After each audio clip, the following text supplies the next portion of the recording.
Chapter 101. The Other Side of Tom Riddle. The golden eagle spread its wings and flew across the sparkling sea, breaking the waves that were coming against it with its wings. It didn't take long for the high-flying eagle to see the coastline in the distance. He is back in England again. In the sky, a lone Dementor can be seen wandering from time to time. Two prisoners suddenly vanished from Azkaban, and Fudge would not sit idle, or else his name will be tarnished. A large number of Dementors were wandering over the city, making the sky all over London suddenly dark. The thick gray clouds looked like a sketch that had been heavily daubed with a pencil. Even the temperature dropped several degrees. This is probably the coldest summer in the UK in decades. The city is filled with low-temperature condensed water mist. It seems as if the city has suddenly returned to decades ago and turned back into the fog city. However, compared to that time, London now is at least much cleaner. The London that Cyrus remembered right now and London's condition at present looked the same that Riddle had seen when he was young.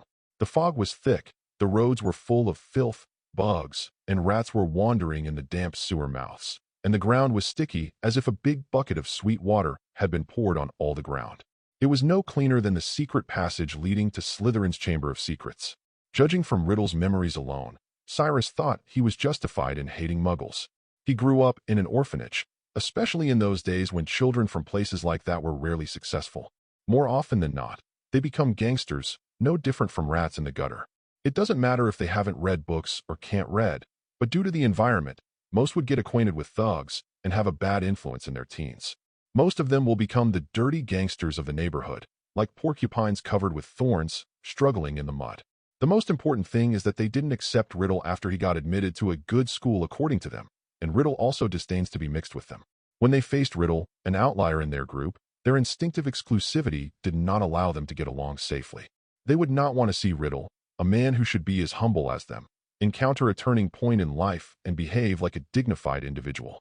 Not to mention Riddle's previous attitude towards them. Sadly, Riddle, who was already attending Hogwarts at the time, suddenly lost all his fear of these Muggle children. But he is forbidden to use magic. And this restraint is very big for him, as Riddle never wants to be forced to leave the magical world. Not many people would have thought that Voldemort, who possessed terrifying magic and brought the shadow of death and fear to people, would always be scarred every time he returned to school. Voldemort's past as Riddle flashed back before Cyrus' eyes. Dumbledore tried to teach Riddle not to do bad things, but he used the wrong method and did not consider the future. The fear others have of you when you have magical power, your helplessness after encountering a stronger power, and the bullying you receive when you don't dare to use your power. All this makes Riddle even more convinced that magic is power. Of course, this is not Dumbledore's fault, and it should not be used as an excuse to defend Riddle. Cyrus' mood became slightly depressed. He felt as if he was watching a Grey Mime movie. The absurdly presented scenes were like Chaplin's classic comedy, but they also made people feel sad. He knew this was the magic of this fog. The soul-eating monsters hidden in the mist are like greedy, blood-sucking insects, sucking away the happy emotions from people. Even he was a little affected. So Cyrus immediately closed his brain and stopped Riddle's memories from attacking and eroding him. His amber pupils reflected the ugly shadow of the Dementor. These guys are self-serving, and the huge world outside is like a cafeteria where they can eat. But at least for now, they are still restrained and do not directly attack the Muggles, just making them feel a little depressed. Aurors also patrol the Muggle and Wizarding worlds. Of course, in comparison, they were more worried about Sirius. In their eyes, this Death Eater, who killed dozens of lives at once, was far more harmful than Cyrus. But having said that, if the Aurors saw Cyrus, there was no reason not to arrest him. Cyrus really wanted to capture another Dementor for study. The Dementor he captured last time died under his mutated Patronus spell before he had time to do more magic research. Well, now he knows how to kill them, so one aspect of the research was successful. Now he needs another specimen. But it's obviously not appropriate now. If the Aurors from the Ministry of Magic saw an eagle attacking a Dementor in public, then even a fool would think that there was something wrong with the eagle. Cyrus wandered around in the sky, found a hidden corner, and changed back to his original appearance. With a flick of his wrist, the wand fell from his sleeve. Generally speaking, animagus shapeshifters can turn their clothes into animal fur, but it is impossible to turn their wands into part of their bodies. They either hide their wands beforehand or simply carry them with them in their mouths. However, Cyrus broke this iron rule. When he performed the animagus transformation, he also turned the wand into a feather on his body. He landed lightly, but still caught the attention of these Azkaban guards. There seemed to be a Dementor patrolling in the alley not far away. After hearing the noise, it immediately rushed over here. Cyrus freely used the wand to lightly brush his face, and the muscles on his face began to tremble as if he had drunk a compound potion. When Cyrus raised his head again, it had transformed into another appearance. Even the clothes were transformed by his magic from a loose robe into a crisp suit. He raised his chin and tugged on his tie, turning a blind eye to the Dementors that kept approaching him. He just pretended to shrink when he passed by it, and then continued to walk straight and magnanimously out of the narrow alley. There were several Aurors patrolling the streets nearby. They were all dressed as Muggles. After all, they were well-trained Aurors and would not make any outrageous mistakes in their clothing. But Cyrus still saw the wand stuck in their waists. He walked past them calmly. He clearly felt the Aurors' eyes lingering on him for a long time. But he didn't panic at all. He walked into the subway entrance skillfully like all other Muggles and passed through the subway turnstiles with ease. This series of operations immediately dispelled any suspicion the Aurors had about him. In other words, there was no doubt from the beginning. Chapter 102. The new owner of Riddle House. Riddle House is located on the hillside of Little Hangleton, with the entire town visible from here. Although it is said to be a town, in fact, it is no different from the countryside. Modern technology does not seem to have spread to this remote town. It still looks the same as it did decades ago, except for the occasional dilapidated truck driving on the dirt road. Apart from Riddle House, the oldest thing in the town is the Hangman's Tavern and a cemetery not far away. 4 or 5 miles further away is Great Hangleton County, which is Cyrus' real destination this time, the old gaunt house. But before heading to his old home, Cyrus plans to find a place to stay. "Hello, sir." When Cyrus got out of a dilapidated car, an old man seemed to have been waiting there for a long time. His hair was gray, his body was stooped, and he was lame in one leg. Even his voice trembled when he spoke. Not far away, the men and women who were originally planning to do farm work stopped and looked at the old man in shock, as if he was a dead spirit that emerged from somewhere. Frank Bryce. Cyrus held the gentleman's crutch with one hand, his suit jacket hanging on his arm, and raised his hat with the other hand to look at the old man in front of him. "It's me, sir," Frank said tremblingly. He probably wanted to reach out to help Cyrus, but after noticing the extremely expensive-looking suit on Cyrus, he immediately retracted his hand in fear. "I think you should have heard that I bought the Riddle House. The government should have informed you." Cyrus didn't pay attention to the road here and stepped on the dirt with his shiny leather shoes. "Yes, sir, yes." Frank nodded hurriedly, feeling filled with confusion again. He has been working as a gardener at Riddle Mansion for 50 years. Now, even the owner of the mansion has died mysteriously for 50 years. He still lives honestly inside the shabby shed in the garden of the mansion. Now that the mansion has a new owner, he doesn't know what kind of fate he will face next. He is still under suspicion for the mysterious deaths of the Riddle family back then. Will this gentleman continue to employ him? Even putting that aside, he was very old. If he was fired, where would he go? Under the watchful eyes of the people in the town, Cyrus followed Frank to the mansion on the mountainside in the distance. Unlike London, the weather here is very clear, and Riddle House, covered with vegetation, looks green from a distance. However, upon getting closer, you can see that the mansion is completely dilapidated. Weeds growing wantonly sprouted from every crack, and the ivy on the walls also invaded the house. The glass in the mansion was broken, and the wooden doors and beams were in disrepair and were covered with mold, and some were even damaged. It has been chewed to pieces by insects and ants. He doubted how much longer the mansion could hold out without collapse. "Sir, Frank opened his mouth, but Cyrus gave him a gesture, indicating that he didn't need to say anything more. Frank had no choice but to close his mouth in confusion. He didn't know what kind of emotions were hidden under his old face. Perhaps he was thinking that it would be easier to die like this. He has been staying in this small mansion for decades. For him, time has long stood still. Leaving here, he will be just a person abandoned by the times, with no room for survival. He sighed, his slack and stiff face moved, and finally decided to say something. But as soon as he raised his head, his already cloudy eyes saw that the gentleman actually picked up a small and delicate wooden stick. Then, those stubborn weeds disappeared, and the overgrown ivy became docile. The broken glass and other things were miraculously repaired in front of Frank's eyes. Double exclamation mark. The collapsed sculpture seemed to come to life on its own, briskly. The sculpture jumped up and struck a beautiful pose. It's as if time has gone back on them, and in the blink of an eye, they have returned to the brand new appearance of the mansion from 50 years ago. The messy yard suddenly became cleaner and looked much emptier. The blocked and abandoned fountains and pools in the yard also came to life, and the clear water sparkled in the sun. Frank thought he was dreaming and rubbed his eyes hard with his fingers that were rougher than dry branches. Sir, this. He was filled with doubts, but before he could ask, Cyrus pointed the wand at him. Obliviate.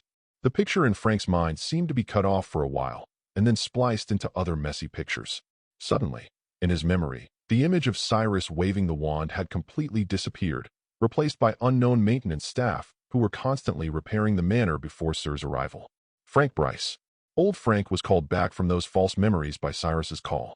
When he came back to his senses, he found that he was no longer standing in the manor, but sitting on a beautiful chair, and the gentleman was sitting opposite him. He suddenly became frightened and quickly wanted to stand up so as not to be annoying or disrespectful. Please sit down, Bryce. There's no need to be formal. Cyrus comforted him and reached out to push him back to the chair. The old man looked uneasy and looked around the room in a panic. Although he has been a gardener here for more than 50 years, he actually enters the mansion very rarely. Except for cleaning and repairing the windows that were smashed by the children in the town, he hardly dares to set foot inside the house. But even so, he clearly remembered all the furnishings and locations in the room, but now everything changed. The mansion's new owner has obviously made huge changes to it. Now the entire mansion looks very exquisite, and it is not so dark anymore. The sunlight shines in from the huge floor-to-ceiling windows, giving it a sense of renewed vitality. Bryce, I heard that you have been staying here for so many years. I think you can continue to live here in the future. Cyrus said generously. Sir, are you telling the truth? Old Frank almost cried. Tears filled his eyes. If it weren't for Cyrus forcing him to sit on the chair, he might have immediately knelt down in front of Cyrus. But even so, he still said, Sir, you are a good man and are willing to take in a useless old loser like me. However, you may not have heard some rumors. You mean you were once thought to be the murderer of the Riddle family? Sir, since you know this, why are you still employing me? I think people need to be able to identify unfounded rumors to a certain extent. Cyrus naturally knew the truth. The person who killed the Riddle family had nothing to do with the poor old man. Since the police said that there is no evidence to arrest you, and you have worked so hard for so many years, I believe you cannot be the murderer. Frank had probably never experienced such firm trust, and he wished he could immediately do something for Cyrus. But an old man like him couldn't help Cyrus at all. Cyrus just took pity on him and kept him. I won't stay here often, so there still needs to be someone to take care of it. In addition, Cyrus stood up and walked slowly to the door of the mansion.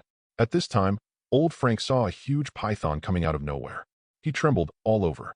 He was about to shout a warning, but he saw the python clinging to Cyrus' feet obediently with its flat head. Rubbing against his trousers, it was like a puppy. Cyrus reached out and gently stroked the python, as if greeting an old friend. Also, Bryce, if other guests come here at any time, you should leave. There is an old house in the town for you to live in. Don't disturb them. After saying that, Cyrus, also regardless of any reaction or question from Frank Bryce, left with the python. Sir, gentlemen, Bryce shouted. What shall I call you? You can call me Cyrus, or if you like, you can continue to call me Riddle. Old Frank stood there blankly, the bright sunshine hitting him, and for some reason, he felt a chill. People said that he was guarding the Riddle house like a ghost, guarding the terrifying and strange murder story, but today, he seemed to have really seen a ghost of the Riddle house. Now that I think about it, this gentleman does seem familiar. He remembered that he had seen an equally handsome young man one night. ________. Chapter 103, Nagini. Let's go, Nagini. Meeting Nagini was an accident within an accident.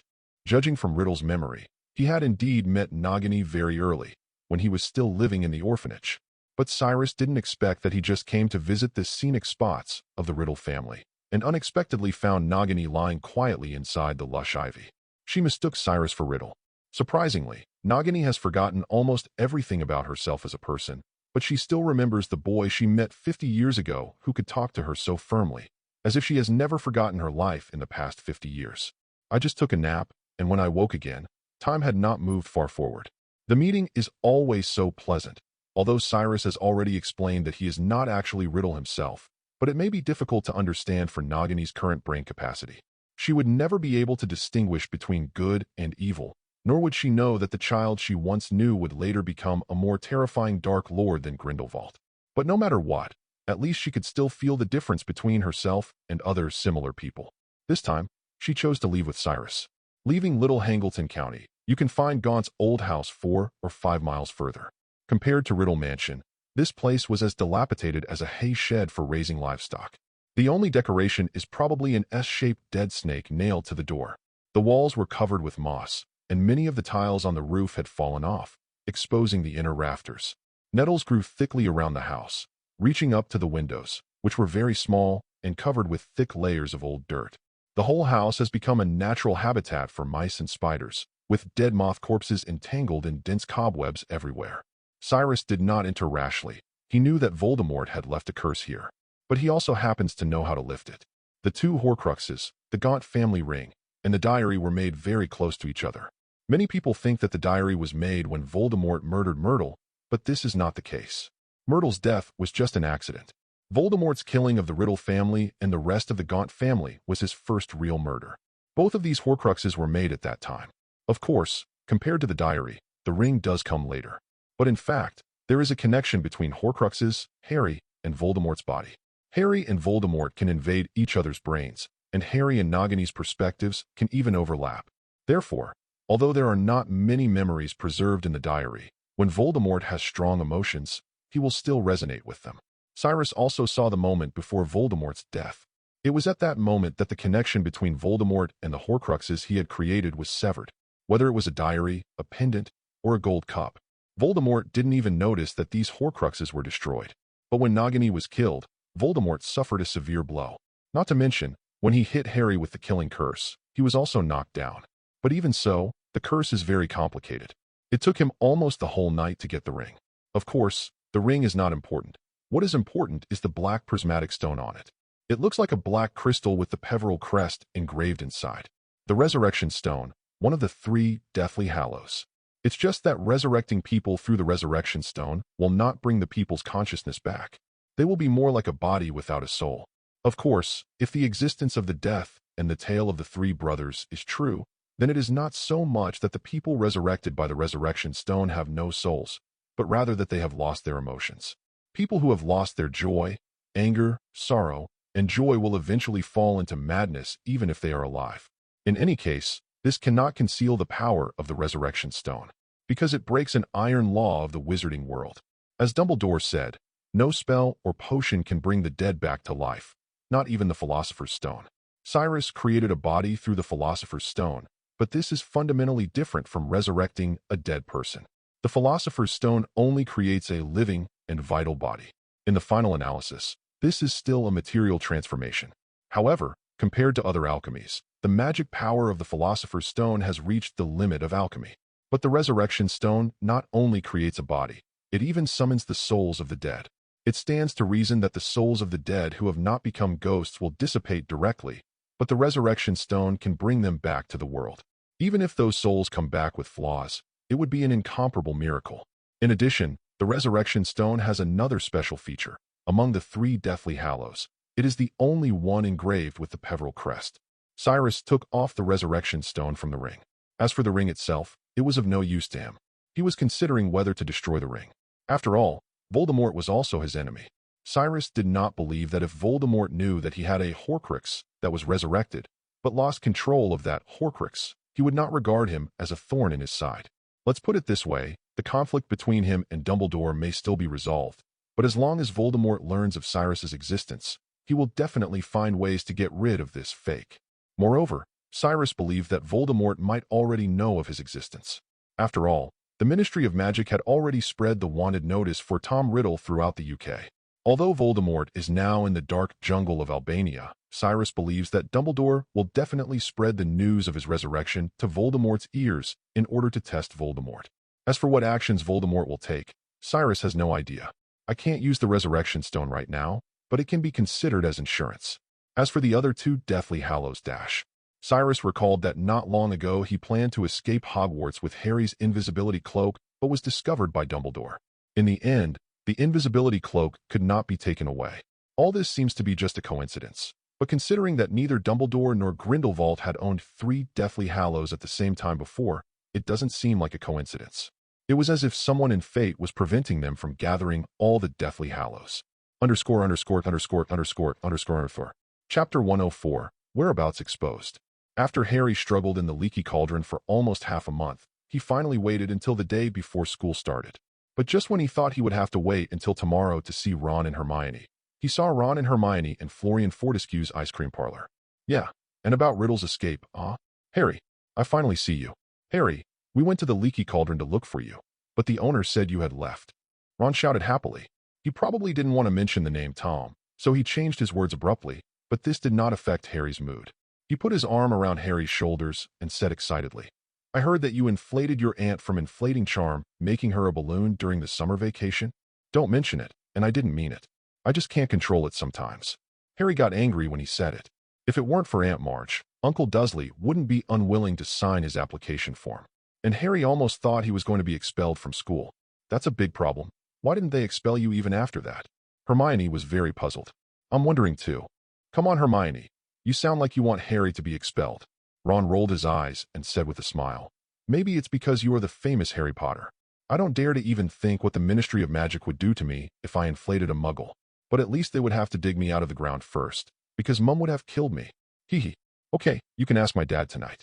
We plan to stay at the Leaky Cauldron today, so we can go to King's Cross Station together tomorrow, Ron said, taking another quick bite of ice cream. Harry grinned. He wanted to talk to Ron and Hermione about Mr. Cyrus' letter, but this was obviously not the right place. Let's eat quickly. I have something to tell you too, Harry said hurriedly. It just so happens that we also want to tell you something about Riddle. Ron lowered his voice. The three of them finished their ice cream quickly and then walked to the Leaky Cauldron with some guilt. After all, Mr. Riddle is still a wanted criminal by the Ministry of Magic, and their attitude seems to be to protect him, right? Wrong. You are planning to cover him up. After Ron closed the door forcefully, he turned around and said firmly, Don't be like this, Ron. You know Mr. Riddle is not a bad person, Hermione said in a pleading tone. Ron shrugged and leaned back in his chair. I don't think so. The fact is, he didn't hurt any of us. Hermione turned to look at Harry angrily. Harry, you should also know about Mr. Riddle's escape from prison, right? Aurors from the Ministry of Magic are searching for him everywhere now. He must be in danger. I really don't know how we can help him. She sighed. Ginny is also very worried. Father and Mother are more worried. They are always afraid that Ginny is so depressed nowadays. They fear Ginny will get crazy and run away to find Riddle at this rate. Ron said. Ron's expressions then slightly turned fearful. But do you think Riddle is really? Is he really do you really think he is him? I always think Dumbledore must be mistaken. Speaking of which, Harry finally had a chance to speak. I actually received a letter from Mr. Riddle, no, Mr. Cyrus, on my birthday. What? He actually wrote to you? Ron and Hermione shouted at the same time, but they expressed completely different meanings. Ron, he actually dares to write to you? Is he not afraid of dying? Hermione, he actually wrote to you? Why didn't he write to me? Where's the letter? The two people said at the same time. After I read the letter, it burned itself. Only this is left. Harry took out the dynamic greeting card of the Quidditch star that he had left behind, causing Ron to scream again. It's Victor Krum. He held the greeting card in both hands like a pilgrim, and his eyes seemed to be about to fall out. I was wrong. He is a good man. In contrast, Hermione's attention was focused on the words on the back of the card. You can call a Silvery Guardian. Expecto Patronum. Is this a magic spell? He said I might need it this semester, so he asked me to learn it early, Harry said with a blushing face. Naturally, he had no chance to practice during the summer vacation at the Dursleys' house, but after coming to the Leaky Cauldron, his whole mind was focused on this year's new broomstick. This spell seems to be the Patronus charm. Hermione finally found the relevant content after recalling so many books she had read. This is simply not a spell that little wizards of our age can learn. Really? But I think Mr. Cyrus thought I could learn it. Otherwise he wouldn't have written it on the card. Harry said a little proudly. This villain's triumphant look made Hermione couldn't help but give him 2 punches. Be careful, I'll beat you up. Didn't you already beat me? Harry covered his nose and screamed. But the Patronus charm is used to deal with Dementors. What does Mr. Riddle? Mr. Cyrus mean by this? Does he think you need to deal with the Dementors? Hermione asked strangely. How would I know? He has always had many secrets. Harry said. By the way, what is a Dementor? That's the guard of Azkaban. Ron shuddered. This was a strange thing. Harry rarely saw Ron feel scared when he wasn't talking about words such as Voldemort or Spider. If you want to know how scary they are, just ask Hagrid, who spent a few months there last year. When he came back, all the happiness was gone. I thought he was just sad that Aragog and the other Acromantulas were dead, Harry said. After he ignored this topic, he continued to mention other things in the letter. Unexpectedly, neither Ron nor Hermione objected to Harry keeping these things secret and not telling Dumbledore. Ron explained intermittently. I think he is indeed different, right? He even gave you a Crumb Edition greeting card. But I didn't expect that he actually left a backup plan. I guess he might have expected to meet Dumbledore. They didn't discuss it for long because Mrs. Weasley came back from outside with Ginny. Ron remembered that he was going to get some medicine for scabbers, and Hermione was going to buy an owl. Harry originally wanted to go with them, but was taken aside by Mr. Weasley. "Harry, come here, boy." Arthur Weasley is a slightly bald middle-aged man, but his family is very kind. Harry spent some time at the Weasleys last summer, and it was one of his rare happy moments. "Hello, Mr. Weasley." "Harry." Mr. Weasley put his hand on Harry's shoulder and led him to his room. "Molly may not want me to tell you, but I still want to tell you. Maybe you already know it." "You mean, about Tom Riddle?" "I know he has escaped from prison." Harry struggled with what expression he should show, but Arthur Weasley shook his head. No, with you-know-who." "Well, maybe he's not you-know-who, but he has little to do with him." Arthur finally changed his mind and continued. "What I want to say is about Sirius Black. Although Fudge insists that they are a team, in fact, we have not found any connection between their escapes. Black escaped from prison almost half a month before Riddle." Harry listened blankly as Arthur talked about things related to Sirius Black, but he didn't understand what the relationship between this man and him was. Sirius Black was one of the most brutal Death Eaters under you-know-who. He once blew up an entire street with a spell, killing more than a dozen muggles. Arthur said seriously, "And his purpose to escape must be to kill you, for his master." Harry's expression changed, but he couldn't say he was scared. "Harry, I want you to promise me, Promise to be a good boy and not leave the castle?" Harry said gloomily. But after all, it was impossible for him to leave the castle. There was no name on the application form for Hogsmeade. "Not exactly," Mr. Weasley said. Harry had never seen him look so serious before.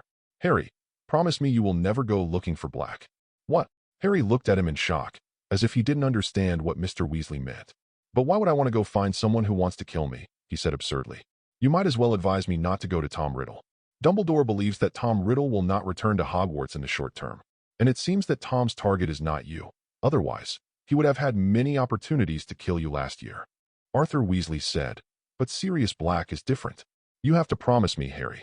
Arthur Weasley was very serious, even a little aggressive. Harry always felt that something was a little strange, but the only thing he knew was that the Weasley family were all good people, and they would never want to see him hurt. So he had no choice but to nod in agreement, swearing that he would never take the initiative to find Sirius Black. "Now I think I know why Mr. Cyrus said I was going to have new trouble." Harry sighed. In the evening, Ron and Hermione returned. The two of them seemed to be having a bit of a quarrel, and Harry soon understood why. Hermione was holding an ugly orange cat in her arms, and the cat seemed to be very interested in Ron's rat, Scabbers. Harry told the two of them what Mr. Weasley wanted him to promise, and Ginny also participated, but neither of them figured out why. On the contrary, during dinner, another piece of news suddenly made them uneasy. Arthur Weasley put down the letter, first glanced at Ginny, then extended his gaze to Harry, Ron, and Hermione, and spoke slowly. "Letter from the Ministry. They say they have found traces of Tom Riddle. It seems he was seen in Little Hangleton County not long ago. ______. Chapter 105. Alastair Mad-Eye Moody. The isolated Little Hangleton County has not welcomed many guests in the past few decades, but these outsiders have been arriving one after another in recent days. The Ministry of Magic's Aurors were dressed formally and asked nearby residents if they had seen Tom Riddle. The person in charge of the cross-examination was Delis, who sent Cyrus to Azkaban more than 2 months ago. And now Cyrus has escaped from prison. Although it has little to do with him, he still needs someone to take the blame. In addition to him, there were several Aurors dressed similarly to him, as well as 2 misfits. Mad-Eye Moody was leaning on a cane. His uneven face looked like a toad, and the bulging magic eye in his left eye moved weirdly, as if it wasn't in control. "Do you really think Tom Riddle has appeared in this town?" Standing next to Alastair Moody was a tall woman with pink hair. She seemed restless and was tapping her feet on the ground. "Weeds, as my first Auror mission, I would rather participate in the capture of Sirius Black. First of all, you are not an Auror. It's just that Dumbledore asked me to investigate Tom Riddle's affairs, so I took you with me." Moody did not save her any face. "In addition, Sirius Black. He's not an ordinary criminal. I'm afraid he will kill you as soon as you meet him. Don't think that someone who has become a Death Eater will care about your relationship with him." Tonks made an unhappy face behind Moody's back, but then she had questions. "By the way, who is that Tom Riddle? I heard that he was the culprit of the previous Chamber of Secrets in Hogwarts. But I think even this would not involve you in the capture, right? You have retired from the front line after all." "I'm afraid it's a revenant," Mad-Eye said through gritted teeth. Dumbledore did not reveal the other party's name to him, but Moody was born to investigate on his own. 50 years ago, there was a model student at Hogwarts named Tom Riddle. Although the other party was born as a muggle, he was probably a mixed blood. He almost monopolized all the awards during school. Such a person should have a bright future after graduation. But in fact, this student's name didn't fall on his ears after Hogwarts. No news of Tom Riddle since graduation. It was as if he had never been in the wizarding world. It was like a pebble hitting the lake in the magic world, causing a small wave. However, when the lake calmed down, no one could find the stone. In fact, it has become a mystery whether the water splash had even happened before or not. But Moody still found some clues. He started his investigation with Tom Riddle's life experience.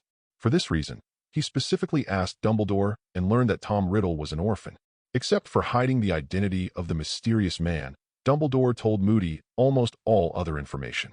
Riddle, there is no doubt that this is a Muggle surname, inherited from Tom's father.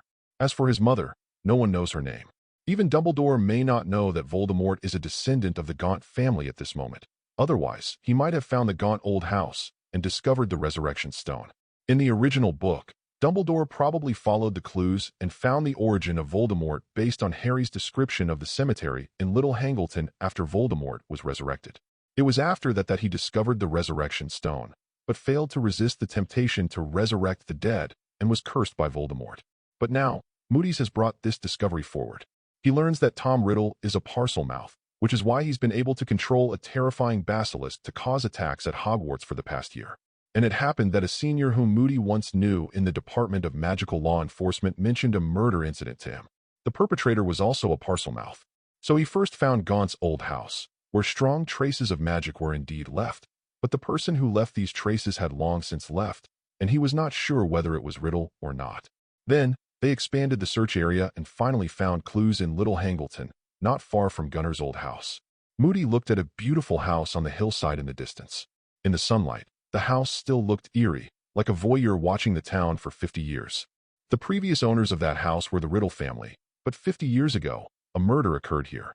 Because the people who died were all Muggles, we didn't pay much attention to it. But now it seems that there is some connection with the subsequent tragedy of the family, Moody said. While the two were talking, Delis came back with several other Aurors. The outstanding Auror looked dissatisfied and reported in a deep voice. A foreigner did come here a few days ago and bought the Riddle mansion, but his face looked different from Riddle's. That settles that the new owner may not be the one we are looking for, right? Looks different. Don't forget he is a wizard. Moody cursed disdainfully. Then also, how could he change his appearance? Tom was sent to Azkaban, he shouldn't have a wand. How can you guarantee that? Moody limped on crutches and walked up the hillside without looking back. Tonks hurriedly followed. Delis looked at him resentfully and followed with the other two Aurors. The 5 people walked up the distant hillside together, and the old Frank stood at the door, his cloudy eyes motionless, as if he had been waiting for them for a long time. Here you are, gentlemen. Did you know we were coming? Moody asked in surprise.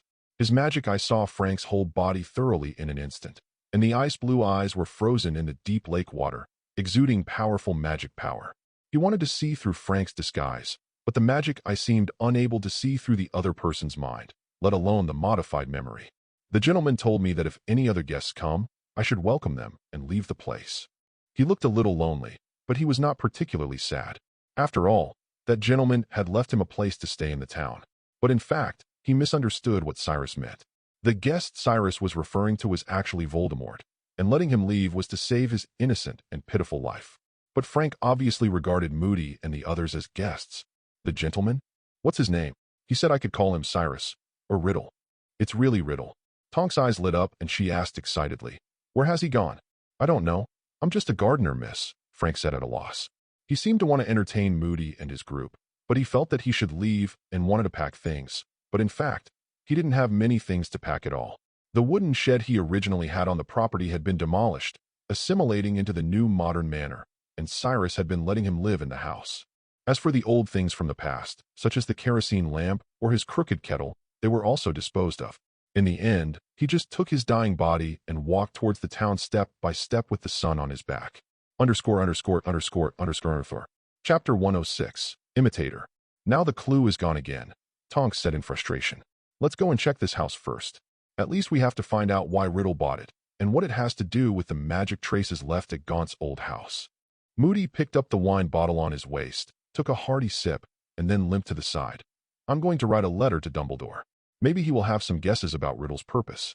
If you find anything, tell me immediately. He found a stone to lean on, and a quill dipped in ink automatically, starting to write on the letter paper. He sure knows how to order people. Deli's watched him go away, and kicked away his stone unhappily. After all, Moody has retired. It is undeniable that he has a great aura, but everyone thinks that he is almost crazy, and his mind is full of delusions of being persecuted. Now that such a person came to command him again, he was very dissatisfied. Everyone has left. What else can be found? Deli's muttered quietly, but he did not dare to disobey Moody's order. This old auror's deterrence is still very strong, and he will not show mercy whether he is dealing with enemies or his own people. Deli sometimes wondered how the trainee auror named Tonks could get along so harmoniously with him. Just as Deli's was thinking, his eyes were suddenly shaken by something. It was like the sun shining on a colored mirror, and the light reflected back blinded his eyes. The thing flashed away and disappeared into the green grass. His heart suddenly became nervous, as if he was about to catch something. You two go over there. I'll go take a look on the side. He quickly pushed aside the other two aurors, and then trotted over there quickly. How is it possible to share this good opportunity for promotion and salary increase with others? He pretended to push aside the grass casually, but there was nothing inside. When he looked up, he saw a black-green python with colorful brilliance reflected on its scales escaping further away. Deli's felt awestruck in his heart. There was no doubt that this python was closely related to Riddle.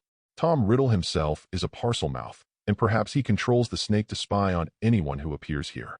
This is Riddle's spy, but on the other hand, if he follows this snake, maybe he can find Riddle's location. Deli's followed without much thought. Although Dumbledore repeatedly emphasized that Riddle was dangerous, Deli's confidence and arrogance made him think that the so-called Riddle was probably nothing more than that.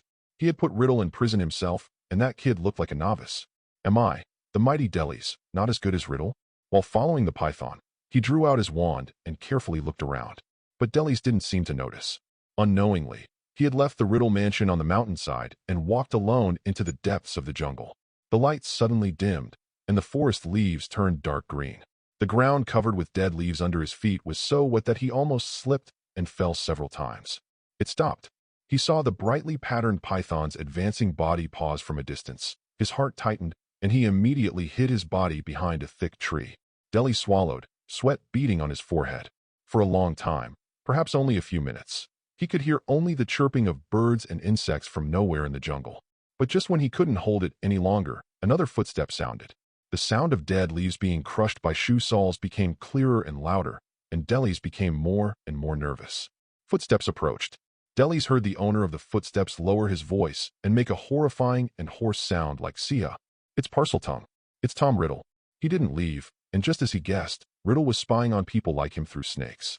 The self-righteous Moody found nothing, and the person who finally caught Tom Riddle, the escaped prisoner, was me, Deli's. Deli's breathing became heavy.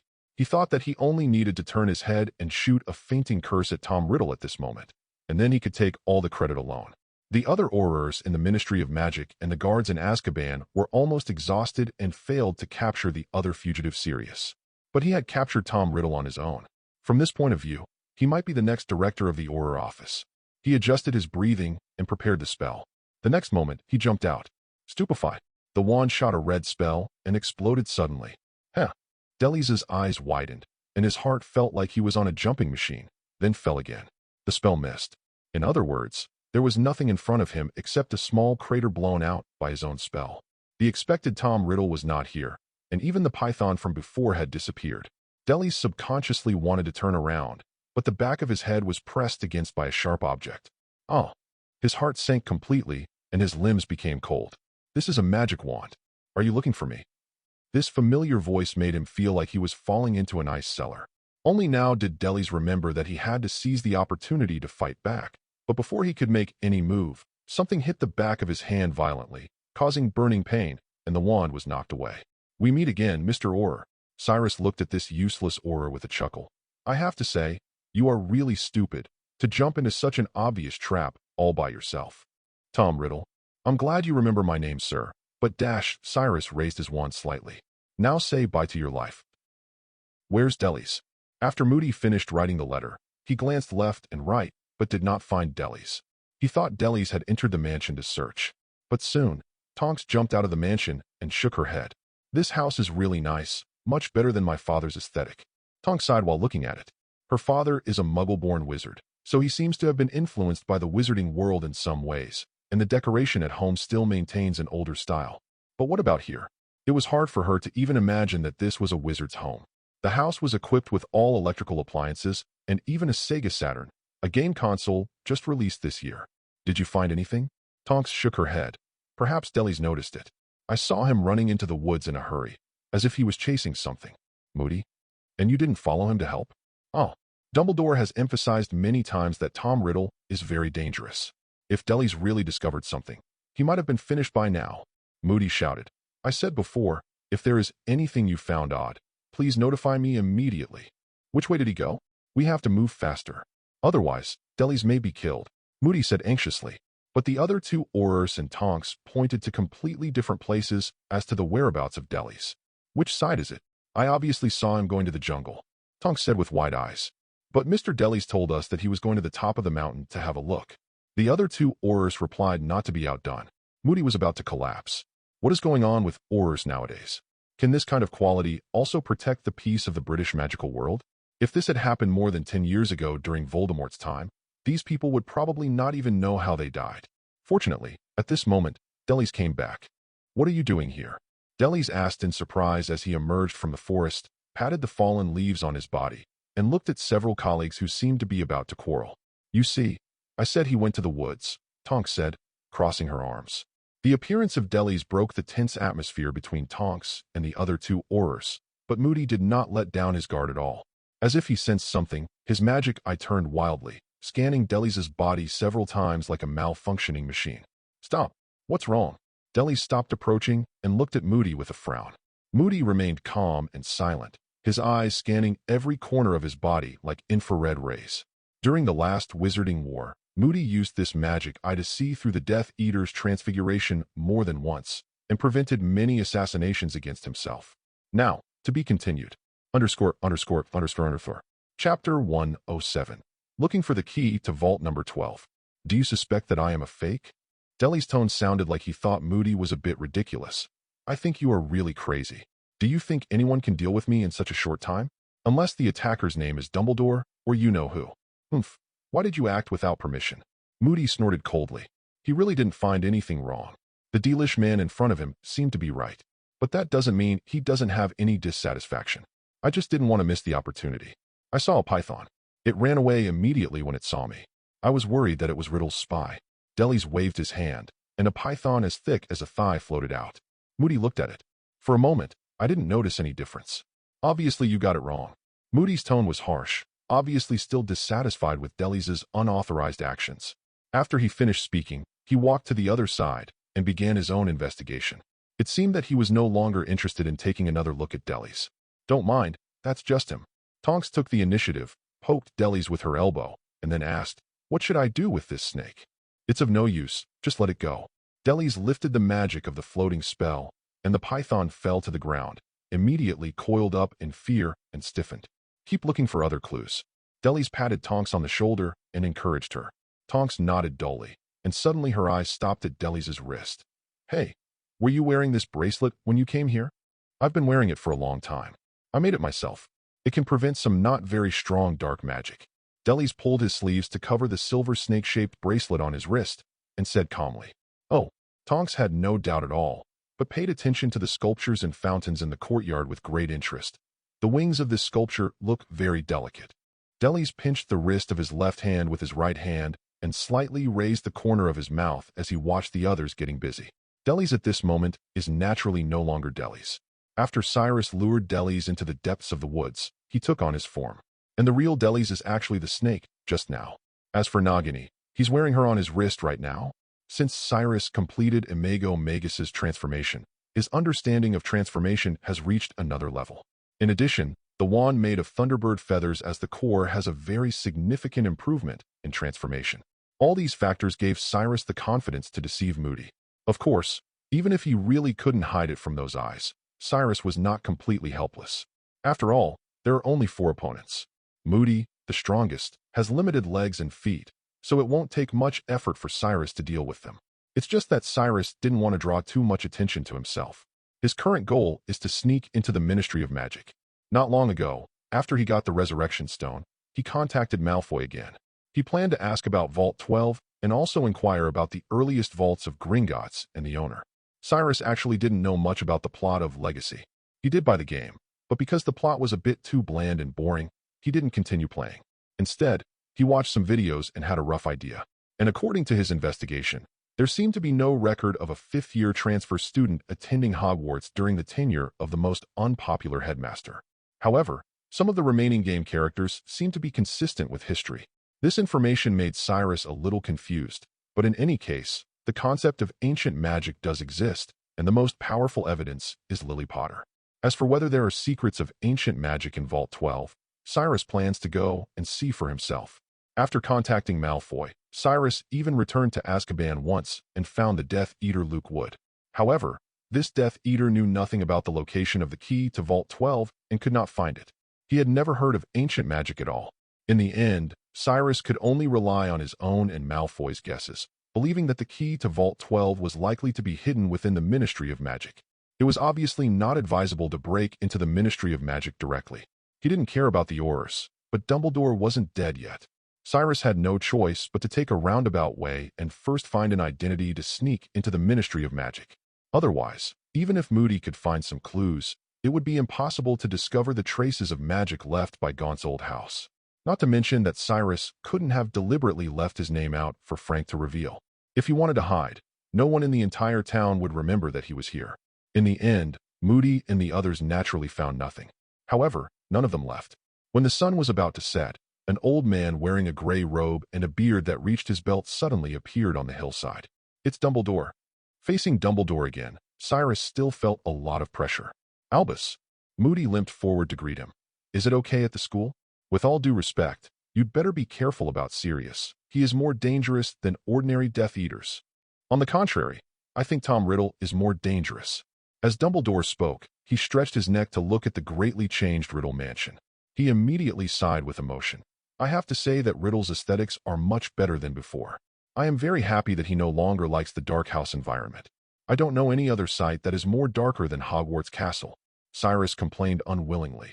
If you catch Tom Riddle, I think before you send him back to Azkaban you should let him help you design the castle. That's a good idea, Delis. Dumbledore nodded as if he was really thinking about it. Alastair, have you discovered anything? 4 miles away, there is an abandoned house of the Gaunt family, and there are strong traces of magic there. Moody said, it is certain that Riddle stayed here and did something, but I can't find his current location. I'm very interested in what he did, Dumbledore said forcefully. Just in case, I want to make sure that there shouldn't be any tragedy nearby, right? No, why do you ask that? Nothing, just a little worry about an absconding criminal. Dumbledore pondered for a moment. Since he didn't leave anything behind, it means he must have taken something away. It seems we are still late. Moody had long been used to Dumbledore's nagging. The old guy kept his secrets only to himself. Did you find anything else? Delis found a snake, Tonks said quickly. The snake is no different, Moody said. However, Dumbledore was unwilling to let go of the possibility, and, most importantly, he could also speak Parseltongue. So he immediately said to Cyrus, can you bring it to me to see? Show it to Dumbledore? Although things like memory can be modified, it is not difficult for a powerful wizard to find traces of modification. Just like Dumbledore could easily see through Slughorn's manipulation of his own memory, Voldemort could also dig out the damaged memories of a wizard who had been cast the Oblivion Curse many times. If Cyrus had known that Dumbledore would come, he would never have brought Delis who had turned into a snake. But now he actually doesn't have much pressure. Sure. _______. Chapter 108. Breaking into the Ministry of Magic at Night. Diamond Suit. Hey, when did that snake disappear? Tonks moved faster than Cyrus, but she immediately noticed that the python that had been afraid to move had escaped at some point. She wanted to cast a finding spell, but she was worried about summoning all the nearby snakes, so she had no choice but to give up. It's been an afternoon. Do you still think that a snake will stay where it is? Cyrus said easily. Unable to find the snake, Dumbledore had no choice but to stay at Riddle House for a while. Most of the time he was sighing at the exquisite and beautiful style of the new Riddle House, as if he was not here to investigate today, but came to visit. After the sun had completely set, Dumbledore went to Gaunt's old house. He stayed here almost until late at night, looking at the magic curse that Cyrus had broken for a long time. In the end, Cyrus didn't know if he saw anything. Okay, Alastair, since Riddle has left here, I think we should go back. Dumbledore stood up with his body propped up. Did you find anything? Moody asked. The only thing I discovered is that I'm afraid the current situation is more serious than before. The seriousness on Dumbledore's face was not fake. Riddle obviously took something from Gaunt's old house, and that thing was one of the Horcruxes he had been looking for. Perhaps after the Horcrux was taken away by me last time, he thought that the location where the Horcrux was originally stored was not safe enough. Dumbledore thought, if he missed this opportunity, it might be more difficult to find clues to the Horcrux next time. But he didn't feel that depressed. It was not easy, but rather very hard to find a Horcrux. Even after so many years, Dumbledore has never found it. In the final analysis, the crown from last semester was also not found by him, but was carried by the other party himself. What's more, maybe this is an opportunity to verify the confusion in his heart. Okay, Alastair, no matter what, I believe there is a more important thing waiting for us to do. What? Of course it's rest, Alastair. It's late at night. I hope you can forgive me. Old people don't sleep very much. If I miss the time, I may miss tonight's sweet dream. Dumbledore walked away petulantly, leaving Moody standing there angrily. Tonks really admired Dumbledore's style of talking. She thought it was very stylish. As for Cyrus, he certainly didn't want to waste time on such a boring and ridiculous game as searching for himself, LOL. At this moment, he just wanted to go back to the Ministry of Magic and look for the key to Vault 12. But the Ministry of Magic has already closed down by this point. Now that the clues have been broken again, I guess we can go back? Cyrus looked at Moody. I don't plan to search in the wild day and night. Are you considered an Auror? Moody glared at him angrily. In my era, we fought day and night to eliminate the Death Eaters. Do you know how many people sacrificed their lives for this? But without any clues, even staying here is just a waste of time. Cyrus said, and now, I am the one on the job. After saying that, Cyrus didn't care what Moody thought of him, and without hesitation cast an apparition and left. But in fact, he did not return to his own home, or to Deli's home. Deli's didn't live alone after all. He is married and has a pretty wife. Cyrus learns this through Deli's memories, which is a problem for Cyrus, who is not a fan of those types of hentai. He can pretend to be a person, but it is impossible for him to get along day and night without revealing any flaws. This has nothing to do with the strength of his magic power, but just different habits. At this moment, Cyrus appeared at the entrance of the Ministry of Magic. There are actually many ways to enter the Ministry of Magic. Generally speaking, wizards can enter through public toilets, flush their way in, or use the Floo network directly to the halls of the Ministry of Magic. However, Cyrus naturally did not want to expose that Deli's had come to the Ministry of Magic so late, so he planned to enter through the guest entrance and use his own face. Everyone is searching for traces of Tom Riddle. At this time, if he breaks into the Ministry of Magic, it will be more lively and interesting. Of course, Cyrus could actually try to contact some Death Eaters, and he would naturally be able to summon Death Eaters with magic. But he instinctively doesn't want to join the ranks of those dirty guys. The guest entrance to the Ministry of Magic looks very, to put it mildly, shabby would be a good word, or even bleak. A deserted side street, probably cast under a Muggle expulsion spell, with only a few shabby-looking offices. No one has obviously been working here for a long time. A tavern, and a broken-looking car, and a dump truck about to overflow. The most obvious one is, of course, the only telephone booth on this street. It was red and very shabby, several pieces of glass were missing, and there was a wall behind it that was painted messily.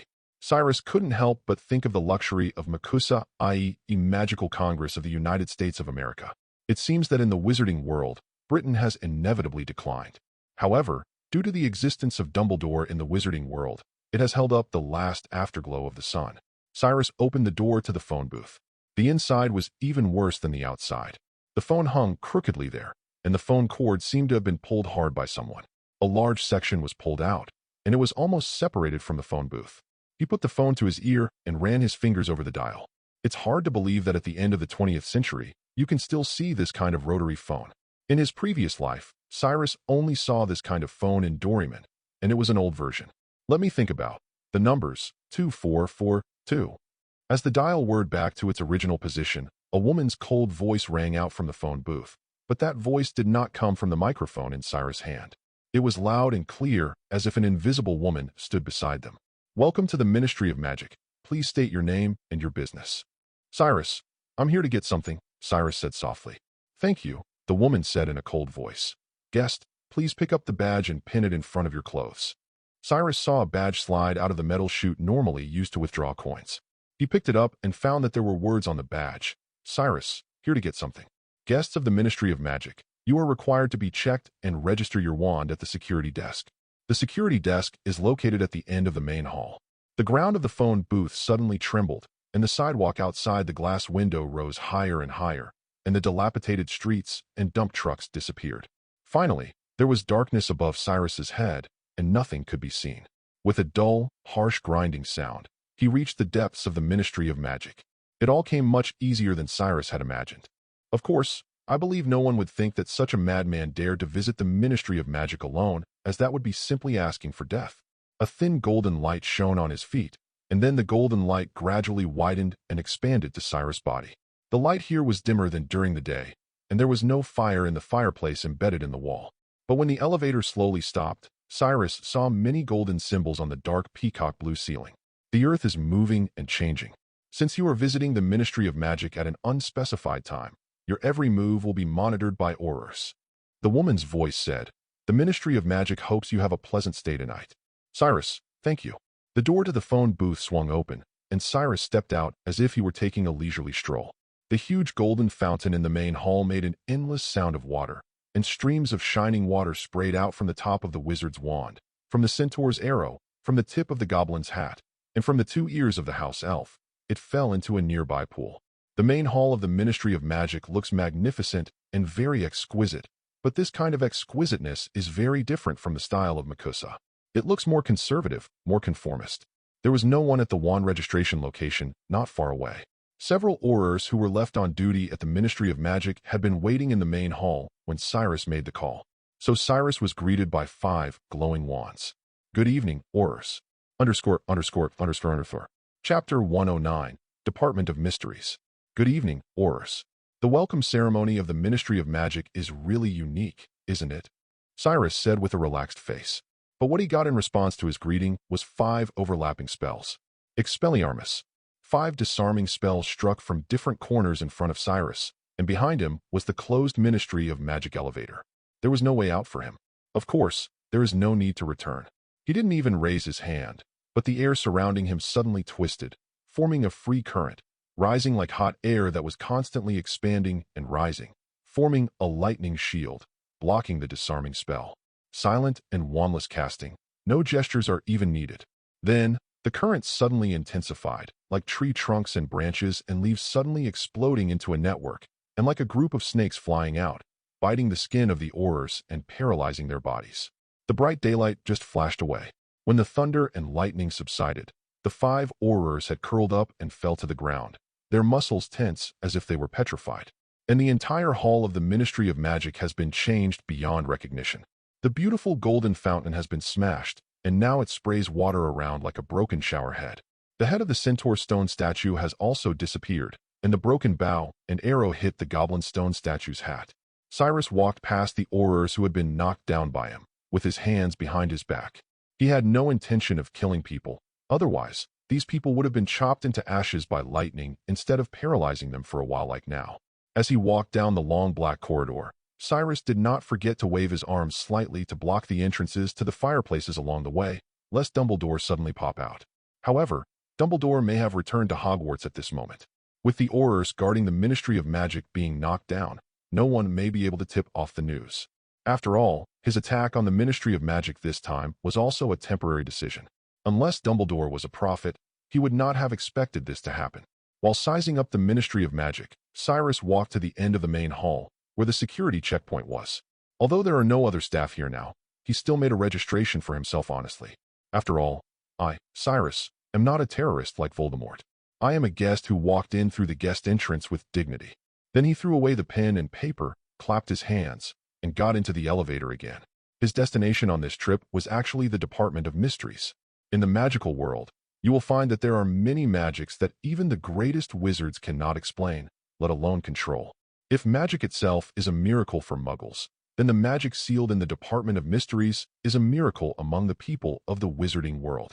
Even if Cyrus doesn't find the key to Vault 12, it would be a huge gain for him if he could figure out the secrets of some of the items of the Department of Mysteries. But this difficulty is probably more difficult than refining the magic stone. The elevator started operating again, and it didn't take long for it to take Cyrus to the bottom.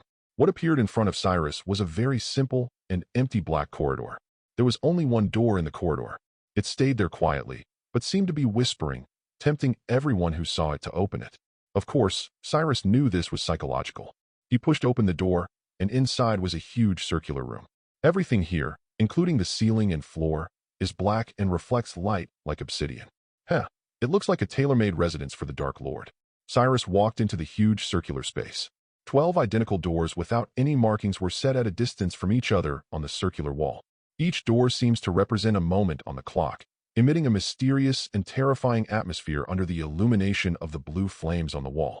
12 doors, excluding the one at the entrance. There are still 11 doors that contain mysterious things. Cyrus knew the contents of 7 of the doors. The remaining 4 were completely unknown to him. Let's see what lies behind these doors. He sent a gust of wind to all the doors to open them all at once, but as expected it had no effect. It seems we can only try one by one. After Cyrus stepped into this space, the door behind him closed on its own. Moreover, the wall with 12 doors was spinning rapidly like a huge turntable. When it stopped, Cyrus could no longer tell which door he came in from. He chose the first door. After pushing the door open, there was a tall and cold room filled with tall shelves.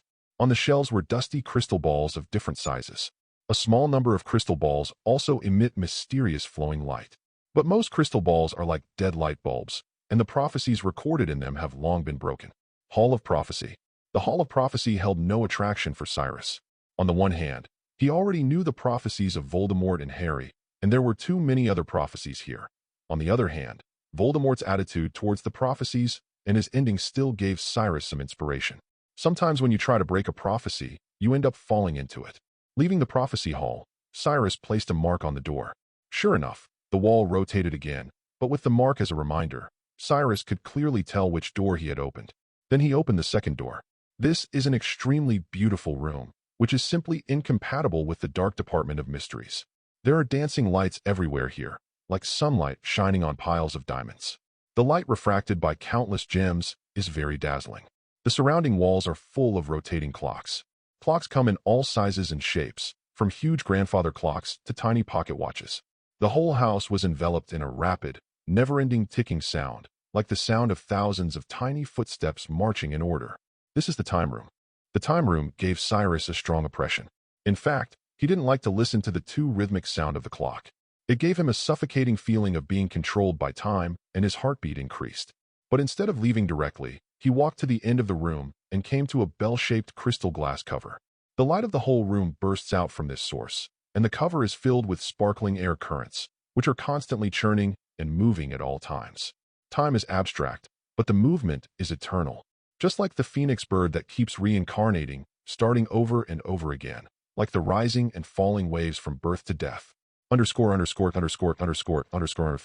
Chapter 110, The Time Turner. Cyrus picked up a time turner. This prop is engraved with a spell called the Hour Reversal Spell. In theory, as long as you learn the Hour Reversal Spell, you can go back to the past even without a time turner. But it's not that simple. In addition to spells, the sand in the hourglass is also magical, and the flowing gravel seems to be a manifestation of time. In the future battle of the Department of Mysteries, the glass cover in front of Cyrus was broken, and the time turner completely disappeared from the world. Any force involving time must be powerful and mysterious. He doesn't know when will the cooldown be over for that mysterious diary entry skill, which doesn't just send him back in time that day, but regress the time itself. So instead of wasting on that matter, Cyrus right now will have to make do with the time turners. Cyrus' end goal is to become the controller of time. Of course, the limitations of the time converter are very huge, and it can even be said to be a bit useless. But Cyrus was still unwilling to give up this opportunity. Sometimes just a few hours can change a lot of things. The third door Cyrus opened was one he had never known before. He knew 7 of the 12 doors. The Hall of Prophecy represents the future, the Hall of Time represents the past, the Hall of Brains and the Hall of Planets represent thinking and the universe. The Death Chamber represents death itself, and according to Dumbledore, the locked door should represent love. And behind the door he opened now were colorful albums. He walked slowly inside and saw the strange models in the hall, all kinds of magical plants, magical animals, even wizards among them. Everything was displayed in front of Cyrus' eyes like a piece of history.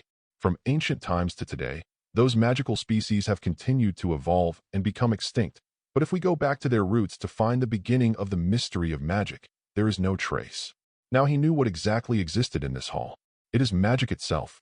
This is destined to be a question without an answer. No one knows where magic comes from. Cyrus saw that there were some manuscripts in the room, and he speculated that they were probably left by the silent man guarding this room. The silent man is the most mysterious profession in the Ministry of Magic. In addition to keeping the secrets of the Department of Mysteries, the silent man also needs to study the secrets that occasionally remain in the Department of Mysteries. Of course, over the years, many things have been deemed unexplainable by default. Nowadays, most of the silent people are responsible for the work of the Prophecy Hall, or just observing the changes in the strange head in the brain room. The manuscript that Cyrus found was also very old, and the parchment was dry. He held it in his hand, as if it was about to break into pieces. The handwriting on it is no longer obvious, but you can still barely make it out. Magic, some people call it ether, which is a power that can change reality. But the existence of magic power itself is actually unreasonable. The existence of nature has its fundamental laws, but magic seems to come from outside the rules. It breaks the original rules and forms new rules. Research on. When Cyrus saw this, the text behind it was completely indecipherable. He tried to cast a repairing spell, but it didn't work. So he put down the parchment. It would be unwise to spend too much time on this manuscript. If it had really recorded some useful information, the people from the Ministry of Magic would have put it away long ago. How could it be left here like this? After walking out of the magic hall, he checked the other halls one by one. Several halls were completely locked. If you really try to force it open, it might cause quite a stir. Furthermore, Cyrus didn't know what was locked inside the door and didn't dare to open it rashly. The key to Vault 12 is not in the Department of Mysteries, so where can it be? Cyrus walked out of the black corridor, lowered his head, and played with the time turner. Although the key to Vault 12 is related to the secrets of ancient magic, in the end, it is just a key to Gringotts, and it is normal that it has nothing to do with mysterious things. As a result, Cyrus temporarily lost the scope of his search. It is obviously unrealistic to search all over the Ministry of Magic. The place is much larger than Cyrus imagined, and there are traces of the invisible stretching charm in various places inside. Finding a key here is like looking for a needle in a haystack. Moreover, he doesn't have time to search bit by bit now. He could feel that the magic he had applied to the fireplace in the main hall was being destroyed. Apparently, the Aurors were on their way. It's better to leave first. Now I know why Mr. Cyrus asked you to learn the Patronus charm. He must have expected this situation. On the Hogwarts Express, Hermione and Ron helped Harry up with concern. Lupin beside him took out the chocolate he just bought and gave Harry a little. Lupin, who had just driven away a Dementor, didn't have time to get over the joy of seeing Harry. He heard Hermione's words and immediately asked, "Did anyone know in advance that all this would happen?" Ron and Hermione then remembered that there was a fourth person beside them in the carriage. "It's one of our friends." "Yes, friend." Ron explained quickly. He thought that since the Ministry of Magic asked the Dementors to search for Sirius Black and Tom Riddle, then Harry may be in danger as Sirius is searching for him, and the Dementors will come close if they found him close to Harry, and those things are also not worthy of trust. Ron spoke more smoothly. So he suggested that Harry learn the Patronus charm in advance, which is the spell you just cast, because only this spell can drive away the Dementors. "It seems that your friends are very far-sighted," Lupin said kindly and gently. "Dumbledore doesn't like them either. By the way, Harry, if you want to learn the Patronus charm, you can come to my office." I forgot to introduce myself, it seems. "My name is Remus Lupin, and as expected, I will be your defense against the dark arts professor this semester." "Thank you, Professor Lupin." Harry was still weak, and he was ashamed of how he was acting at this moment. The Dementor can amplify a person's fear, but no one in the train was scared to death like him. The stalled train started moving again, and by the time of night, they finally arrived at Hogwarts. Harry was sent to the school hospital for examination, while Hermione was called to the office alone by Professor McGonagall. "Miss Granger, I have something to tell you about your course schedule this semester." Professor McGonagall pursed her lips. This was almost her signature expression, and pulled out a class schedule. Hermione accepted it and took a look. 9 o'clock in the morning, divination class, Muggle studies, arithmetic divination. 3 classes at the same time. "Yes, I think you have noticed that last semester, you were the only student who took all the courses. And given your past grades and performance, all the professors agreed that you have the ability to complete all the courses," McGonagall said. Although one wasn't able to tell from her expression, Hermione could tell that she was happy. But how can I have 3 classes at the same time, Professor? Percy said you would have a way to help me solve this problem, but he didn't say how. Yes, of course, he won't tell you. Hermione saw a rare slight upward curve in the corner of McGonagall's mouth, which made her wonder if she had seen it wrong. Actually, the time turner is subject to confidentiality regulations. It is only provided to a small number of outstanding students. After you handed in the course selection form last year, I wrote many letters to the Ministry of Magic before they approved it. McGonagall was happy. She took out a small golden hourglass.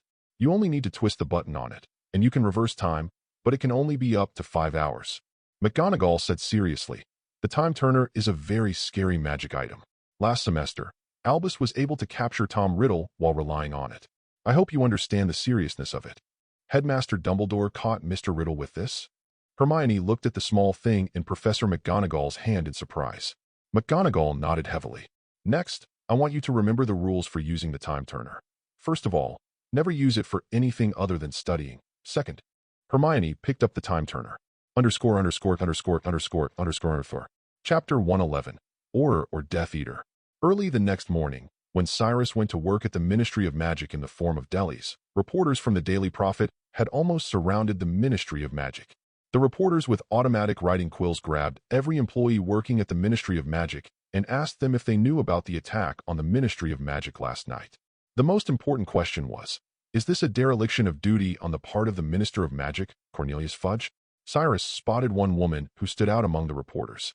She looked very bright, and her hair was styled into delicate, stiff, and weird curls. There is actually nothing wrong with this hairstyle, but it looks very awkward when paired with her face with a big chin. She was dressed in jewels. Even her glasses were gold-rimmed, and there was a thin gold chain hanging on the shelf. Her mouth was painted redder than a rose, and her nails looked like zombies pulled out of someone else's veins. Rita Skeeter. Cyrus recognized her. This is a very troublesome woman, not a threat, just disgusting. He moved into the crowd, intending to avoid Rita Skeeter and take a detour into the Ministry of Magic. But the woman's eyes were like the compound eyes of an insect, and she caught a glimpse of Cyrus. John Delis. Rita Skeeter yelled in a high-pitched voice, laughing and showing her teeth, as if she must have thought she looked absolutely charming. John Delis, wait. Can I have a moment, please? She used her sharp nails to dig through the crowd, and with a familiar look, she rushed in front of Cyrus in a few steps, bringing with her a strong, pungent, and dizzying aroma. Judging from their age alone, Delis and Rita Skeeter were indeed classmates for a while, but in fact, there was no intersection between the two of them. Only people like Rita and Lockhart have something in common. They are the same kind of people, but Lockhart prefers to be in the limelight, while Skeeter prefers to make up things that don't exist. Cyrus took a step back in disgust, leaning his upper body back. Out of politeness, he did not hold his nose directly. You are heartless. Rita thought she was charming and stretched out her fat finger. Of course, she came here after doing her homework. It was not easy to get news about the Ministry of Magic. The first moment she learned the news, she had already thought of where to start. Interviewing a classmate from that year is a good choice, especially since the other party is still in Auror. Okay, Delis, why don't we go and catch up on old times? By the way, I also want to ask you what you think of yesterday's events. Rita's gorgeous look really made Cyrus feel a little nauseous. Please give way, Miss Skeeter, I still have to go to work. Otherwise, I will ask you to go to Azkaban to stay for a few days. Cyrus said politely and passed her. Rita Skeeter looked at Cyrus's leaving figure without any anger. Instead, she curled her lips. The shorthand quill on the side that only has thoughts is already writing furiously. Regarding the attack on the Ministry of Magic that occurred last night, the serving Auror John Delis refused to provide any information. However, it can be seen from his expression that he was very dissatisfied with the stupid plan of the Minister of Magic, Mr. Cornelius Fudge. When I interviewed him, his face showed a lot of reluctance and disdain for those Aurors who were knocked down. He believed that if he had been the person guarding the Ministry of Magic last night, he would never have allowed Tom Riddle to break into the Ministry of Magic and then leave. In view of Delis's excellent performance in school, the author Rita Skeeter strongly agreed. Delis seemed to think that it was extremely stupid for Fudge to send out a large number of Aurors to find the two fugitives. When the author asked him what he thought of Fudge sending out the Dementors, he sneered with disdain. Obviously, he thought that although the Dementor is not lovable, at least it is much more reliable than some other Aurors. Cyrus stopped. To be honest, he naturally didn't care about Rita Skeeter's smearing of the Ministry of Magic's image, nor did he care about the other party using the identity of Delis to make a fuss. After all, he is not Delis. But right now, Cyrus is using the identity of Delis to find the whereabouts of the key to Vault number 12. If this report is published, Delis is a foul-mouthed, arrogant man. There should be no inconsistencies with his act, so maybe he should act as if he cares for his image, right? Miss Rita Skeeter, I think it would be best for you to cut down some of your untrue remarks. Really? Rita replied softly, but the quill did not stop at all. When the author wrote these true contents, Delis angrily asked the author to erase all the contents, calling them untrue remarks. It can be seen that under the pressure of the Minister of Magic, all employees' speech is under control. Cyrus was a little annoyed. He turned towards Rita and was about to take a step forward when his arm was grabbed by another person who jumped out. Wait, Delis, don't be impulsive. Tonks appeared out of nowhere. She probably thought that Cyrus was going to hit someone, so she was very nervous. But in reality, Cyrus was just trying to reason with Rita. Threaten Rita? Rita Skeeter looks confident. What do you think would happen if a serving Auror attacked an innocent, law-abiding person at the entrance of the Ministry of Magic? She's trying to irritate you. Tonks said. Oh, a young girl, having an extramarital affair. What did you say? Tonks immediately became furious. Just now, she was trying to persuade Cyrus to calm down, but now she rushed towards Rita with her teeth and claws bared as if she wanted to tear Rita Skeeter's gossiping mouth into pieces. No need to explain. I know this is not something that can be seen in the light. Rita showed an annoying smile. Nymphadora Tonks, and her name is similar. This is a debauchery dash. Snapped. Halfway through Rita Skeeter's words, the suspended shorthand quill exploded, and the parchment filled with messy writing turned into powder. She was startled, and her steps staggered. She wore a pair of high heels, and the small openings of the shoes were stretched wide by her thick insteps and ankles. This put a strain on the shoes, and eventually, they could no longer bear it. Suddenly, they broke under the weight they shouldn't have had to bear. The person who took action was Cyrus. This movement suddenly attracted the attention of everyone who was surrounding the entrance of the magic department, and even the furious Tonks was at a loss for what to do. Delis, why did you? Rita Skeeter was stunned and horrified at first, and then she immediately thought of how to use the topic. She doesn't like to show off like Lockhart's peacock, but prefers to hide behind the scenes to manipulate public opinion and gain fame and fortune. An Auror acted in public. If the public opinion about this matter expanded, even Fudge would have to beg her to withdraw the report with a lot of gold galleons. Of course, a little gold galleons cannot satisfy her now. When the time comes, she must let John Delis kneel in front of her and kiss her insteps to admit her mistake. So she immediately pretended to look delicate, but her coquettish and ugly look made people feel awkward. Everyone, a dignified Auror from the Ministry of Magic, actually attacked a peaceful wizard in public. Is this the Auror who protects us? Is this the official of the Ministry of Magic whom we elected? You think threats and intimidation can make me retreat? But let me tell you, it's impossible. As a well-known newspaper reporter, my social responsibility tells me that I will never surrender to you. Rita Skeeter gave an impassioned speech, packaging herself into an image of justice and fearlessness of power.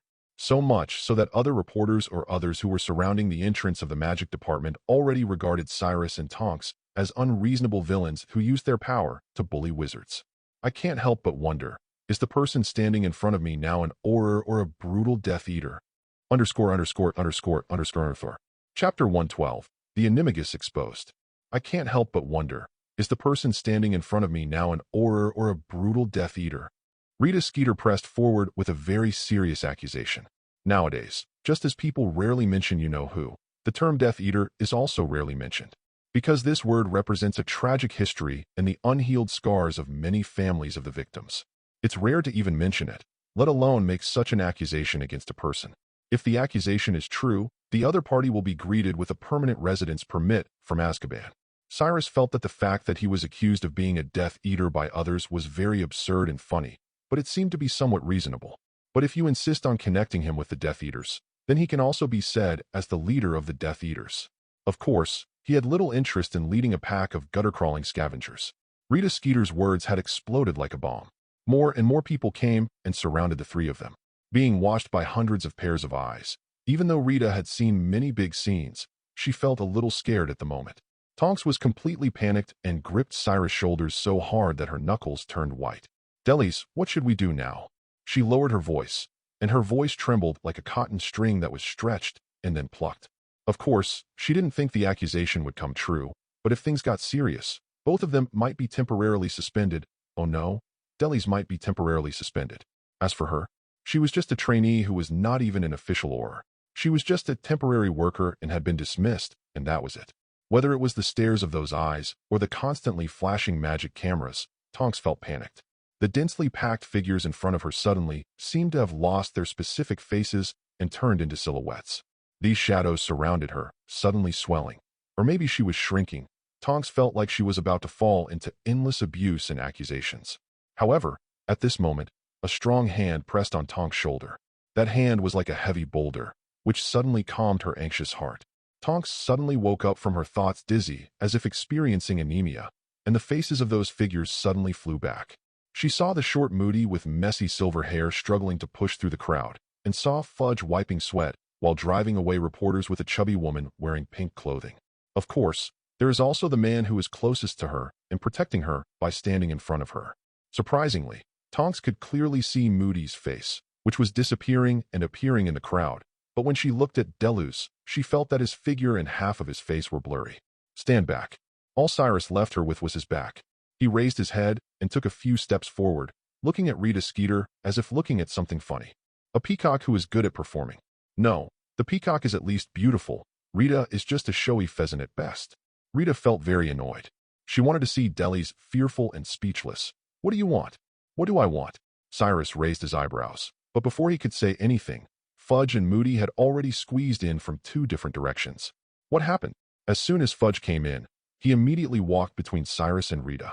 Umbridge, who was following him, gave Cyrus and Tonks a hard look, as if asking them why they had brought such trouble to the Ministry of Magic. Dear Minister of Magic, I think you've come at the right time. Rita immediately put on a smile that she thought was full of charm, and her dazzling red lips made her look extremely aggressive. Aurors from the Ministry of Magic launched an attack on me, a law-abiding citizen. I think you should be able to give an explanation. She kept staring at Fudge, who immediately felt the pressure. He is not afraid of this woman, but afraid of the public opinion behind this matter. If he doesn't handle it well, his already precarious approval rating may be even lower. Deleuze, what's going on? He turned to look at Cyrus. His plump features were squeezed together, and his eyes seemed to be about to shoot out. Who? Give you the right to attack a law-abiding citizen. He gritted his teeth, and the muscles on his face were trembling with every word he spoke. Minister. Tonks seemed to want to say something, but was stopped by Cyrus.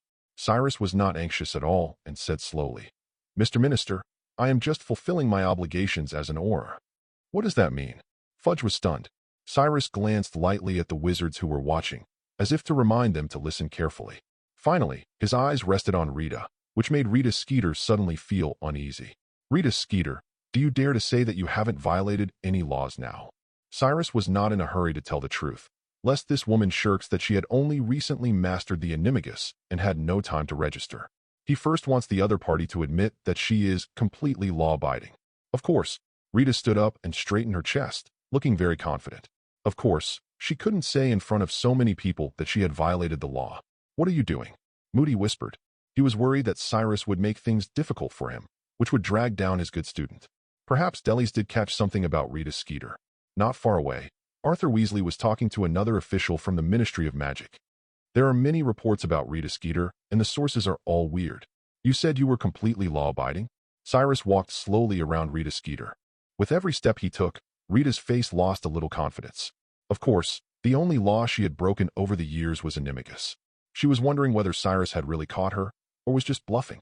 Rita Skeeter, you don't think you can hide the fact that you are an illegal Animagus for the rest of your life, do you? What? Fudge screamed, as if he had just gone deaf. His reaction was even greater than Rita's. You heard it right, Mr. Minister. Cyrus said softly. Rita Skeeter has been an illegal Animagus since many years ago, in the form of a flying beetle. Over the years, she used her Animagus form many times, and the sources for her reports were obtained illegally in this way. Rita's face, smeared with several layers of thick foundation, could no longer see any color. I think the Ministry of Magic has a way of finding out whether a person is an Animagus, right? ________. Chapter 113, Hogshead Inn. The Hogshead is a seedy tavern in Hogsmeade. The first impression people get here is that it is shabby. The wooden sign at the door is broken, the bracket is broken, the door is broken, and even the tables as well as the chairs are damaged, not to mention the tableware in the bar is not complete. Perhaps for the bartender at the Hogshead Inn, brokenness is considered an aesthetic. What's worse than being dilapidated is the filthiness. Not to mention the bloody wild boar's head that's been hanging at the door for who knows how many years. The whole bar exudes a very strong smell of mutton, and thick layers of scum accumulate on the windows. There is so much dust that the sunlight from the outside can barely penetrate. What looked like compacted mud beneath one's feet was actually centuries of dirt paving the stone floor. Its location is also very remote, far away from the central avenue of Hogsmeade, and at the intersection of a path. It's hard to say whether such a pub could exist in the Muggle world, but in the British wizarding world, the Hog's Head Inn is second only to the Three Broomsticks in popularity, because this is the only bar that doesn't exclude dark wizards at all. Every dark wizard knows that the bartender at the Hog's Head Inn is not a nosy person. As long as you drink and pay and don't cause trouble, he doesn't care what you do here. Who did the customers make a deal with, what magical animals were smuggled in, and what evil plans they had? No one cares. At first, this place was just a place for dark wizards to relax and have a drink, but slowly, it evolved into a gathering place for dark wizards. Many dark wizards like to meet here. Tonks had flaxen hair today. To be honest, Cyrus had never seen her hair color so low-key. Isn't it because of the commotion you made in front of the ministry? As a result, you and I were assigned to other tasks. Tonks lowered her voice and said unhappily. Although in the Ministry of Magic, Cyrus revealed that Rita Skeeter was an illegal animagus, solving the crisis of public opinion. It also gave the Ministry of Magic the opportunity to use this incident to divert public attention from the attack. But Umbridge still felt that Cyrus and Tonks had embarrassed the Ministry of Magic, so she secretly removed them from the mission to hunt down Sirius Black and Riddle and replace them with the most unpalatable supervising task. But Cyrus was very interested in this task, because the object of their surveillance is the goblin. Tonks sat on one of the greasy chairs in the Hog's Head, nervously ordering a butterbeer. Not only her hair, but also the facial features on her face were changed. She also retracted herself into her robe, looking like a dark wizard. What are you drinking? Cyrus sat on the chair in disgust, looking a little disgusted at the greasy tabletop. He very much suspected that the table here had never been cleaned. The entire tabletop was as sticky as if it had been poured with sugar water. But his purpose was not to drink. Fire whiskey. Cyrus ordered a glass casually. Even though he disliked this place very much in his heart, on the outside, Cyrus acted like an ordinary dark wizard and didn't care about the filth there. After all, no matter how bad the sanitary conditions here are, they are still much better than those of many dark wizards. Tonks was looking furtively at others while she waited for her butterbeer, which attracted a lot of attention to the two of them. Cyrus tapped the table gently with his hand, attracting Tonks's attention back. First time coming to the Hog's Head? There is a rule here, don't pry into other people's affairs, do your own thing. But Tonks originally wanted to say that her own business was to observe these dark wizards to see if there were any suspicious characters. But at least she was smart enough to understand that Cyrus meant that for others to hear and be at ease. Because her actions just now have caused many dark wizards to begin to suspect that she is an Auror or someone else with evil intentions towards them. Sorry, it's indeed my first time here. Tonks made a husky sound from beneath her black robes. However, it is easy to tell that this voice is deliberately disguised like this, and there is a feeling of a newcomer behind the hoarse tone, like an innocent sheep trying its best to disguise itself as a gray wolf. At this time, more dark wizards gathered their eyes. However, if their gaze was wary at first, it is now downright greedy. A dark wizard who was inexperienced in the world was like a piece of fragrant cooked meat placed in front of their group of wolves who had been hungry for a long time. Although Cyrus and Tonks had only entered the bar not long ago, some dark wizards were already planning to attack Tonks on the road after they left. As for Cyrus, he doesn't look like a newbie, and they're not willing to take any chances. Cyrus didn't care at all about these looks. After all, they are just a bunch of people. Most of the dark wizards are not as powerful as Aurors. If he wanted to, he could wipe out all the dark wizards in the Hog's Head with a random spell. He sat on the seat, looking only at Tonks, but in fact, he had already activated the supersensory charm, and every move in the bar was under his surveillance. The effect of supersensory charm is like opening up a small-scale god's perspective, allowing him to clearly understand everything around him even without looking. Of course, generally speaking, the supersensory spells cast by ordinary wizards do not have this effect. They cannot see clear portraits and colors, and the scenes they see are actually similar to thermal imaging. And the ancient magic mastered by Cyrus. Yes, just like the fire dragon's skin contains ancient magic, the Thunderbird also has ancient magic. The two ancient magics that Cyrus now masters are controlling thunder and lightning, and enhancing vision. The latter not only strengthened his physical vision, but also gave him a magical vision. This allows him to clearly construct the original colors and details when casting some perception-based spells. Just like now, he can clearly see every corner of the bar. Aberforth picked up 2 cups that seemed to have never been washed and poured wine into them with an impatient look. About 7 dark wizards never took their eyes off Tonks as of now. A few of them immediately gave up their suspicions. Some also lost interest in them. There is also a rickety old wizard with a beard who has been looking at the quibbler in his hand nonchalantly since the beginning. He has been smiling nonstop, showing his mouth with only 1 tooth left. Cyrus didn't expect to see someone reading this newspaper in a place like this. He took a curious look and found that Fudge's Rotten Tooth Plan, written by Lovegood, was published in the newspaper. Lovegood also wrote that the 5 defeated Aurors were proof that they were defeated by Tom Riddle alone because of toothache. ___________. Chapter 114. Don't waste your talent. The Quibbler was probably the most outrageous newspaper Cyrus had ever seen. He originally thought he might be able to get some inspiration from the absurd. After all, there is sometimes a thin line between genius and madness. But it wasn't worth reading. He read it a few times and got nothing out of it except a few laughs. Most of the readers of this newspaper are at St. Mungo's Hospital for Magical Maladies and Injuries, and the readers are very concentrated. They are all wizards who have problems with the 5th element in their bodies due to errors in spells. If it were expressed in a language that Muggles can understand, it would be mental illness. Given that most dark wizards are mentally ill, it makes sense that the old man would read the Quibbler in public. Cyrus ignored these unimportant people and focused on a person who was sitting in the corner wrapped up tightly. That person was so short that his feet couldn't even touch the ground when he was sitting on the chair. He may only be 1.2 meters tall, but his body is very bloated. His hands were gloved, and his palms were much wider than those of an average adult. There was no doubt that this cloaked person should be a goblin. The combination of goblins and Hogshead always reminds people of the Goblin Rebellion centuries ago. At that time, the goblins used the Hogshead Inn as their base to launch a violent rebellion. In the past few decades, the goblins have never given up fighting for more rights for themselves. From the goblins' point of view, this is of course understandable. But from the perspective of a wizard, or even a muggle, no one is willing to share the right to possess lethal weapons with other races. Not to mention that greedy goblins always want to get more things. Their desires are like ravines that can never be filled. Snap! The tall and lanky bartender of the Hogs had slammed 2 glasses of drinks in front of Cyrus and Tonks. He looked unkempt, with silver hair and a white beard. Butterbeer 2 sickles, fire whiskey 4 sickles. Cyrus casually paid 1 galleon, and then secretly pointed at the goblin who wrapped himself in the robe. Aberforth Dumbledore immediately understood what Cyrus meant. Spending money to buy information is also common here, but most of the information he can provide is only superficial. Not many dark wizards are stupid enough to publicize their criminal records or evil conspiracies. Aberforth didn't say a word. He just tapped the greasy table casually while taking the money, and a pool of clear water was summoned by him, flowing on the table into a sentence. This goblin has been here for several days, probably waiting for someone, but no one has appeared. Aberforth immediately left with a look of boredom on his face. His boredom was not directed at any one person, but more like he was tired of the world.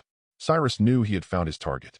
It's just that he couldn't tell whether the goblins were planning to repeat their old tricks and occupy the Hogshead Inn as their headquarters again, or whether they were cooperating with other wizards. But he wasn't too worried about any of it. Although the goblins have always been rebellious, at least in the original work, they have not made any trouble in the past few years. Even after Voldemort was resurrected, the Death Eaters did not try to reach the goblins. The Death Eaters wooed giants with low intelligence, uncontrollable dementors, bloodthirsty werewolves, and even acromantulas who were not even demi-humans under their command. However, Voldemort had always looked down upon goblins as something not pleasing to the eye. These guys have no other characteristics except being greedy and being able to make fairy treasures with one hand, which Voldy had very little interest in, and their own magic power is far inferior to that of ordinary wizards. Goblins are really not qualified as a combat force. In general, there is nothing to worry about. Even if the goblins cause riots again, they will only cause a little trouble to the Ministry of Magic. It is impossible to overthrow the existing wizarding order. Tonks concentrated on drinking her butterbeer, a little surprised that Cyrus had found the target of their operation so quickly. "How do you know that person is a goblin?" she asked in surprise. "Obviously, only goblins are so short. And didn't you see his hands? Although it's wearing gloves, the size is very different from that of ordinary people." When Tonks heard this, she immediately looked at the goblin carefully. She tried not to attract attention with her actions, So she picked up the beer glass and glanced at the goblin while drinking. Sure enough, the man's characteristics were exactly the same as what Cyrus said. She couldn't help but admire Deli's. After all, he is a well-trained orer. He is indeed amazing. She retracted her gaze, put down the wine glass, and asked in a low voice, with butterbeer foam all over her lips. Then how are we going to get information? Wait until he is alone and then knock him unconscious? It's just a goblin. I should be able to do it. Even after you have been training with Moody for 2 years, why are you so reckless? What's the use of catching him? Cyrus said helplessly. The goblins are very united. If you catch him, you won't get any information. On the contrary, he will also alert others. What should we do then? We just wait and watch, to see who he is waiting for. Cyrus said, you are a metamorphmagus. When the person he is waiting for appears, after they part, you can transform into that person and then get information. Okay, but I still want to participate in the mission of hunting down Sirius Black, Tonks said regretfully. Don't be stupid. You have the talent of metamorphmagus. You are naturally suitable for the task of gathering information and tracking. It would be stupid to confront the Death Eaters head-on. Cyrus thought of the deaths of Tonks and Lupin in the original novel. He felt her death was not worth it even during the final battle at Hogwarts. Use your talent well, Tonks. It is an ability that many people dream of, and it is not something you use to amuse children. With her ability, she could transform into a Death Eater and sneak up on Death Eaters, but she instead chose to fight and die. It's a pity that the good ability could not be used, and it can even be said to be a bit wasted. In fact, after Cyrus became the only Imago-Magus in the world, his human body transformation skills became so powerful that he was almost on par with the Metamorphmagus. Yeah, got it. Tonks replied dully, then looked at Cyrus with resentment and ordered another glass of butterbeer. When it comes to butterbeer, many people think it is non-alcoholic, but this is not the case. In fact, it does contain a small amount of alcohol, but the amount is so small that even underage wizards can drink it. But house elves, whose body structure is different from that of wizards, can become drunk after drinking too much. Cyrus was surprised that Tonks could even drink a drink made under such unhygienic conditions. Anyway, he would never touch the glass of fire whiskey in front of him. First you should wipe. Cyrus wanted to remind her of the beer foam on the edge of his lips that looked like a white beard, but at this time the door of the hog-head and opened with a bang. The dazzling sunlight shined in. Cyrus and Tonks stopped conversing as their attention was attracted. When they heard the sound and looked around, they saw a huge figure blocking the door.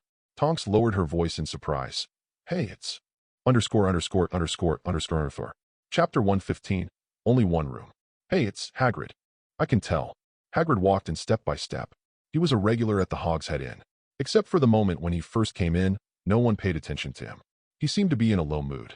His huge body turned around in the narrow gap between the tables, almost knocking several customers to their feet. Oops, sorry.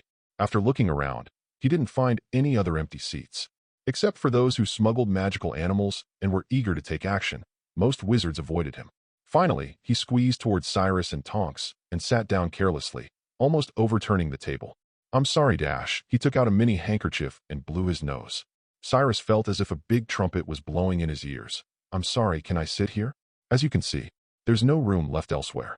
Tonks was more than happy to, but Cyrus spoke first. He pushed the undrinked glass of fire whiskey in front of Hagrid and said softly, Please. Thank you. Thank you. You are such a good person. Hagrid burst into tears as if he had never felt such love before. He picked up the glass and drank it all in one gulp, then let out a deafening burp. He drank the wine and wanted to pour out a lot of bitter water in his heart, but Cyrus stopped him. Hagrid, I know you may not feel very good, but the two of us still have something to talk about. Why don't you go to another table? Look, it's empty there too.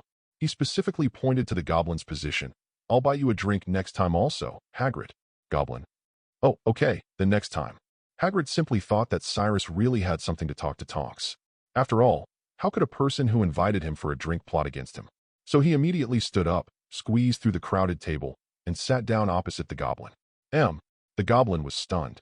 Even though his face was tightly wrapped, Cyrus could still imagine the shock and anger on his face. He wanted to refuse, but suddenly no sound came out of his throat. He looked at Cyrus with hatred on his face, as if he wanted to pounce on Cyrus immediately and break Cyrus into pieces. Why did you push Hagrid away? Tonks asked. Obviously, we are on a mission, Cyrus said without changing his face. Besides, everyone knows that Hagrid is very talkative. Of course, Cyrus lured Hagrid there on purpose. An easygoing, talkative person like Hagrid might be able to get something out of the goblin's mouth, but even if he couldn't, it would be no loss to him. The goblin failed to stop Hagrid from sitting down, and Cyrus heard Hagrid order 2 more glasses of fire whiskey, and then drink and complain to the goblin. He talked about how he finally became a teacher at Hogwarts this school year, but something went wrong in the first class, hurting the Malfoy child. Although Hagrid is not very smart, he also knows that the consequences for him may not be good if he messes with the child of the Malfoy family. When Ginny planned to attack Malfoy last year, Hagrid said it was lucky her spell didn't hit. Actually, it's just a minor injury. He's just showing off. Hagrid drank some wine, and the fire in his heart immediately surged up, and his face turned red. You know, he's nothing compared to Harry. Harry broke his hand last year, but he didn't scream at all. In Hagrid's eyes, Harry is the best kid in the world, and Malfoy is not even worthy of carrying Harry's shoes. In addition, the second, third, and fourth best children are Hermione, Ginny, and Ron respectively. I didn't even know he was a professor, Tonks whispered.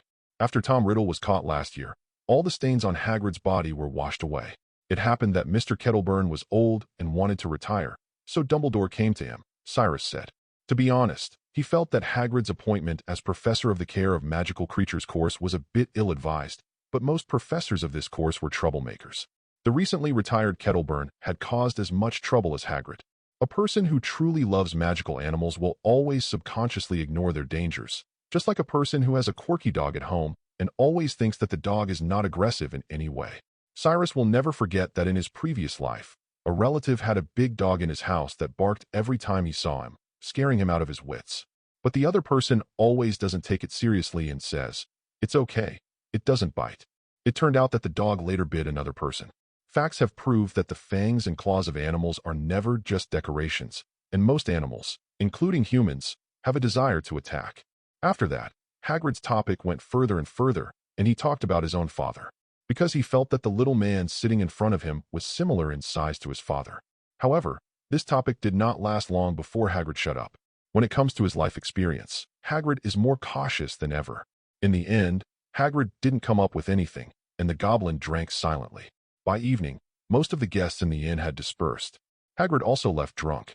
The goblin didn't go anywhere, and it seemed that he planned to stay at the Hog's Head Inn. Cyrus also asked for a room. The two of them walked to the door of the room in silence. Tonks suddenly stopped and stared wide-eyed. "Why do you only want one room? Do I need 2 rooms instead of 1? Are you alone?" "What about me?" Tonks asked in disbelief. "Are you going to let me sleep on the street? Can't you go back to your own home and sleep?" Cyrus said matter-of-factly, "Is it possible that you prefer the environment of the Hog's Head Inn? If so, then you should really go to St. Mungo's to have a look at your brain. How can any Auror return home while on a mission?" Tonks said with a "did you make a mistake?" look on her face. "Besides, you can also go home to sleep.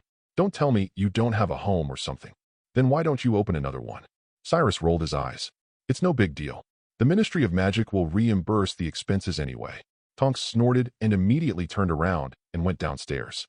After a while, just as Cyrus was cleaning up the room several times, Tonks walked up again with a wilted head. "There's no room left. From the start, people don't like to stay in Hog's Head because the whole place smells like a goat. So there are very few rooms, and they are all occupied now." Cyrus was stunned for a moment and was about to close the door. Tonks had already bent down nimbly and got under his arm. Chapter 116, Meeting Black Again. Capacious Extremis. Geminio. Cyrus extended the space in the room and conjured another bed. Tonks immediately lay down on the bed, and her hair suddenly turned light blue. "I'm exhausted." "Tired, really? You sat in the bar all afternoon and cost me 12 sickles." Cyrus walked to the door and opened the broken door. Tonks turned over. "Where are you going?" "Going for a walk outside." "Then I am coming too." "No, you stay and keep an eye on the goblin." After saying this, Cyrus closed the door directly without giving Tonks a chance to refuse. Tonks was so angry that she picked up a pillow and threw it on the door. Hogsmeade looked a bit bleak in the evening. The sky began to darken, and the sun seemed to melt, dyeing the large clouds in the distance orange. Several Aurors were patrolling, and Dementors were wandering around, trying to pounce on anyone they saw. Cyrus was walking on the streets of Hogsmeade. He had no other purpose. He just wanted to experience the atmosphere of the magical world more personally. Until now, he has never seen Hogsmeade Village. There are also those interesting magic snacks that he also wants to try. However, as he walked along, he found that many shops had closed early. Because of the Dementors, The entire business in Hogsmeade is not doing well. Instead of buying something delicious, Cyrus was targeted by another guy. When a black dog with a large frame but very thin belly saw Cyrus, it immediately rushed up with its tail wagging, opened its mouth, and bit his trouser leg. Serious? Cyrus naturally recognized the identity of the black dog at a glance, but he was curious about how Sirius recognized him. He raised his eyes and looked around, and found that there were Dementors everywhere on the street. So he lowered his head and whispered softly, "Come with me." The black dog released its muzzle and followed Cyrus to the Three Broomsticks. The Three Broomsticks pub was empty except for a sign, a curvaceous woman wiping a wine glass. She was a little surprised when she saw Cyrus and a big black dog coming in. "I thought it was those damn Dementors again. Those guys come to patrol twice a day, and there are fewer customers in the pub." Madame Rosmerta put down her wine glass and uttered bitterly, "What do you want to drink? Get me a room, 2 glasses of butterbeer, and 2 servings of prime rib, and bring them all to the room," Cyrus said softly. He needed a private place to talk. "All right, the rooms on the 2nd floor are all empty, but if you stay in the rooms now, you will inevitably encounter harassment from those stinky Dementors." After Ms. Rosmerta finished speaking, she twisted her waist and entered the kitchen. Cyrus took the big black dog upstairs. After closing the door, the black dog immediately stood up and turned into a down-and-out British gentleman. "Cyrus, how did you recognize me?" Cyrus simply took off his disguise and returned to his original appearance. "Your appearance has changed, but the smell has not changed one bit." Sirius grinned, showing his yellowed teeth. "I thought you failed until I saw your wanted poster not long ago. I didn't expect you to sneak into the Ministry of Magic directly. An Auror's disguise, huh? Hee hee. Are you here to arrest me?" They were both prisoners who escaped from Azkaban, but they looked completely different. "My smell? I didn't notice that." Cyrus was very happy that Sirius pointed out the flaw in his transformation. "But you, aren't your life a little too miserable?" "Misery? Heh, it's better anywhere than in Azkaban." Sirius laughed to himself. "I just hate that the rat hid so well. I'm afraid he decided to hide as soon as he heard the news about me. I couldn't go into Hogwarts. It's been almost 2 months since he escaped from prison, but he still hasn't seen Peter Pettigrew. However, he recently discovered a smart guy and planned to develop him into his helper. In fact, the only path Sirius could take was the one leading to the Shrieking Shack. The rest of the secret passages led directly to the castle, and it would be too dangerous to go that way. It's a pity that Filch confiscated the map when they were in school, otherwise it would have been much more convenient. "You didn't go to find Harry?" Cyrus was not very interested in Pettigrew. Anyway, the punishment would eventually come to that despicable traitor. "I saw him from a distance." Sirius's speech slowed down, looking very sad. "He really looks like James." "Really? Then you haven't thought about getting to know him?" Cyrus asked. You can give him a family, Sirius, just like the Potter family gave you a sense of belonging after you left the Black family." Cyrus suggested. "Harry needs a family. Harry can be reckless sometimes, but that doesn't stop him from being a good boy." Cyrus regarded Harry and the others as his friends, so he also hoped to make up for some regrets. But Sirius hesitated. He escaped from the prison on the isolated island, but he could not escape the torment in his heart. "What qualifications do I have? If it weren't for me, he would have a happy family. So now you have a chance to make amends. I think you should have visited Privet Drive. He didn't do well with the Dursleys. James Potter didn't leave any good impression on them." "But he..." Sirius opened his mouth, looking extremely timid. "Do you think he will forgive me? Or let's change the question. Do you really think he would blame you?" Cyrus asked. "Why not? He should do it. If I hadn't suggested it, maybe they would." Sirius' face was full of pain. "Then you really underestimate Harry's character. He is a good boy. He will understand who is the real betrayer and who is the murderer of his parents," Cyrus said lightly. "And he will be very glad that he has a real relative, not just a godfather, but also someone who cares for his well-being and loves him." Sirius was silent. At this time, Ms. Rosmerta knocked on the door. Cyrus transformed back into delis and opened the door. "Ribs and butterbeer, exactly as you ordered." "Thank you, ma'am." After taking the food, Cyrus closed the door again. He put the ribs on the table and drank the butterbeer first. This wizard's drink tastes a bit sweet and mushy, but it's not greasy looking like it is in the Hog's Head, and it tastes good. "Let's get something to eat first. I guess you've been digging through trash cans for about 2 months, right?" "It's not like I am always digging through the trash cans," Sirius replied, sitting down and eating in silence. Bypassing the topic just now seemed to make him feel more relaxed. He was not afraid of the Death Eaters or even the Dark Lord, but when facing James Potter's child, he was filled with fear. But in reality, this is just a cowardly escape. Sirius took a swig of butterbeer, swallowed the rib meat stuffed in his throat, and then looked at Cyrus seriously, as if he suddenly remembered something. By the way, you have to tell me, what's going on with your identity as the successor of the Chamber of Secrets? ________. Chapter 117. Darkness shrouds the Albanian jungle. What's going on with your identity as the successor of the Chamber of Secrets? Sirius asked accusingly. You knew already? It's hard not to know that after I escaped from Azkaban prison, every Auror I met who was hunting me and you were talking about it. You are the heir of Slytherin, and you control a huge basilisk.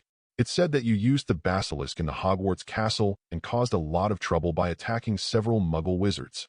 Because he was so happy with Cyrus, Sirius sometimes forgot that he was a prisoner imprisoned in Azkaban. Due to the unbreakable oath, he could not take the initiative to inquire about Cyrus's deeds before, but now that the contract has ended, he can naturally ask about Cyrus's experience. I don't think you are that kind of person. Could it be that you were wronged like me? No, I am the culprit of the secret room attack, of course, only this time. The attack 50 years ago had nothing to do with me, Cyrus explained. What's wrong? Regret helping me escape from Azkaban, Mr. Black? The events in the Chamber of Secrets are actually very complicated, especially for the Ministry of Magic.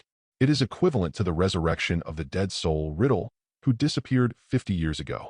Although the Ministry of Magic had a trial with Cyrus, it concealed the truth about the attack 50 years ago. Therefore, many wizards know little about this matter. They only know that Tom Riddle released the basilisk and then became an insignificant and small part of Dumbledore's many glorious glories. The Snake King, who is more powerful than the Phoenix and can kill anyone just by looking into their eyes, didn't kill anyone. Do you really think I would be wary of you? Sirius sarcastically said. I only need to kill Peter Pettigrew and the rest. I don't care. Whatever your reason was, it's irrelevant. Okay, you can stay here for one night. I'll leave first.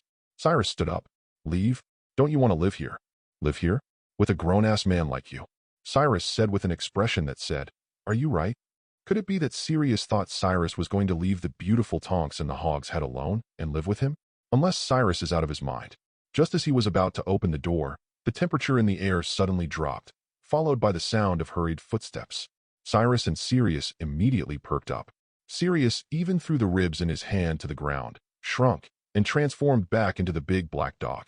Dong dong dong. There was a knock on the door. Open the door. It's an Auror and Dementor. Ms. Rosmerda's voice was filled with resentment. Cyrus saw that Sirius had turned back into a dog, so he opened the door, and then a faceless black figure pounced on him without hesitation. The cold scraped into Cyrus' flesh like a cold blade. Expecto Patronum. Silver cocoon-like threads poured out from the front of Delis's wand, instantly repelling the Dementor's body and causing it to hit the wall opposite the door. Get away, you dirty thing. The silver light was like a flame, and the Dementor was like an ugly beast burned by the flames, and immediately fled in a hurry. Rosmerda and the accompanying Auror were all startled. The Auror even subconsciously pulled out his wand, intending to have a duel with Cyrus. It's me. By this time, Cyrus had already walked out on his own initiative. Delis, why are you here? The Auror didn't expect to meet Delis here, but since they were both Aurors, there was no need to search. There are no spare rooms in the Hog's Head bar, so you don't expect Tonks and I to squeeze together, now do you? Cyrus glanced at the Dementor who fled in a hurry. I really don't know when these days will end. Right? But your condition is still good. I patrol with these things every day, and all my happiness is gone after every day. The Auror also sighed. Fudge is too messy. These Dementors will cause trouble sooner or later. I heard that he sent some of the Dementors to Hogwarts. That's crazy. Rosmerda was not from the Ministry of Magic, so she badmouthed Fudge. Naturally, there is no mercy at all. But the Auror looked a little embarrassed. Otherwise, what can he do? Cyrus smiled contemptuously. Everyone agreed that Fudge was incompetent, but Dumbledore had disappeared for a few months, which gave him a taste of power. Now he is even more reluctant to let go. Don't say this in the Ministry, otherwise you will never get a promotion in your life. Auror warned, and then said, At least a Dementor in Hogwarts is better than Sirius being there. Huh, what a lunatic. I can't believe he killed more than a dozen Muggles by a curse. Speaking of Sirius, I never dreamed that he would be a Death Eater. Rosmerda pondered. Of all the people who have taken refuge in the dark forces, he is the one I least expected. I still remember him. When I was in school at Hogwarts, if you told me at that time that he would become a Death Eater, then I would definitely think that you must be drunk. Who says otherwise? What a madman, killing so many people, said the Auror. He was probably stimulated. Otherwise, why would he go crazy after the Dark Lord fell? He also killed Pettigrew. Peter. They were so close when they were in school. Sirius was eating in the room while listening to the conversation between the three of them. When he heard this sentence, he immediately let out several angry barks in annoyance. What? You have a dog? Auror asked strangely. A stray dog. Seeing how miserable it was, I brought it in and ordered a meal for it. Cyrus opened the door, exposing the skinny big black dog with only bones and a layer of skin left. In front of the Aurors and Rosmerta, the dog looked really pitiful and a little mad. Sirius stared savagely at the Auror. It doesn't look like he's easy to mess with. The Auror smiled and said goodbye to Cyrus. Rosmerta also walked upstairs in her shiny high heels. Cyrus closed the door. You have to learn to control your emotions, Sirius. Control my emotions? Sirius looked ridiculous. I was so blind. It's my fault that I didn't smell the disgusting stench of traitor emanating from him. Do you know? We also suspected Remus and thought he was not worthy of trust. Cyrus listened quietly to his venting. After a long time, Sirius probably got tired or knew that no matter how angry he was, he wouldn't be able to hurt a hair of Peter Pettigrew by rambling like this. So he slowly calmed down. Cyrus glanced out the window. Night enveloped Hogsmeade, and the sky was covered with dark clouds without any light, as if it was foreshadowing that something dark was about to return. Night falls over the dark jungles of Albania. A shambling dark wizard walked out of the depths of the forest with a strange posture. If one looks carefully, it is not difficult to find that his eyes are dull and his figure is like a soulless puppet. There was a double image superimposed on his facial features. He was still holding an old newspaper from more than a month ago, in which Rita Skeeter wrote, "The second prison breaker. Is Azkaban really as safe as we think?" This article occupied the front page of the newspaper and looked so dazzling. The body swayed and made an unimaginable, startled, and hoarse sound. He has resurrected. Underscore. Chapter 118, Dumbledore's Temptation. You're taking action, Tom. Let me see if you are the same person. Dumbledore put down the envelope in his hand and slowly sat back in his chair.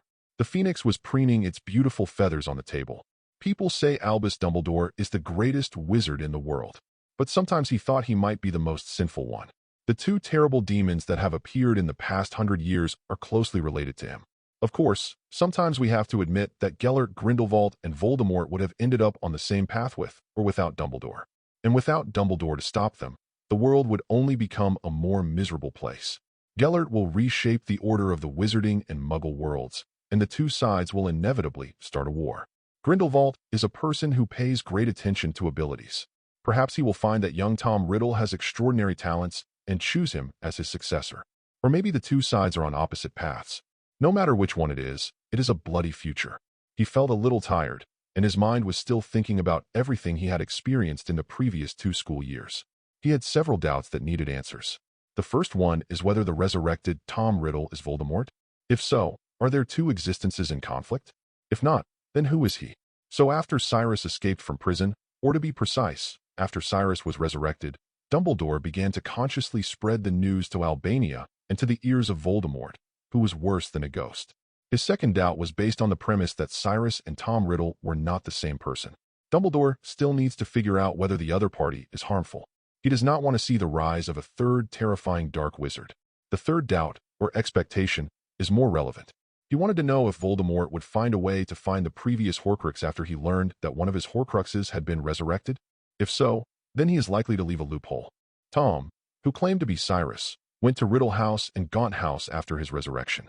It was impossible for him to hide his Horcrux in a place where muggles lived like Riddle House. That would be his shame. It seems that all he took away were the Horcruxes hidden in Gaunt's old house. Dumbledore thought. But the Ministry of Magic. Will he hide the Horcruxes in the Ministry of Magic? Dumbledore thought it was unlikely. Although the Ministry of Magic symbolizes power, which seems to be something Voldemort was born with. In fact, Voldemort also despises the Ministry of Magic.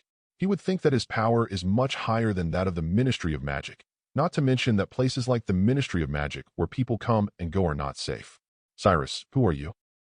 Delis, who in the hell is that goblin waiting for? It has been ages. It was another day, and Tonks was tired of staying at the Hog's Head Inn. In fact, Cyrus has been living with her for more than half a month now. Even the Aurors and Estimenters have relaxed their vigilance a little, and the goblin is happily sitting in the bar every day waiting for someone who may not even come there. During this period, Tonks changed all the people she had an impression of in her mind so as not to expose her chicken feet. Cyrus, on the other hand, used the phrase, "I'm not good at transfiguration," to avoid the boring stalking activities and went around, making Tonks' teeth itch with anger. No matter who he is, or whether there is such a person since it is a job, then do it well, Cyrus said and slipped out. You have the nerve to say that? Who sneaks away to the Three Broomsticks every day to see Rosmerta? Be careful with your remarks, or I'll write to your wife. Tonks said angrily, resisting the urge to rush up and punch Cyrus. I don't go there to see the boss lady. I just don't want to eat among flies. Besides, my wife and I have a very good relationship. I just bought a cat for her a few days ago. Cyrus nodded. He didn't say anything back. Of course, he didn't buy any cats. In fact, the animal he sent out was Delis himself. At that time, Cyrus turned Delis into a python and Delis slipped away. Later, he spent some time to find Delis back, turned him into a cat, and gave it to his wife. After all, Cyrus became Delis just to find the key to the 12 vaults, not to break up other people's families. He stretched, and after walking out of the Hog's Head, he did not go to the main road of Hogsmeade, but turned to a more remote place. The Shrieking Shack, a haunted house famous throughout the British wizarding community. A few months ago, Cyrus fought with Dumbledore here, and the house was destroyed. But now it seems that Dumbledore has restored the house, and even its appearance has not changed. No, it's not like it hasn't changed at all. In fact, there are some traces of life in the house. It seems that a certain werewolf has returned here, but this time he did not add new scars to this precarious house. Somehow, Cyrus wanted to go back to Hogwarts, but he was a little worried about the Marauder's map. He was not sure if Dumbledore had that map. It's even more uncertain whether Dumbledore would kill him if he met him again. He doesn't want to die after reaching his Thunderbird form. He doesn't even recall the whole incantation after all. Finally, he turned back. He walked into the Hog's Head Inn, but surprisingly, there was no trace of Tonks. The goblin who sat in the bar day after day was not there today either. Cyrus immediately realized that the person he was waiting for might have appeared, and Tonks might have followed him on her own initiative. Aberforth's actions confirmed Cyrus' suspicions. When he saw Cyrus coming back, he threw over a piece of paper folded several times with a look of displeasure on his face. That girl left it for you. I think she is probably in danger. Cyrus immediately opened the letter. Delis, the man the goblin was waiting for has appeared. He is a wizard. I have to follow him. I have left traces for you. See you then. When did it happen? Cyrus put the note away and asked seriously. It's been almost 5 hours since lunch. Aberforth replied casually. You'd better hurry up. That girl can't be their match. There was no way Cyrus would get Tonks hurt. He rushed out of the bar, almost knocking the shabby door open. Cyrus waved his wand in front of him.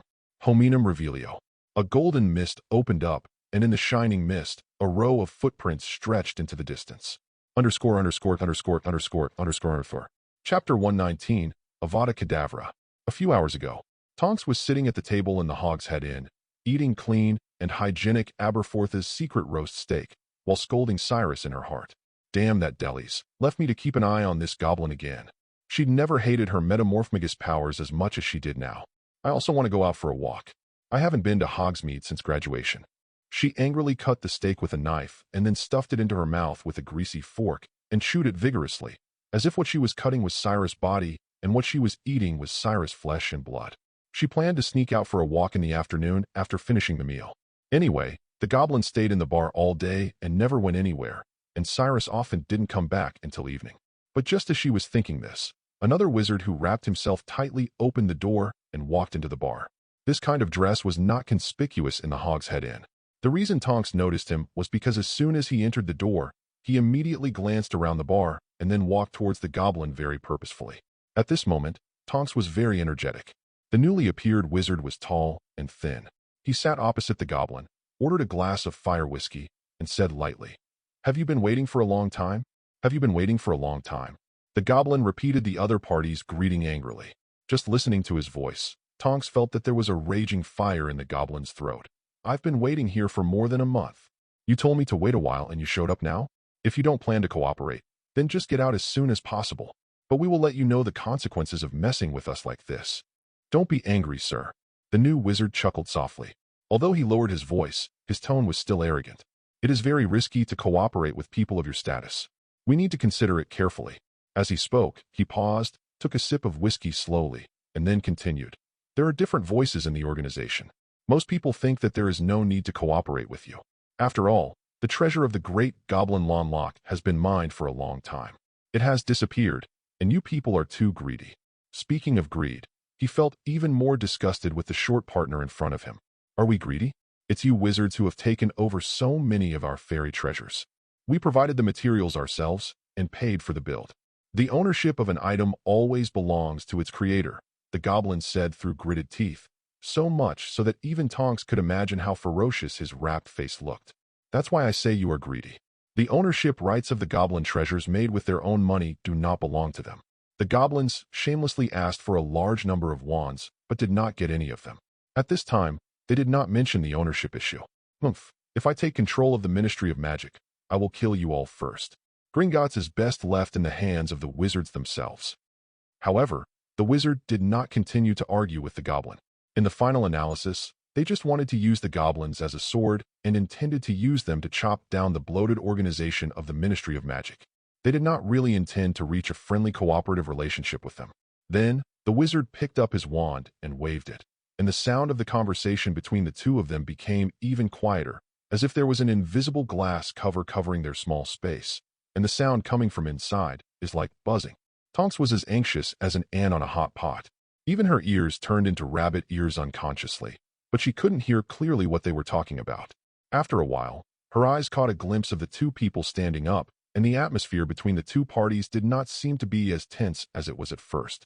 The tall wizard took the initiative to settle the bill with Aberforth, and then walked out of the Hog's Head Inn with the short goblin. Are they leaving? Tonks couldn't sit still, and quickly took a big gulp of butterbeer to swallow the roasted pork ribs in her throat. She wiped the grease on her mouth with her sleeves and jumped up, rushing to the inn's exit in 2 or 3 steps. In front of the door, she paused again with a troubled face and turned back. Damn delis, this all happens when he is not here. But I still need to inform him. She jumped to her feet, hurriedly wrote a line of words, and threw it in front of Aberforth behind the counter. Bartender, bartender, can I trouble you with a small thing? When my companion comes back, show him this. After saying that, she pushed the door open and walked out.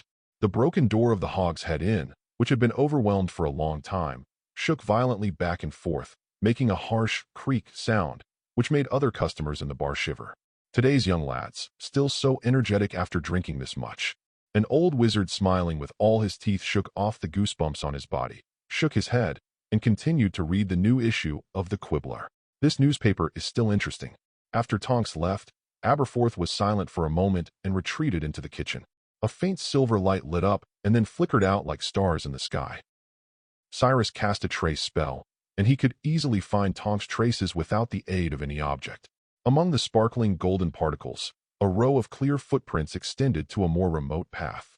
He quickly followed the footsteps, and his figure gradually disappeared among the green shrubs. Not long after he left, several black figures appeared from behind his back and followed Cyrus' footsteps towards the dense forest. Each of these black figures holds a wand in their hands and is fully armed. They look like they are not just ordinary dark wizards, but an organized armed force. Apparently, they had already targeted Cyrus and Tonks as 2 Aurors from the Ministry of Magic. Cyrus followed the footprints all the way to the end of the road. Here, the path forward was swallowed up by wilderness and time. Weeds and dead leaves buried the road, and the footprints stopped abruptly. Flying away, or disapparating? Cyrus waved his wand gracefully like a conductor, and the magic flashed back the scene here. The old image from a few hours ago appeared in front of Cyrus' eyes. 2 men in black robes, one tall and one short, walked all the way here. The tall and thin wizard dropped an old wand like a charity. It looked crudely made, and the goblin was also very dissatisfied with it, but didn't say much. Go to the ruins. The tall and thin wizard said softly, and then his body was stretched out like a gummy candy, and he quickly swirled into a black spot. Snapped. A green light pierced out of the black dot. Avada Kedavra. ______. Chapter 120, Rookwood. The death curse was like green lightning, piercing through the psychedelic shadow in an instant and going straight to Cyrus's chest. Green light suddenly occupied Cyrus's entire pupils. His heart was startled, and he stopped moving as if he couldn't distinguish between illusion and reality, until the magic spell hit his chest. He flew out like a huge old doll and rolled silently to the ground. About 7 or 8 black-robed wizards walked out slowly. They probably didn't expect it to go so smoothly, and they all looked very surprised. I thought this order would be a big trouble, but I didn't expect it to be solved so easily. Humph. Even Albus Dumbledore will die if he is hit by the death curse. What does an aura mean? One of the wizards sneered. These idiots from the Ministry of Magic think we don't know they are here on surveillance? What a shame. If we hadn't just needed only one sacrifice, you would have lived a little longer. What to do with the body? Of course, leave it here, and let the Ministry of Magic take care of it. Another dark wizard smiled cruelly. Anyway, they didn't reveal anything. This is equivalent to giving the Ministry of Magic a hard slap, and the people in the Ministry still think that the goblins are causing trouble. Let's go. The wizards operated at the same time, making a series of noises in the air as if a bunch of firecrackers were suddenly lit. The forest suddenly became silent, leaving only the silent cry of life that seemed to be still making, and a loud eagle's cry. The big golden bird circled and landed on the ground, transforming into Cyrus. And the skin of Cyrus, who was lying on the ground with no breath of life, suddenly tore open, then turned brown and merged with the moist soil. From beginning to end, those wizards killed only the clay doll created by Cyrus. He had long discovered that someone was following him, and the moment he entered the jungle, he took advantage of the blind spot in the opponent's field of vision to transform into an eagle, and at the same time transformed into another version of himself. He didn't take the 7 or 8 dark wizards seriously, but it had been too long since Tonks disappeared. Cyrus couldn't accurately determine where their apparition destination was. If there was a slight error, maybe he would be too late to save Tonks. That's why Cyrus acted like this. Now, he knows where the so-called ruins are located. The magic trace of the apparition in the air has not dissipated yet. He only needs to follow the traces to find the location. He closed his eyes and felt his navel being forcefully pulled out by a hook. His whole body felt dizzy, as if he had been stuffed into a drum washing machine. The next moment, the moist air hit Cyrus' face. Wow! The sound of the waves rising and falling is endless and echoes constantly. Is this the beach? Cyrus shook his dizzy brain slightly and found that he was in a damp cave at the moment. The cave was very shallow, only about 2 or 3 meters deep. He slowly walked out of the cave and was greeted by strong light and the howling salty sea breeze.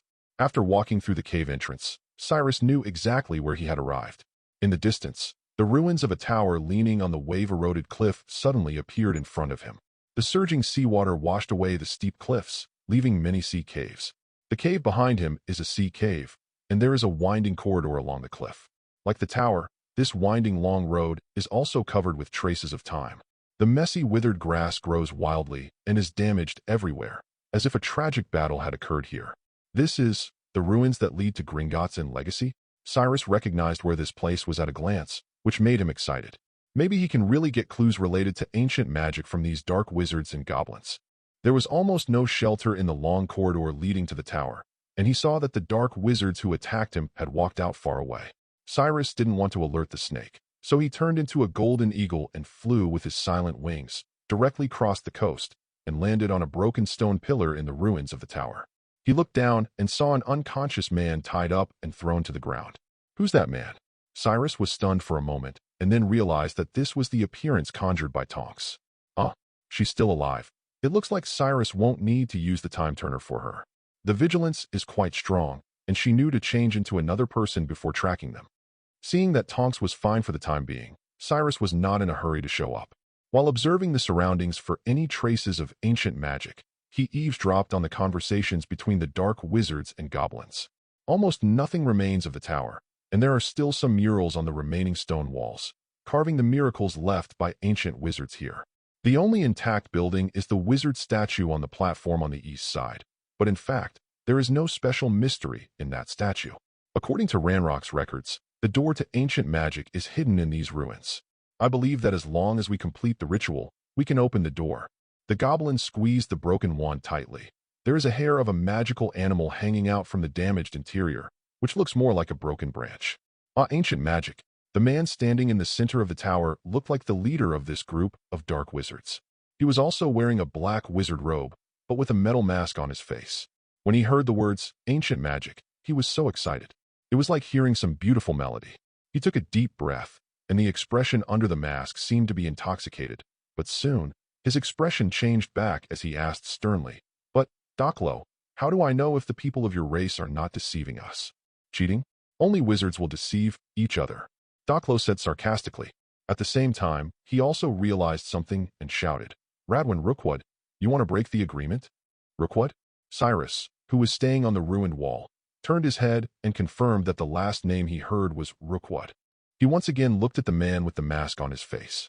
Previously, in order to inquire about the key to Vault 12 or other information about ancient magic, he specifically sought out Augustus Rookwood, who was imprisoned in Azkaban.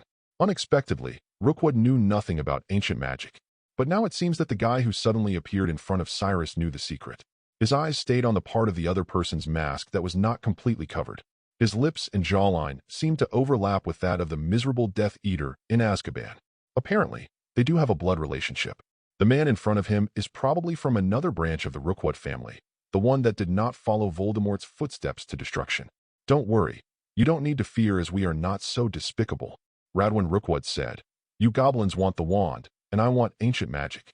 Our purposes are not conflicting, and can even be said to be in complete harmony, right? He took a step forward, walked to the center of the tower, and opened his arms vigorously. In the sea under the setting sun, a certain power seemed to be sinking, and it seemed that something was about to rise, like the rising silver moon. ________. Chapter 121. Blood will guide the way. The sunset slowly sets, and the ocean on the other side of the horizon is like a large golden field of hope, like ears of rice constantly bowing their heads in the surging wind and waves. The sky on the other side gradually darkened, filling the sky with the color of purple wisteria flowers. As time goes by, the color becomes darker and darker, until the sky is completely darkened and the pale yellow moon hangs. After the end of August, the temperature has been dropping. Now it is almost October. The temperature on the seaside is not high and the sea breeze is cool. It's time to start the ceremony.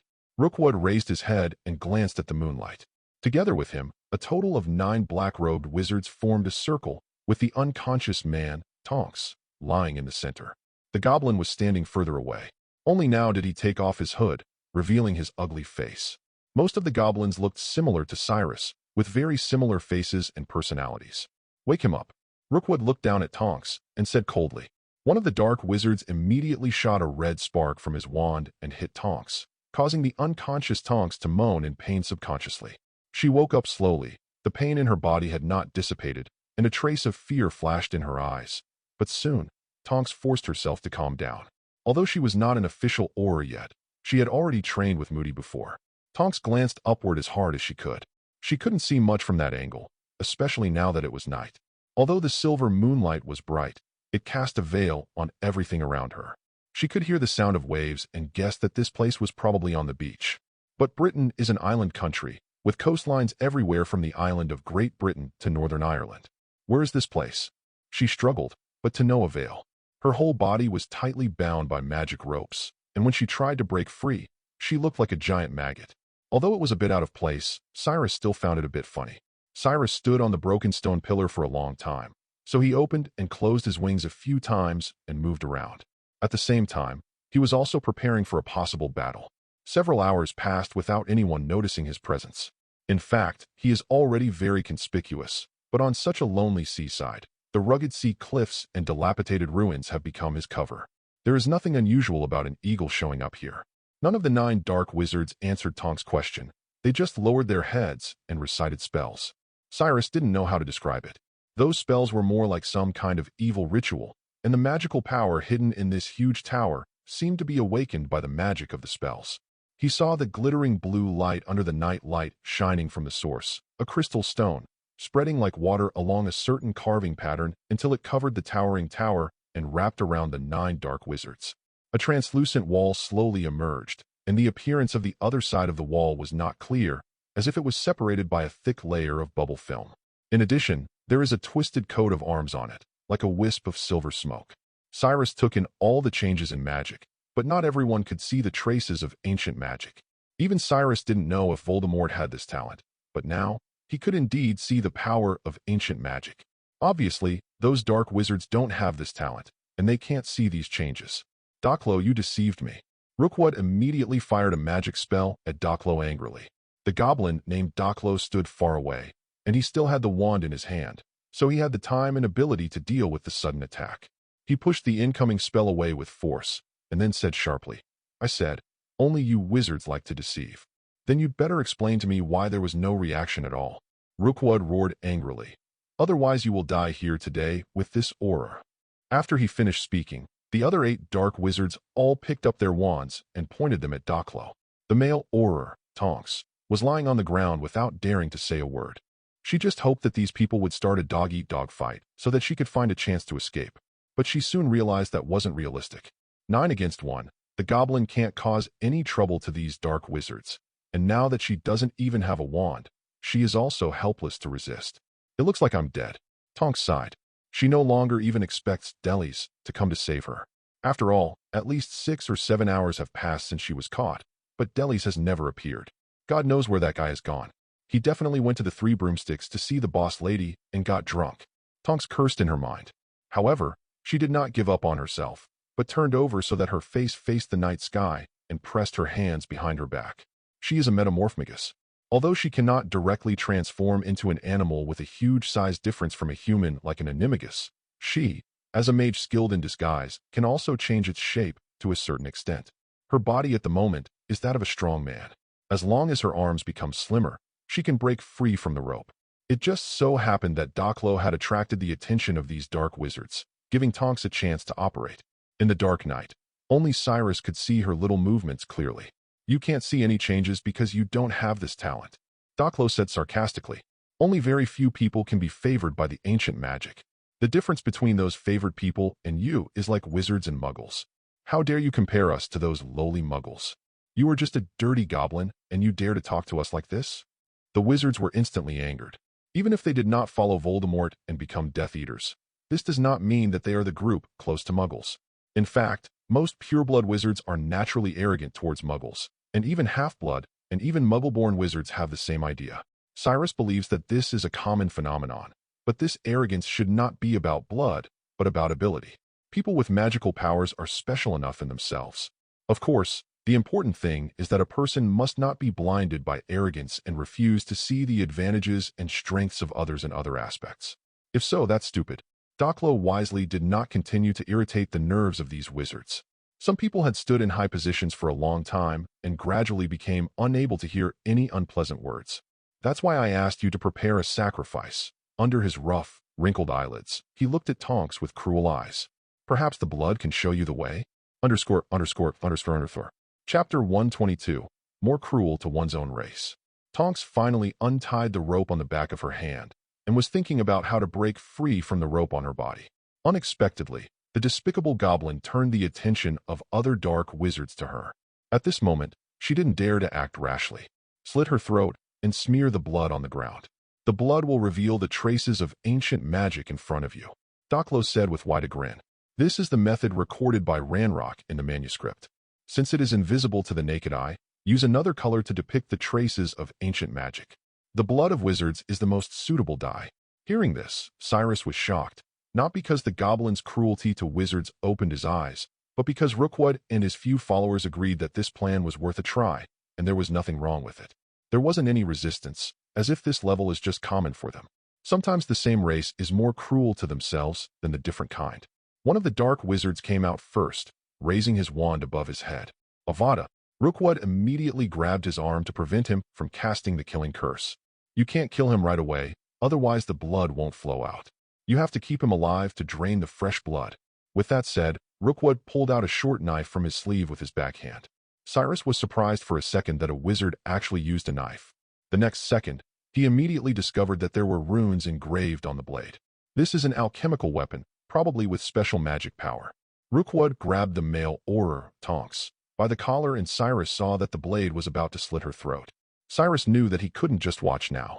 If Tonks died in front of his eyes, even the Time Turner wouldn't be able to save her. He immediately swooped down, his figure like a black shadow flying across the night sky, and his sharp claws stabbed Rookwood's arm like a gun blade. Dash! Rookwood screamed and was knocked to the ground by Cyrus. The dagger in his hand also fell to the ground. The back of his right hand was dripping with blood, and even the white bones could be seen. The blood dripped on the ground, actually turning a small piece of blue light into blood red. But no one cared about seeing that. All the dark wizards, including Doclo, waved their wands without hesitation and shot out spells towards Cyrus. The dazzling red light kept flashing on and off, passing through Cyrus's side. Rookwood poured a large bottle of white juice onto the back of his hand in embarrassment, his eyes filled with bloody hatred. Shoot down that eagle. Cyrus kept hovering in the air, dodging the dense spells. Tonks was also very surprised by Cyrus's appearance, but she at least knew that now was her chance. She did not hesitate to shrink her body by one size so that the ropes around her body became loose. Breaking free from the rope, Tonks immediately pounced on the wizard closest to her, trying to snatch the other's wand. But it's obviously not that easy. The dark wizard screamed the moment he was attacked, attracting the attention of others.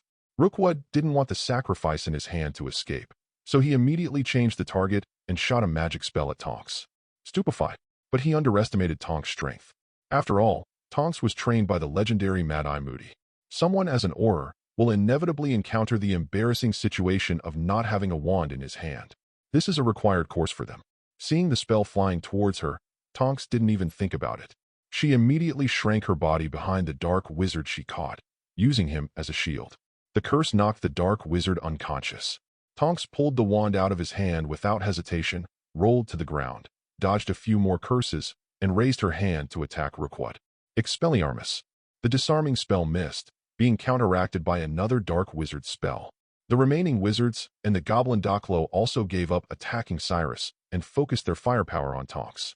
Those dark wizards did not realize that the eagle in the sky was an animagus. They only thought it was an eagle with magical animal blood raised by Tonks.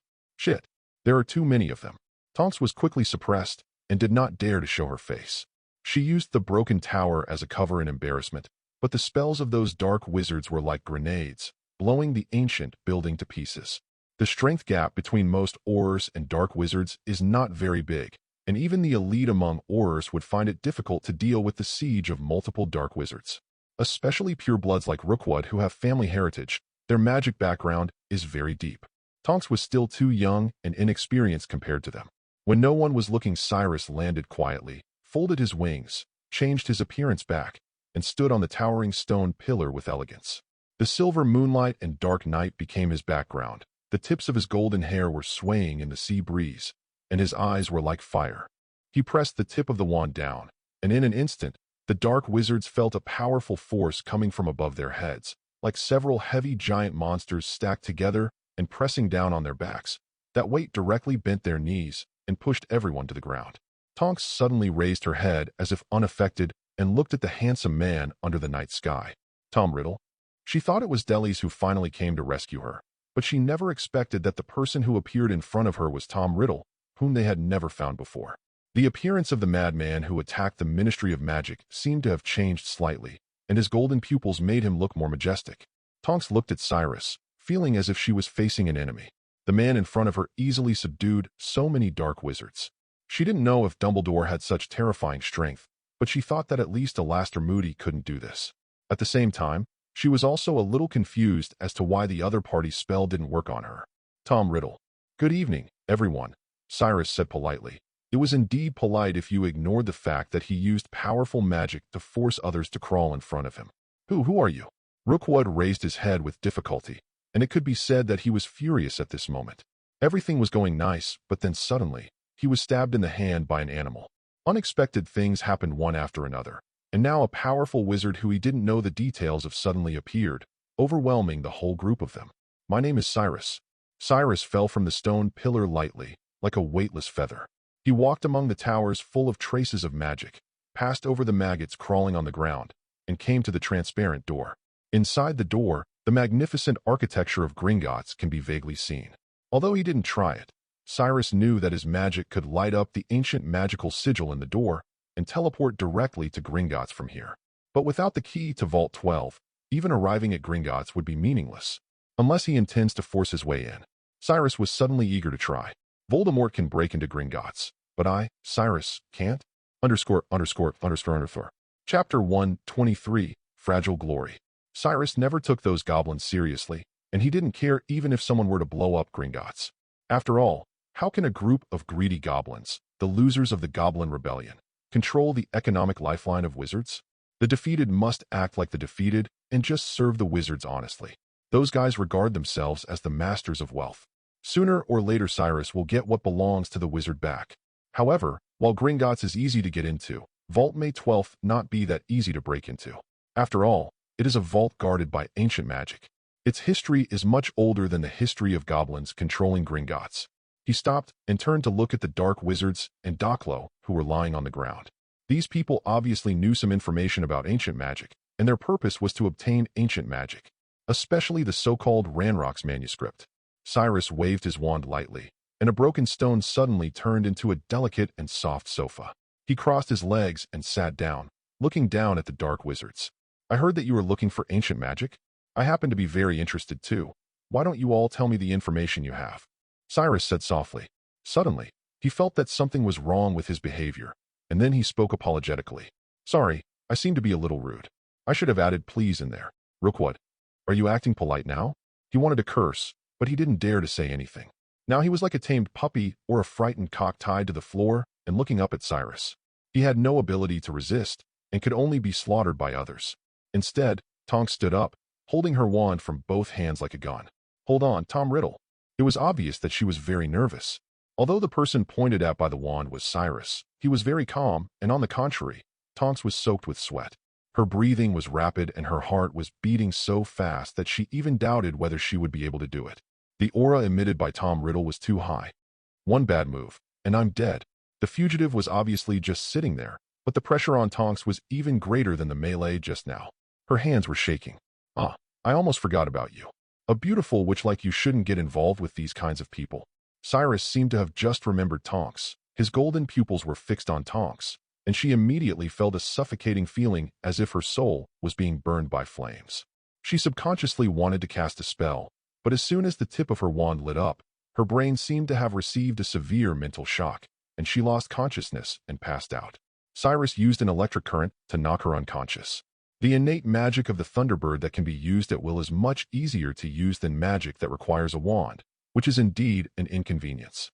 Cyrus thought this in his mind, but the dark wizards were stirred up in their hearts.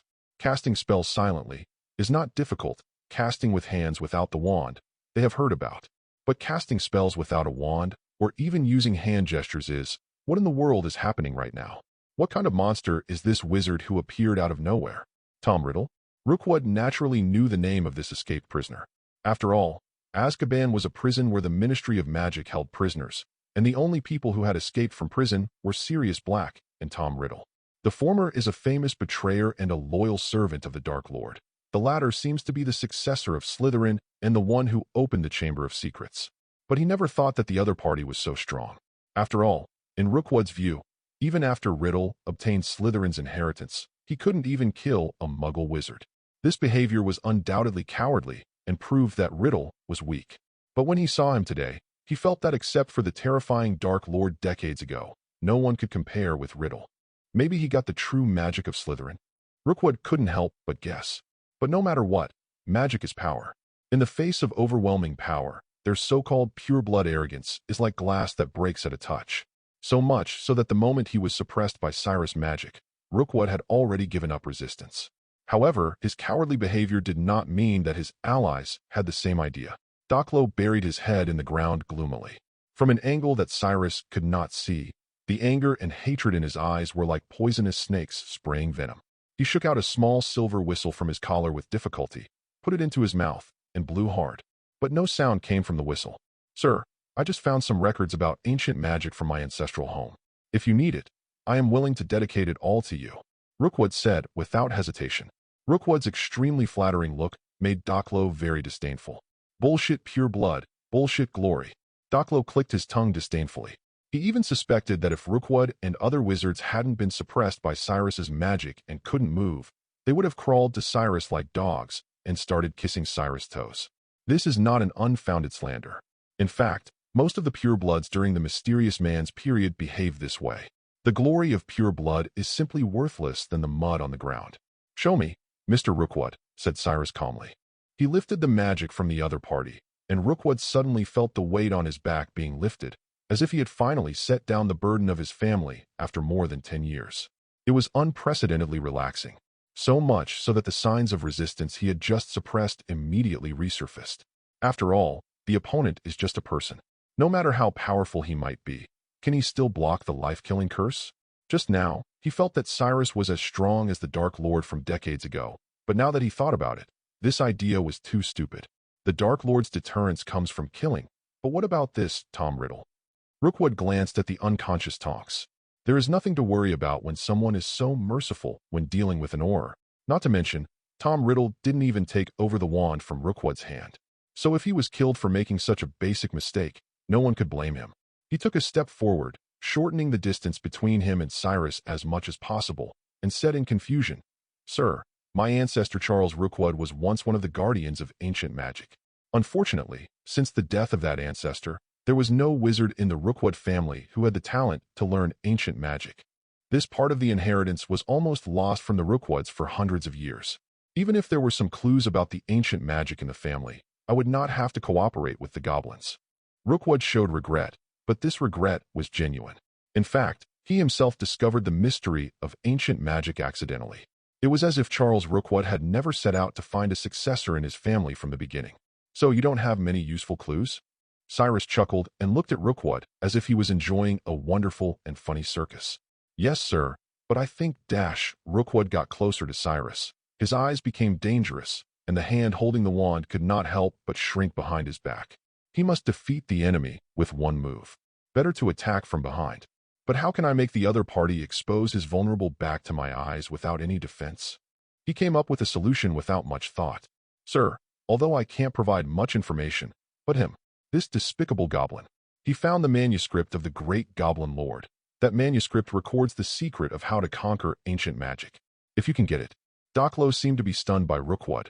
His bulging eyes widened, squeezing all the wrinkled eyelids. "Traitor!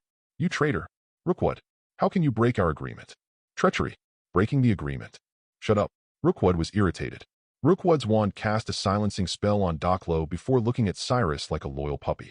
The ugly goblin immediately opened his mouth to shout many things, but no sound came from his mouth. Well, if you observe carefully, it's not that hard to tell from his expression that he was scolding harshly. What do you know? Only by following the footsteps of the strong can you embark on the right path, Rookwood said. His eyes never left Cyrus for a moment. On the one hand, he wanted to prevent Cyrus from suddenly killing him, and on the other hand, he didn't want to miss the opportunity. But Cyrus stood up, and just like the script in Rookwood's mind, he crossed his side and walked towards Docklow, who was prostrate on the ground humbly. His back was exposed to Rookwood's eyes, and Rookwood exhaled deeply, and at the same time, he raised his wand. Chapter 124, Chinese Fireball. Mr. Rookwood. Just when Rookwood was about to cast the curse on Cyrus, Cyrus suddenly said, "What do you think is faster, your incantation or me killing you?" Cyrus said sarcastically without looking back. "Sir, Rookwood was so frightened that he forgot to breathe, and the hand holding the wand kept shaking, but he never put it down. The howling wind on the coast seemed to have stopped, and even the waves seemed to be frozen. Rookwood felt that he could not hear any sound now. Everything was still, only his thoughts were still running. The terrifying man's movements at this moment were so slow in Rookwood's eyes. He didn't look back, he couldn't see anything. It only takes a moment to kill him. Quickly. The voice of desire kept echoing in Rookwood's mind. His talent has not been outstanding since he was a child. He was not destined to inherit the Rookwood family, and later he failed to become a Death Eater after graduation, at least not to the extent of being left with the mark of the Dark Lord, which allowed him to escape tribulation. After his brother Augustus Rookwood was imprisoned in Azkaban due to the fall of the mysterious man, he naturally became the heir to the Rookwood family, and coincidentally discovered the secrets of ancient magic left by his ancestors. If he can obtain ancient magic, then his mediocre life may be changed. He will no longer just follow someone's behind, but become a leader himself. It's easy and only requires a spell. But what if it fails? Rookwood couldn't help but think, what if his spell didn't hit? This man will not let him go. No one will let go of an enemy who casts a killing curse on him. The thought of it only takes a spell to kill, and I should back off, and Rookwood's heart became more and more intense, and his arm shook like a ruler with one end being held down and the other end being moved. But the hand holding the wand didn't lower, as if the monster of desire grabbed his arm and forced him to do something to Cyrus. The death curse finally took shape. Avada Kedavra. At such a close distance, the green light reflects on the sea. Even if the other party knows it, he may not be able to avoid it. At this moment, Cyrus suddenly looked back. Rookwood's breath stagnated, and the spell almost collapsed. The death curse flew out uncontrollably, and a green light enveloped Cyrus. However, Cyrus didn't even bother to dodge. He raised his hand to face the green spell and redirected it away. The death curse was like a green firework in the night sky, flickering and falling into the sea. Huh. Huff. How? Rookwood was stunned and sat down on the ground, looking like he had lost his faith and his worldview collapsed. Why you blocked the killing curse? You must know that the reason why the death curse is powerful is that it has no counter curse and generally cannot be resisted by magic spells. You can only try dodging or hiding behind someone to be safe, but the man just used his hand to swat it away.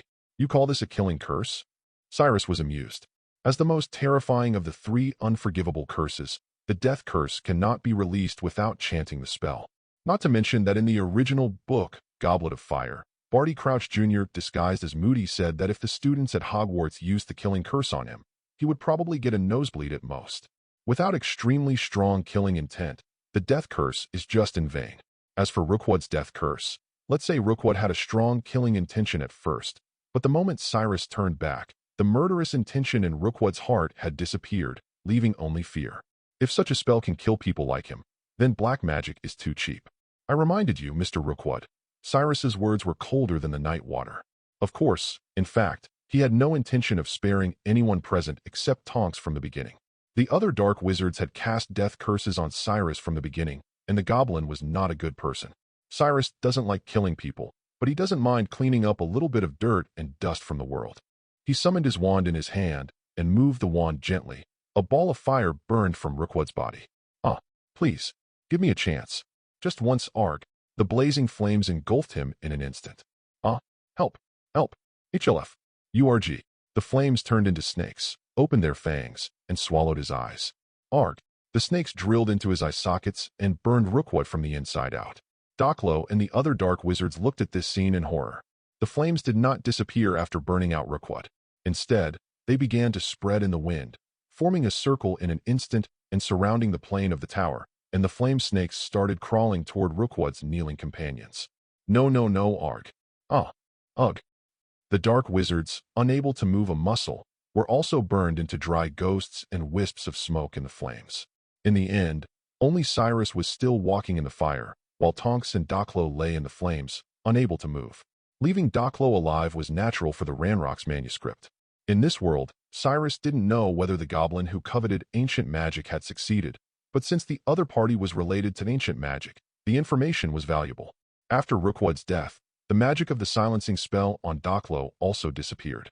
But this goblin's backbone is much stronger than Rookwood's. Even if death is right in front of him, he is not willing to let go. Cyrus was disgusted by the greedy nature of goblins.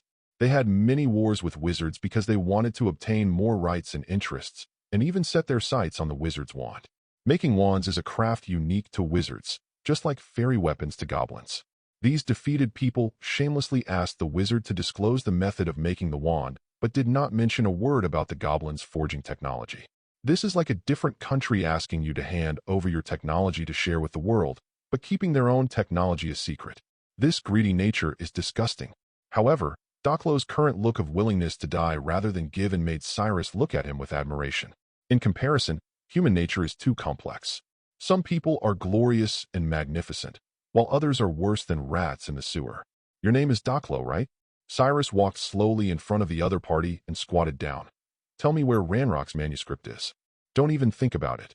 Since you were willing to make a deal with Mr. Rookwood, why don't you just make a deal with the more powerful me? Cyrus asked. After hearing your previous agreement, it appears as if you goblins don't pay much attention to ancient magic. You just wanted wands, and in return were helping Rookwood to get ancient magic, right? He waved his hand, and all the wands of the dead dark wizards flew over and were placed in rows in front of Docklow. Think of me as just a different collaborator. There should be no difference to you. No difference. Docklow smiled sarcastically. In fact, the difference is huge.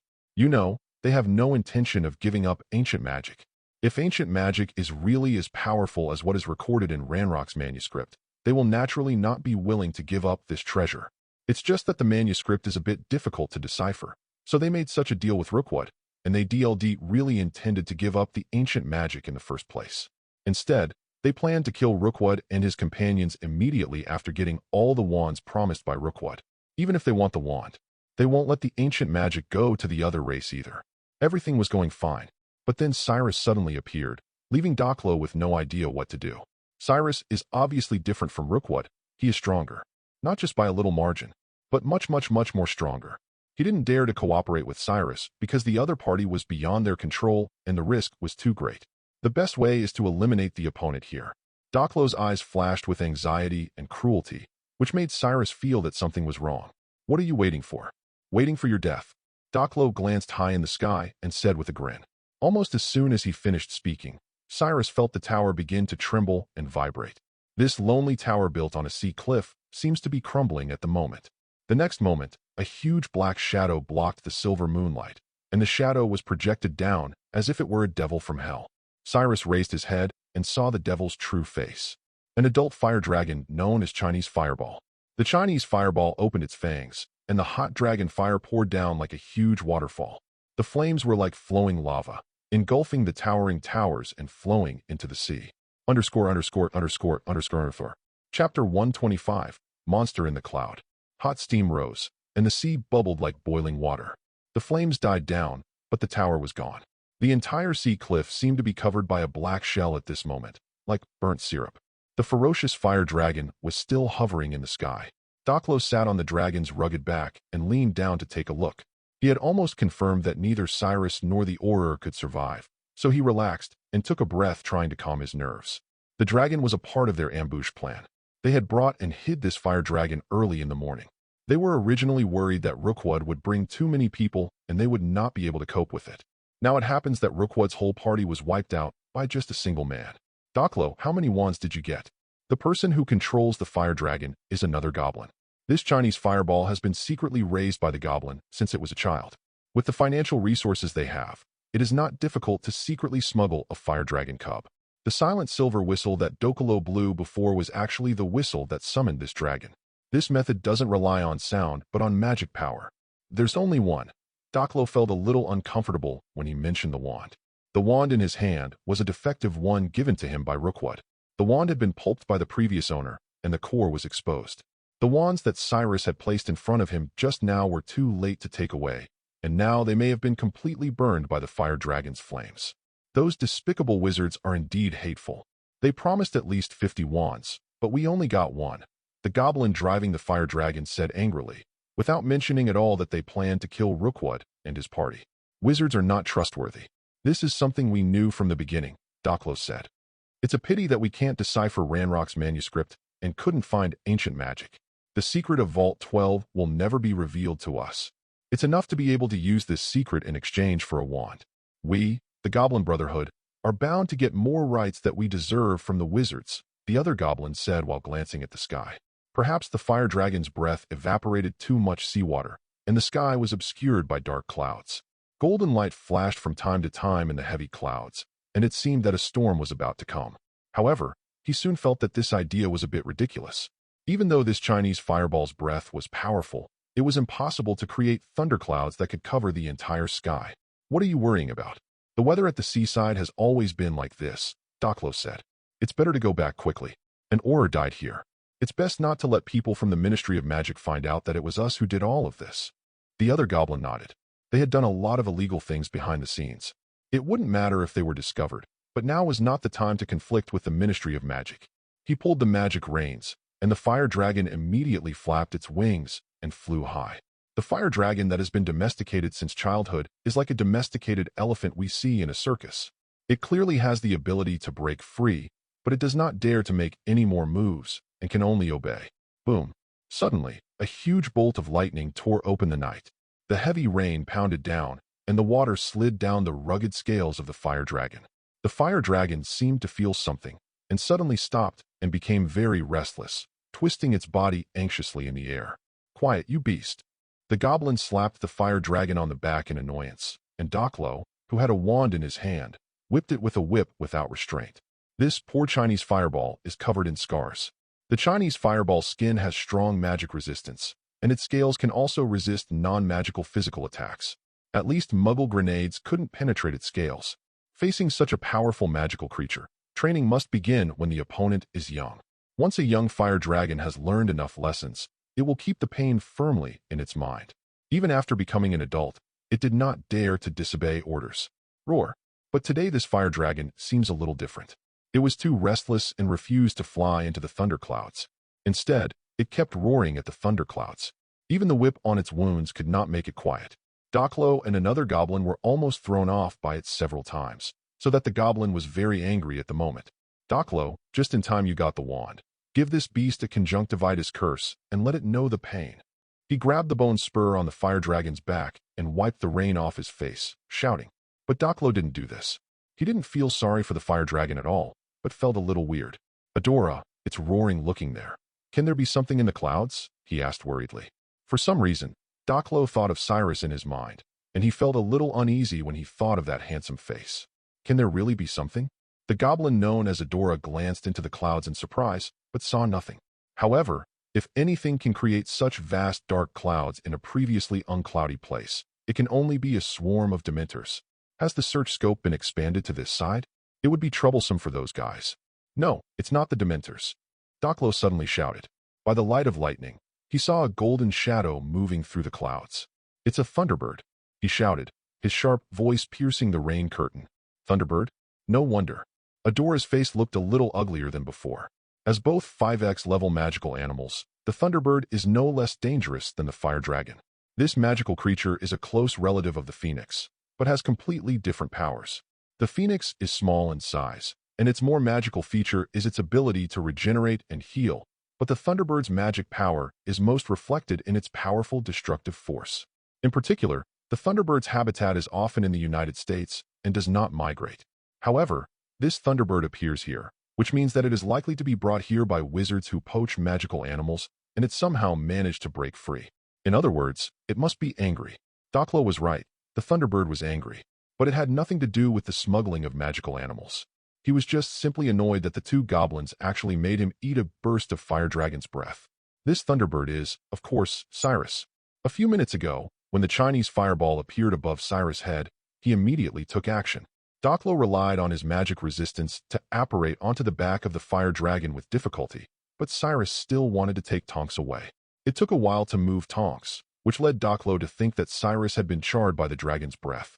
But in fact, his hair was just a little curled because of the perm. Now it's time for him to fight back. Chapter 126. Don't say magic is impossible. Doclo and Adora were still thinking about what to do. They didn't want to fight with an adult angry Thunderbird.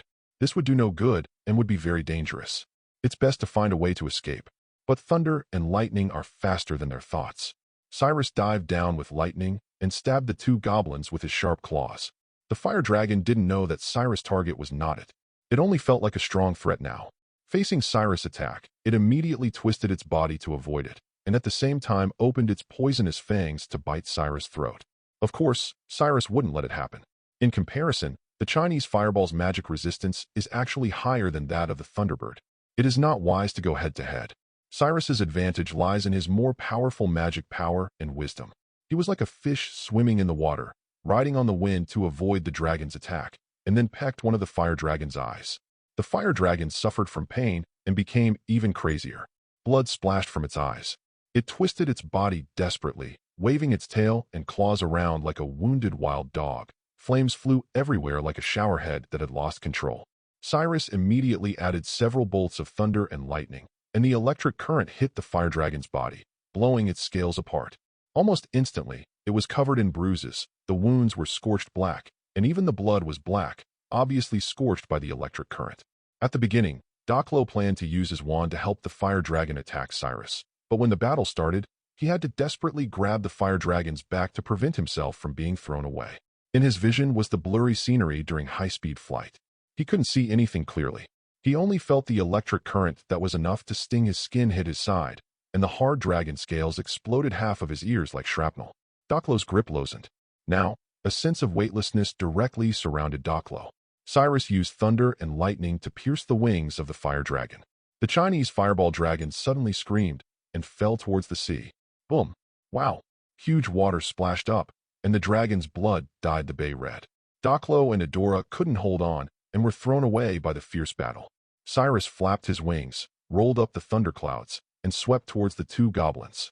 Adora was instantly chopped into charcoal by lightning, while Doclo was caught by Cyrus' claws.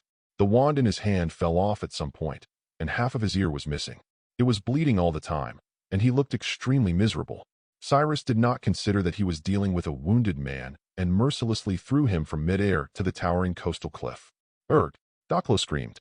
He estimated that at least 7 of his ribs were broken, and his arm was shattered and fractured. Just when he couldn't understand why he was so unlucky, he happened to meet a majestic and huge thunderbird that he couldn't find even one in England. The huge thunderbird suddenly shrunk its wings and even began to shrink in size. Under Doclo's shocked gaze, the thunderbird turned into a tall man. The tips of his golden hair were fluttering in the sea breeze, and his eyes were shining like candlelight. It was the man named Cyrus. But even Doclo, who is not allowed to have a wand, knows that it is impossible for a wizard to turn into a magical animal. But now, someone actually broke this rule. "This is impossible. Are you saying magic is impossible?" Cyrus walked lightly to Doclo's side. He looked particularly relaxed after just casually fighting a 5X rating adult dragon. The monster that gave the wizards a headache seemed to be nothing in Cyrus's eyes. In fact, thunderbirds and fire dragons are equally dangerous. Although there are differences in strength between different individuals, the gap is not too big. Although that fire dragon had never fought with other fire dragons since it was born, its destructive power was not much worse. The key is that the wisdom of both parties was different. Cyrus attacked the most vulnerable part of the fire dragon's body from the beginning, and then made full use of his own advantages so that the fire dragon was defeated with almost no damage to him. Looking at Cyrus, who was getting closer and closer, Doclo felt what fear was more than ever before. Previously, he was not this afraid because he had a trump card, a dragon, to save himself, but now that his companion and the dragon are both defeated. "Sir," he begged sadly. The physical pain allowed him to look miserable without pretending. I am willing to tell you the contents of Ranrock's manuscript, sir. I just ask you to let me go."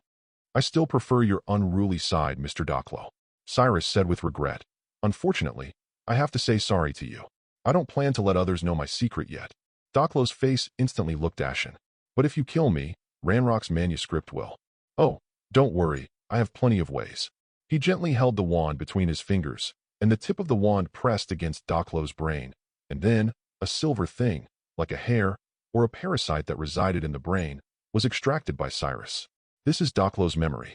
I can know your most obscure secrets without you opening your mouth," Cyrus said softly. But Doclo couldn't hear anymore. He fell to the ground as if he had lost his soul. His bulging eyes were blurry, like a rag doll.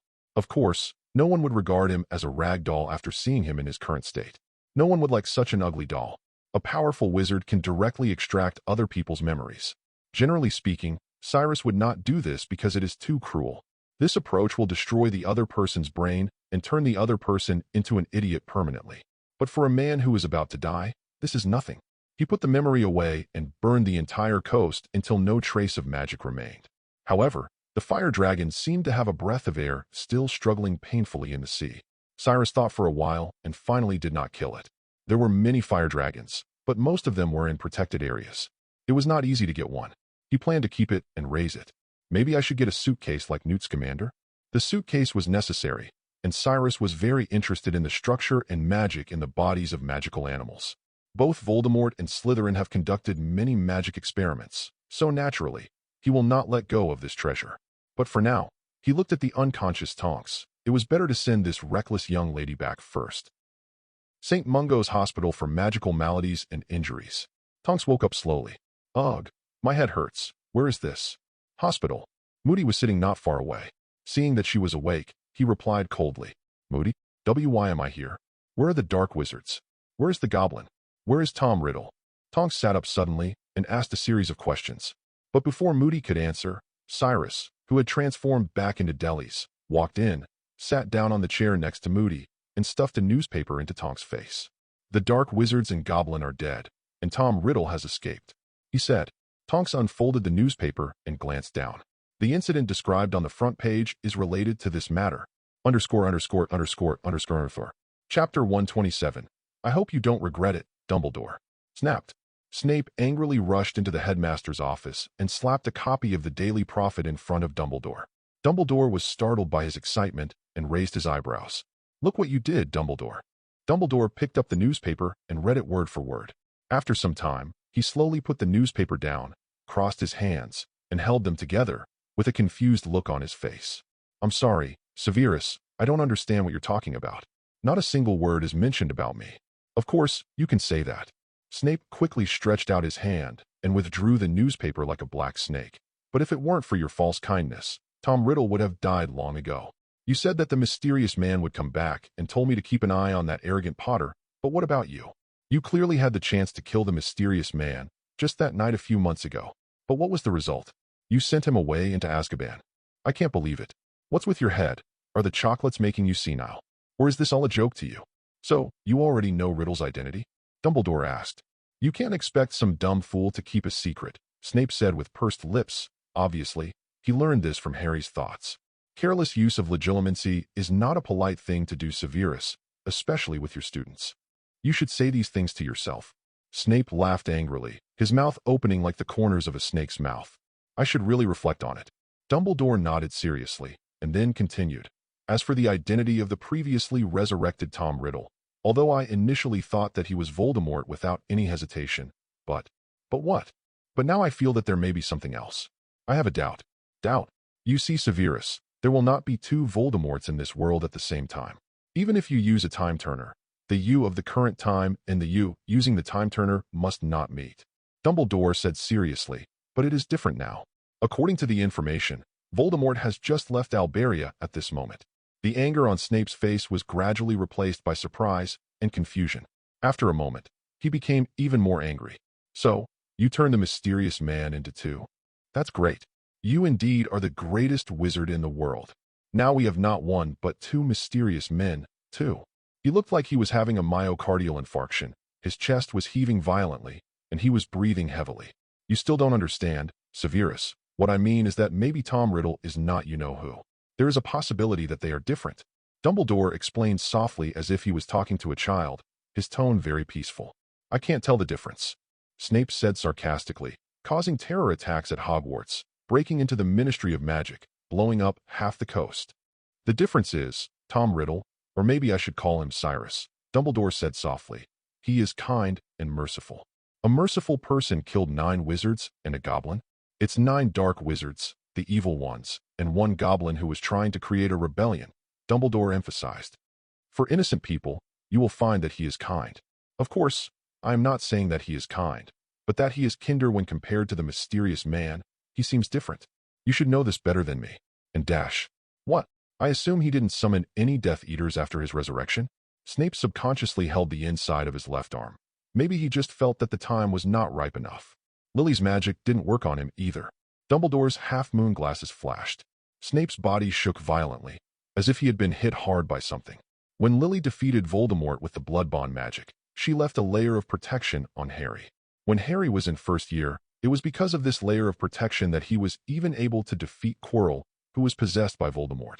Voldemort couldn't touch him, but Cyrus could, and he didn't want to hurt the child. Snape was silent for a long time, and then said in a low and slow voice, "But he may still be a threat." "Yes, but if he is not of the same mind as Voldemort himself, I think we can use him to fight against Voldemort," Dumbledore said calmly. He was sitting behind the table, looking like an ordinary old man, but Snape felt a terrible aura around him. A living person is always more useful than a dead person, isn't it? Now Snape had nothing else to say, but this behavior seemed too risky to him. What if that Tom Riddle cooperated with the mysterious man? What if he also became the Dark Lord? What if this so-called kindness is just a disguise? Snape had so many worries in his heart, and he wanted to question Dumbledore one by one. But in the end, he could not say anything, leaving only one sentence. "I hope you don't regret this, Dumbledore." And he left like a bat, just as he came. Harry and his friends were also closely following Cyrus's every move, to the point where they never missed a day of the Daily Prophet. Tom Riddle killed 9 dark wizards on the Scottish coast. Hermione put down the newspaper, her face full of worry. "What's going on with Mr. Cyrus? He actually killed someone?" Harry finished her sentence. "Of course not." Hermione shook her head immediately. "I mean, he should at least keep himself hidden." Harry looked at her in surprise, seemingly not expecting Hermione to say such a thing. "Don't overthink it, Harry. The ones killed were dark wizards, and they deserved it," Ron said, munching on a bacon toast. "Didn't you read what the paper said? Those dark wizards were planning to use an Auror as a sacrifice. If it weren't for Mr. Cyrus, she might have died. And goblins," Hermione added. "Books say they are extremely greedy and have incited several goblin rebellions, causing many deaths. This time, they wanted to get wands. If they had succeeded, who knows what would have happened? Have you forgotten about the Goblin Rebellion mentioned in the history of magic that took place at the Hog's Head in a few centuries ago? That was a major bloodbath. Those dark wizards. If the Dark Lord were still around, they'd definitely all be Death Eaters, Ron said, more aware of how terrifying and hateful dark wizards were than Harry and Hermione. He shifted the topic, lowering his voice as he continued. By the way, Harry, how's that thing Mr. Cyrus asked you to watch out for? I mean, the prophecy he told you to pay attention to. Hearing this, Hermione immediately perked up her ears. Aren't you two in class with me? Harry rolled his eyes. I haven't heard her make any proper prophecies, except for that ominous one. Oh, and one more thing. Today is October 16th. She said the thing you fear most will happen. Harry glanced towards the other side of the Great Hall, where a girl named Draven was crying sorrowfully.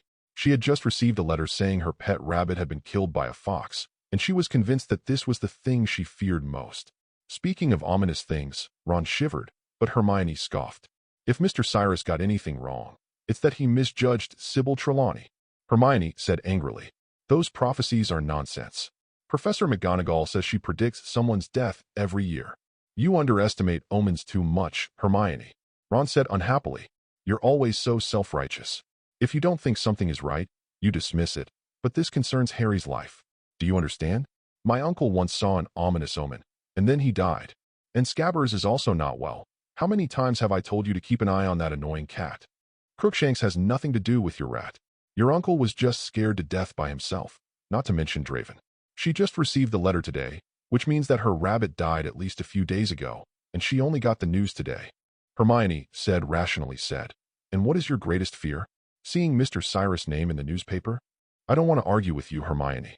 You should be more considerate of others. Ron said sharply.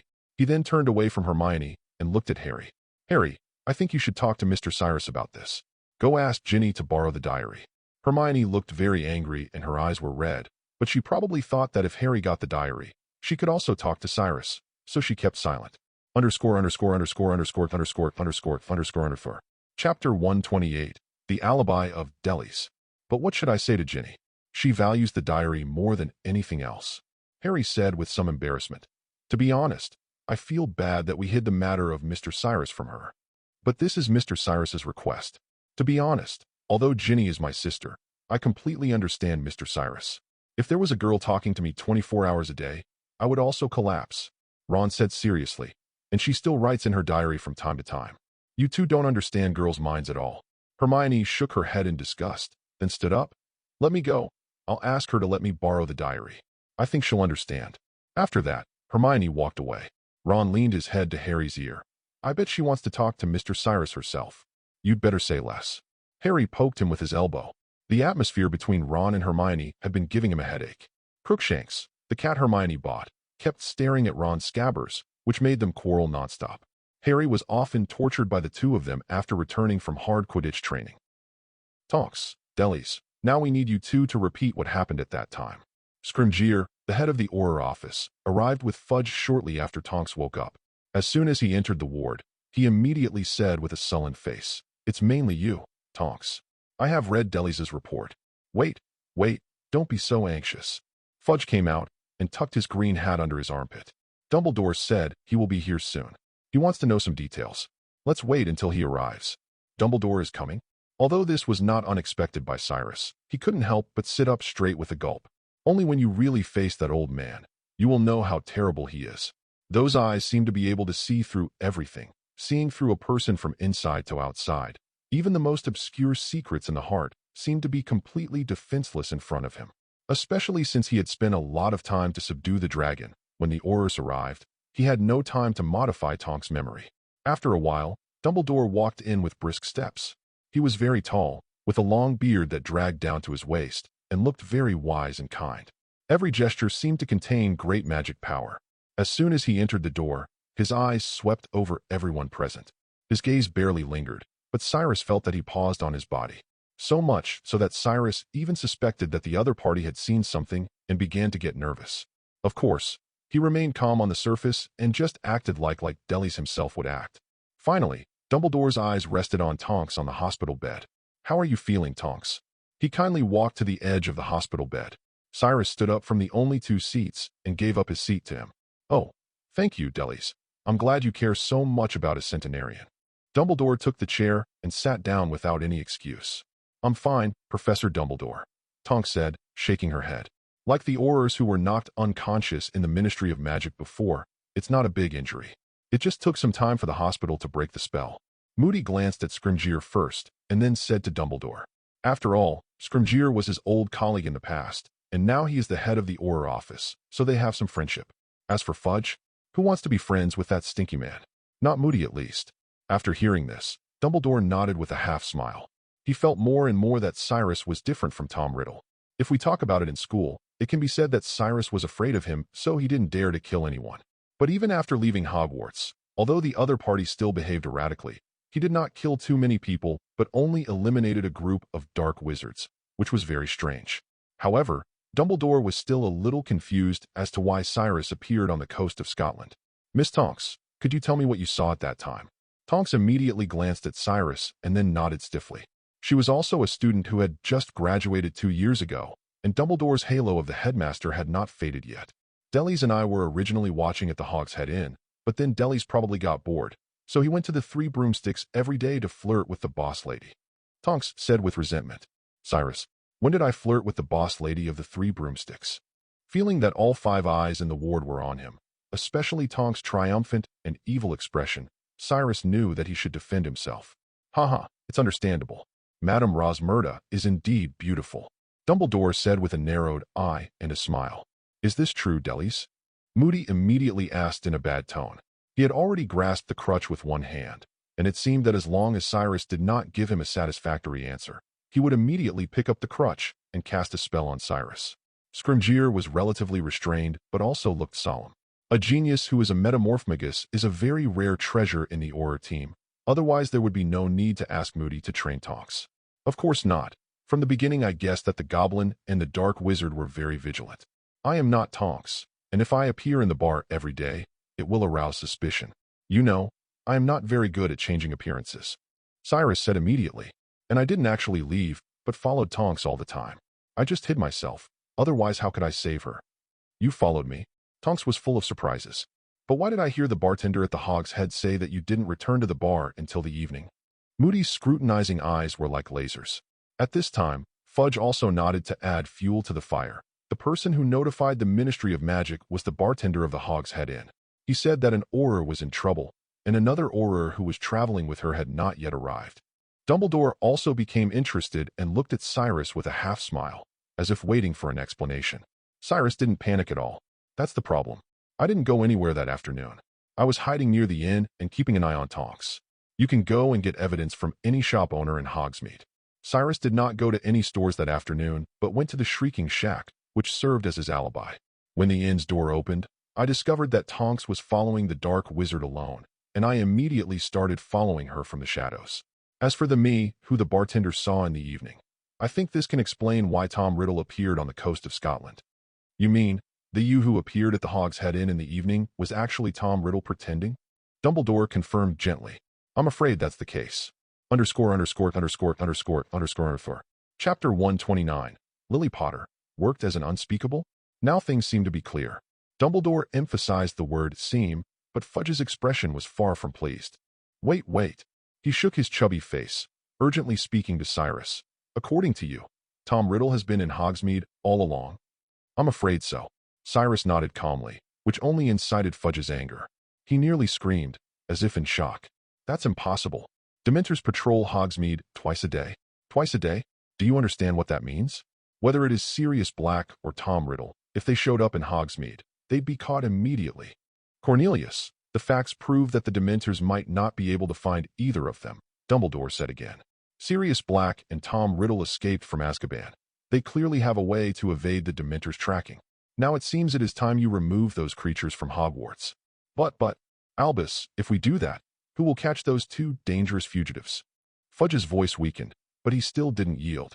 Dumbledore had always stressed that the Dementors were not to be trusted. But for Fudge, an unremarkable man who seemed to have stumbled into the position of Minister of Magic, he feared any upheaval and the potential negative repercussions. "We'll discuss that later. First tell us what happened after you followed them." They did not dwell on this issue, but let Tonks continue. "Later, I was knocked out by them. When I woke up again, the Dark Wizards and Goblin were planning to sacrifice me. That's when Tom Riddle appeared. He subdued the dark wizards without even chanting a spell. He knocked me out without using a wand or a gesture. What is certain is that the goblins aimed to get wands, and the dark wizards were after ancient magic. Tom Riddle is also interested in ancient magic. Dumbledore nodded, his beautiful blue eyes turning to Cyrus with a pointed look. It seems his magical power has increased since last time. I didn't expect such a place to hold secrets of ancient magic. But is ancient magic really that powerful? Moody asked. Dumbledore pondered for a moment. It's hard to say, but many ancient spells indeed possess great destructive power. Magic and technology differ greatly.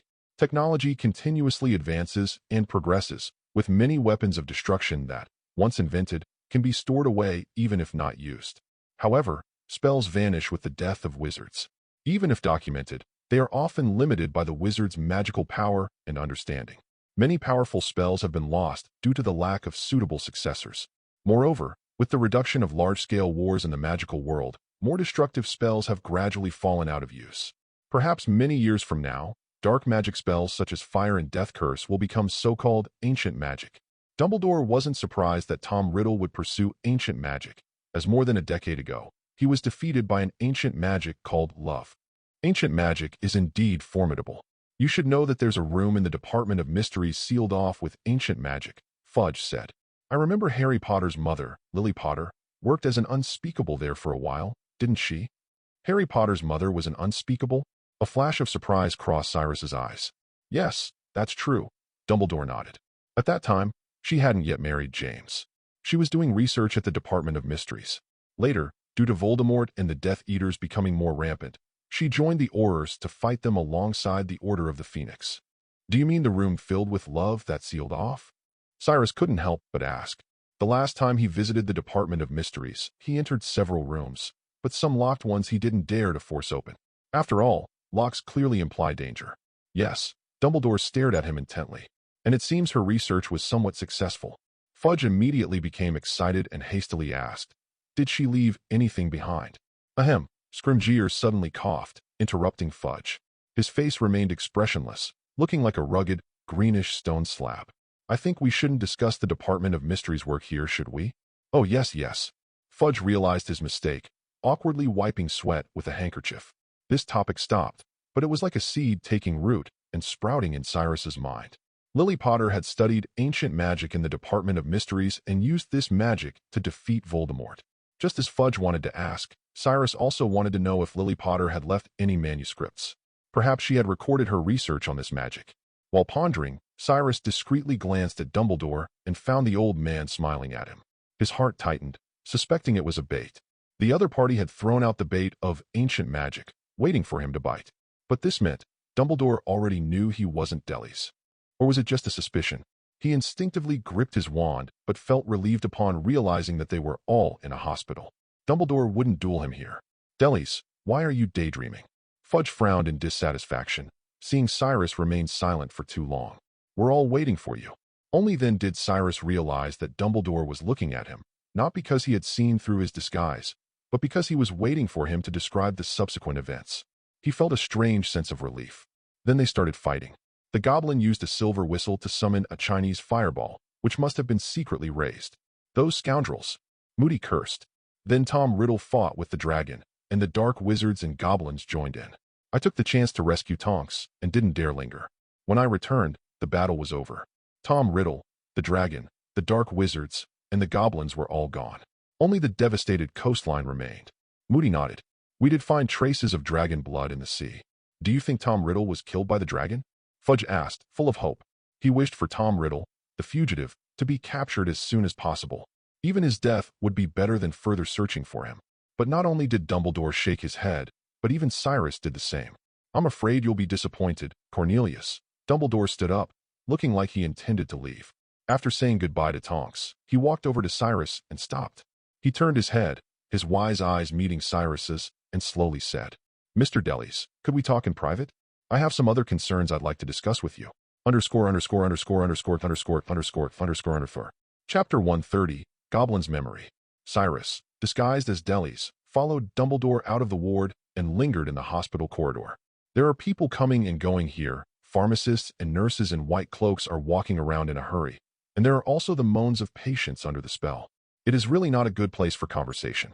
But Dumbledore just waved his wand gently, and those noisy sounds disappeared. Cyrus felt like he and Dumbledore were two incompatible souls, drifting outside the world. Dumbledore, Mr. Delis, regarding Tom Riddle, let's call him Cyrus. You know, during the trial, he seemed to only say this sentence. I think we can respect his thoughts. Dumbledore winked at Cyrus mischievously. Cyrus didn't know what the old guy was thinking, but he was on pins and needles. You just said that when Miss Tonks was following the goblin and dark wizards, you immediately followed them, right? Yes, sir.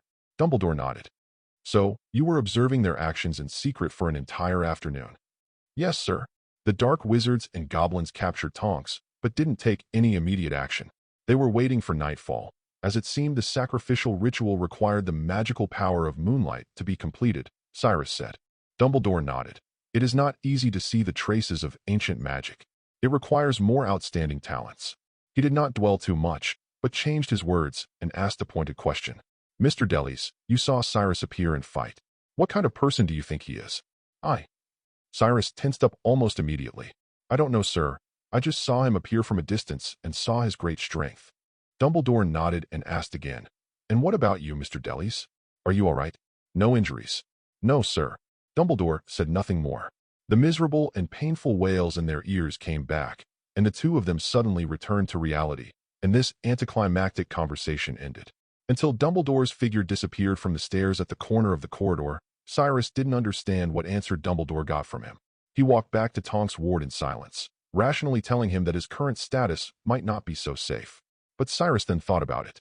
Changing his identity might not be able to hide it from Dumbledore's eyes. He thought that the old man was testing, and the last question was not so much about caring for him as it was about asking him whether he had endangered the safety of John Delis. He knew, but he didn't expose it. Cyrus realized this immediately, which reassured him. No matter what, as long as Dumbledore didn't come at him with a knife, it was fine. Perhaps the old man also realized the difference between Cyrus and Voldemort, and perhaps he planned to continue to observe to see what kind of changes this resurrected soul would bring. But no matter what, it didn't matter to Cyrus. He originally didn't want to be a world-destroying devil and cause a huge crisis. It was enough as long as Dumbledore stayed out of his way. Of course, Cyrus believed that Dumbledore would try every means to test Cyrus in order to verify his suspicions. But as long as he doesn't take action personally, it won't be a big problem. He returned to the ward, where Fudge and Scrimgeour were having a heated discussion about goblins. Scrimgeour was very dissatisfied with Doclo's cooperation with the Dark Wizard in an attempt to obtain the wand. Coupled with the bloodshed caused by so many goblin rebellions in history, Scrimgeour hoped to suppress the goblins. Fudge rejected Scrimgeour's proposal on the grounds that there was no definite evidence. Although the goblins held a lot of galleons, Fudge didn't want to cause more trouble. The conflict between goblins and wizards was sharp, and if they were suppressed too harshly, leading to violent clashes, he'd have a headache. Having just emerged from the Dark Age, no one in the British wizarding world liked war. He only wished to be re-elected smoothly, gather some more galleons during his term, gain a bit of a good reputation, and then retire peacefully as a minister for magic who was known for leading everyone out of fear and into peace. He didn't want to end up with a reputation for being a minister who caused another war. Let's forget about this, he said. Tonks and Delis, you two should rest for a while. Don't participate in other tasks, and have a good vacation. He looked all concerned for his subordinates. Delis, hasn't it been a while since you visited home? Your wife must be missing you terribly. And Tonks, we haven't told your parents about your hospitalization yet. I think it's best for you to go back and spend time with them. The work of an Auror is always dangerous. Fudge said in a gentle tone. Fudge, if we let those goblins run wild, they might start another rebellion. Scrimgeour was so angry that his hair shook like kelp. Scrimgeour, you are too radical. This is not good. Fudge said. Everything can be negotiated. We have set up a goblin liaison office, haven't we? As he spoke, he couldn't help but put a hand on Scrimgeour's shoulder and lead him out. We can have a good talk with the person in charge of the Goblin Brotherhood, but I want to remind you that during the negotiations, don't say anything that is not conducive to unity. The two men also left, leaving Cyrus, Tonks, and Moody looking at each other in the ward. After a moment, Moody shook his head in disappointment. Such a person actually became a minister, haha. Cyrus didn't stay in the hospital much longer either. Moody, an old bachelor, could stay and care for Tonks tirelessly. However, Tonks could actually be discharged the next day. With no job for the time being, Cyrus had to return to Delis's home.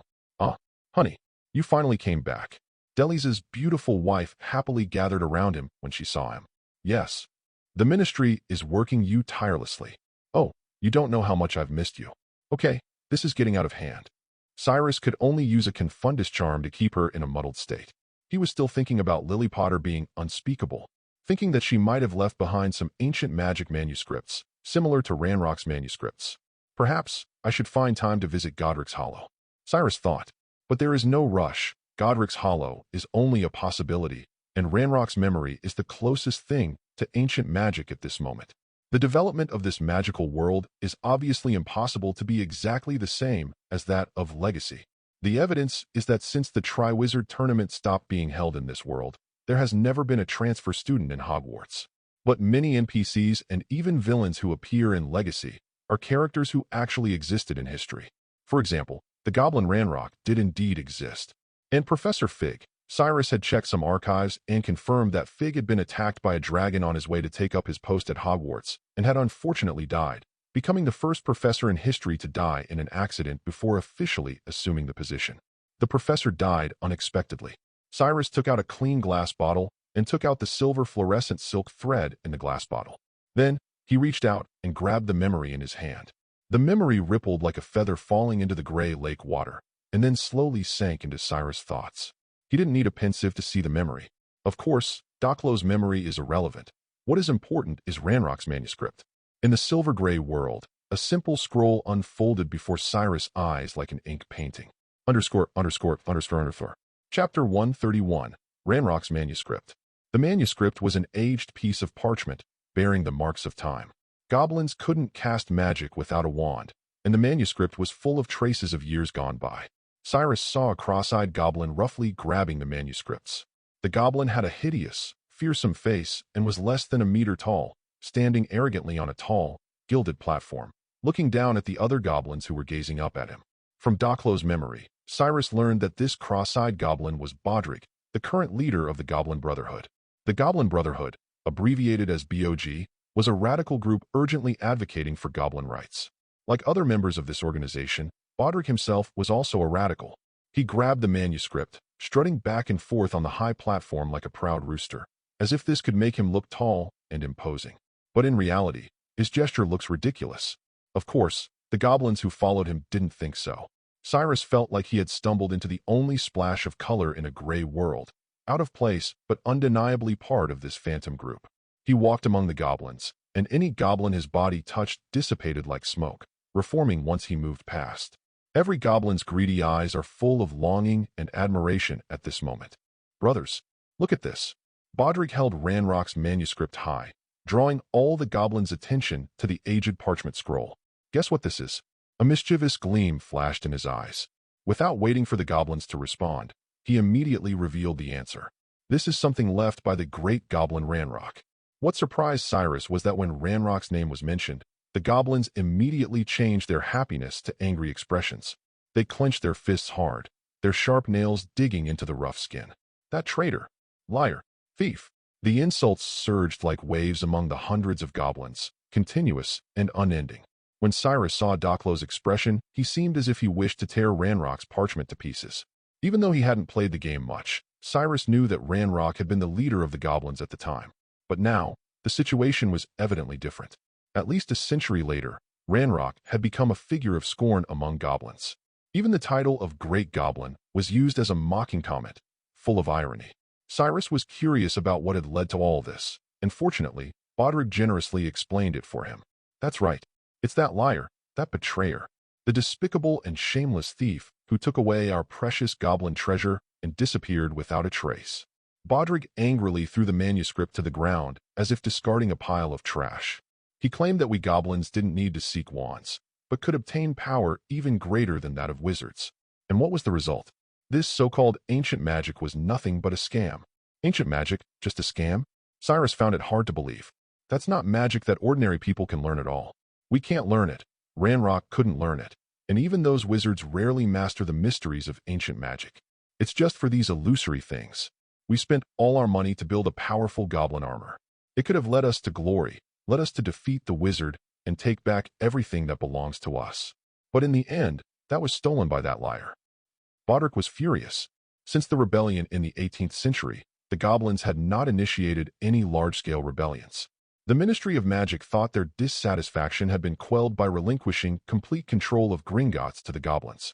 But in reality, Gringotts only temporarily satisfied their desires. The goblins were insatiable, and not long after acquiring Gringotts, their rebellious heart immediately resurfaced. They put all their resources into forging a set of goblin armor with immense magical power. However, Ranrock took it away, promising to return with greater power, and then disappeared without a trace. With the armor lost, the goblins had to once again quiet down and wait for the next suitable opportunity. It could be said that Ranrock was a sinner to the goblins, a thief and a traitor who prevented them from supplanting the wizards. I know some of us have followed him. Bodrick raised a finger. His finger was like a dry, peeling branch. The nail was thick and looked like the shell of a nut. As his fingers passed over every goblin present, some of the very old-looking people lowered their heads in shame. Don't worry, brothers, you were just deceived. Bodrick's fury seemed to dissipate, at least outwardly. His calm words were a comfort and a constraint to those ashamed goblins, a kind of magic without being magical. Because immediately, their eyes shone with resolute determination. Ranrock is a greedy thief who monopolized the secrets of ancient magic and stole our treasures. Perhaps even now, he's somewhere in a corner, constantly caressing the precious artifact, indulging in the full display of his powerful magical abilities and venting his desires. But a trembling goblin raised a hand from within the crowd. You said that magic was just a scam, that no one could learn it. The goblins fell silent. Yes, I did say that. Bodrick nodded solemnly. In fact, before discovering Ranrock's manuscript, I always believed that. So, ancient magic is real? Ranrock's manuscript records the secrets of how to control that magic. Many goblins' eyes brightened, their inner desires stirring once more. Perhaps. But why should we repeat his mistake? Bodrick asked rhetorically. His words brought a measure of calm to the goblins. Even if we follow in Ranrock's footsteps to seek ancient magic, it might ultimately be in vain. Brothers, I believe that one day we will uncover its secrets, but not now. It will be when we have tangibly reclaimed the status that belongs to us goblins. Bodrick's thinking was straightforward. Ranrock's manuscript might be real, and ancient magic could indeed exist, but for goblins without wands, it was like a parched traveler in a desert coming across a heap of cookies. Food was necessary, but what they needed more urgently was water. What they needed more was a wand to perform magic. I believe the wizards will be interested in it. As a bargaining chip, I think we can demand wands. Are you saying we should give the clues about ancient magic to the wizards? A goblin asked discontentedly. Bodrick had clearly meant deal, but to them, it sounded more like a free giveaway. Of course not, Bulllegs. Bodrick grinned slyly. I want to remind you not to forget about the dragons I've been raising. Chapter 132, Dragon Blood and Brandy. Now everything is clear. Cyrus watched the goblins plunge into a carnival. They seemed very supportive of Bodrick's plan and were extremely excited about his scheme to trick the wizards. They never intended to make a genuine trade. In fact, it was the same with the original Rookwood. However, Rookwood was incompetent and underestimated their cunningness as he always looked down on the goblins. Even if Cyrus hadn't appeared at that time and killed them, they probably wouldn't have been able to escape the fate of being killed by the fire dragon. Their death was set in stone. Let those wizards know we are not someone they can look down upon. We are the superior race. Bodrick raised his arm high. Hundreds of goblins also clenched their fists in unison.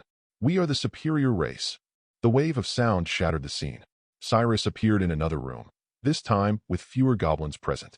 Bodrick was dressed neatly, even wearing a suit jacket, but due to his odd body shape, it looked quite out of place. In front of him stood several goblins, one of whom was Docklo.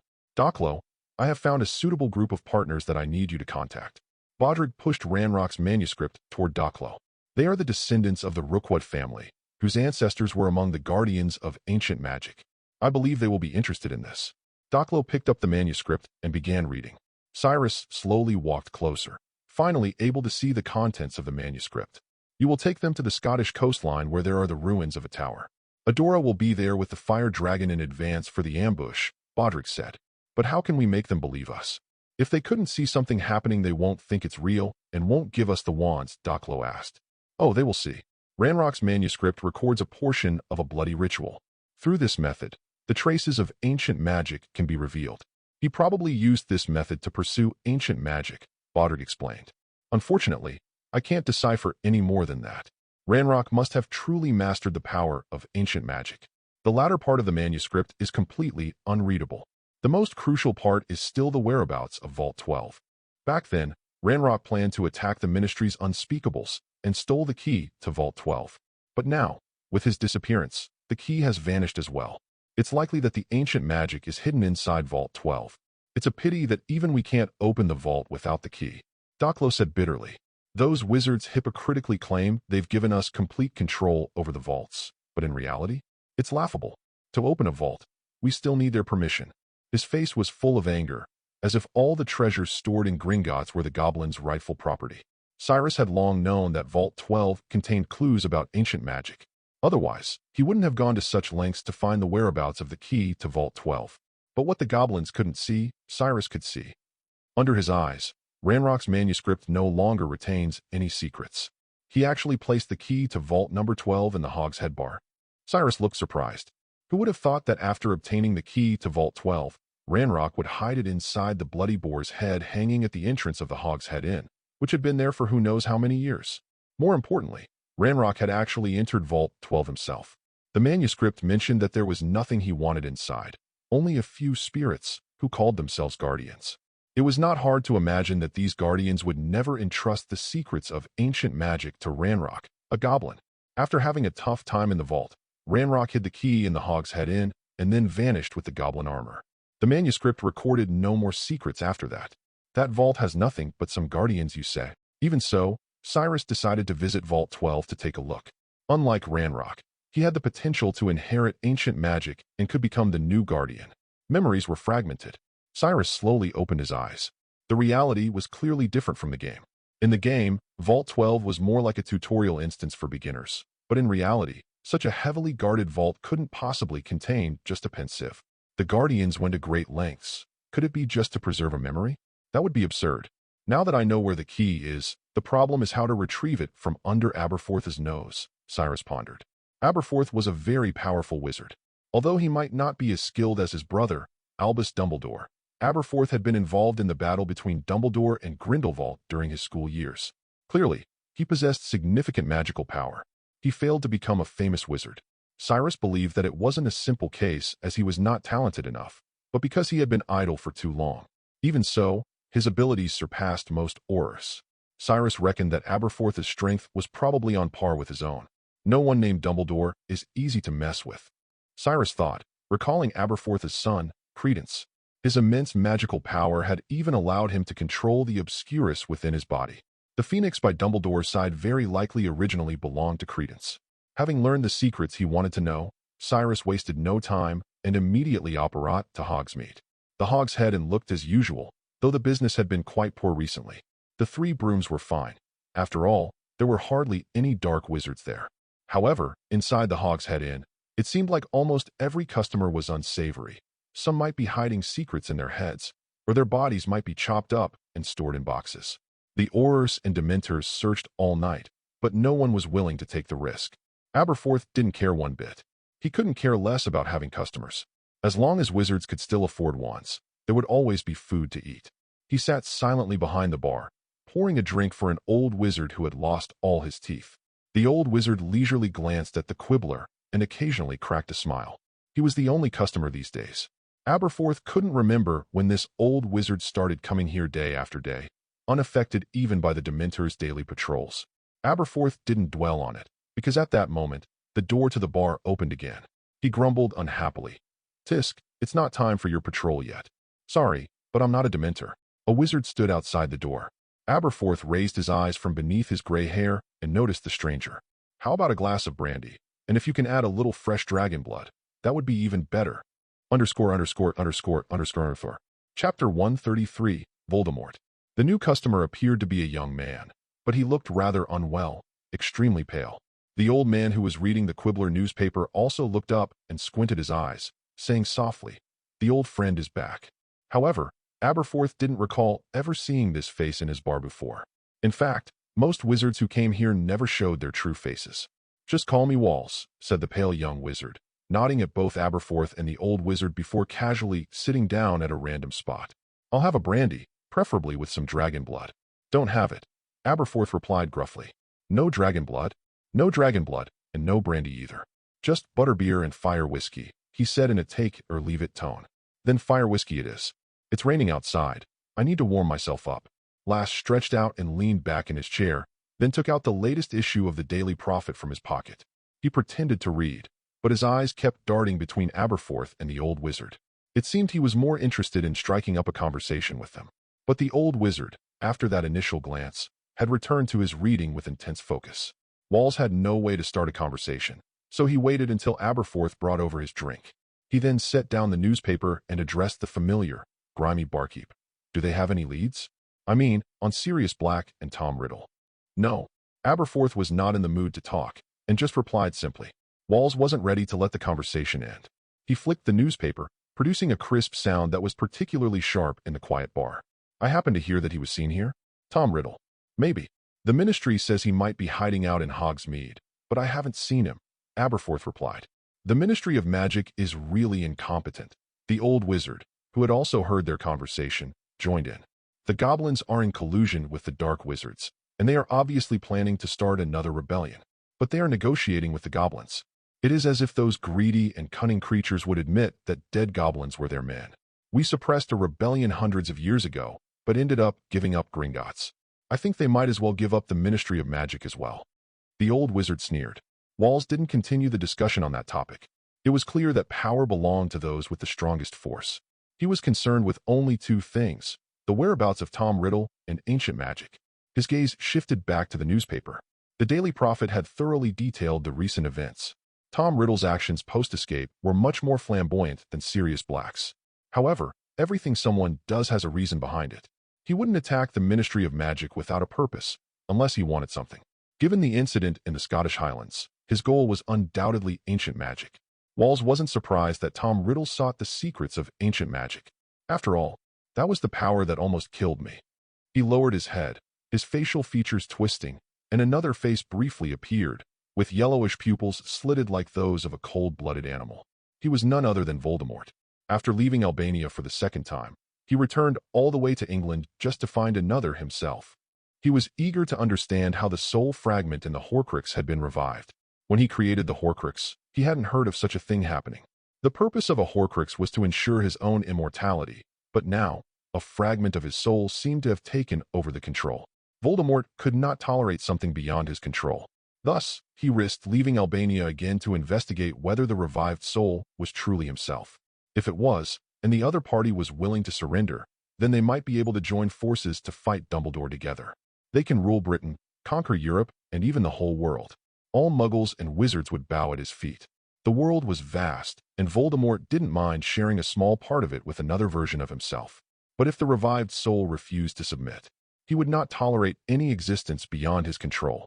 In fact, Voldemort had already formed some suspicions. If the soul resurrected from the diary was truly willing to submit, it would have already gone to Albania to bring him back to this world.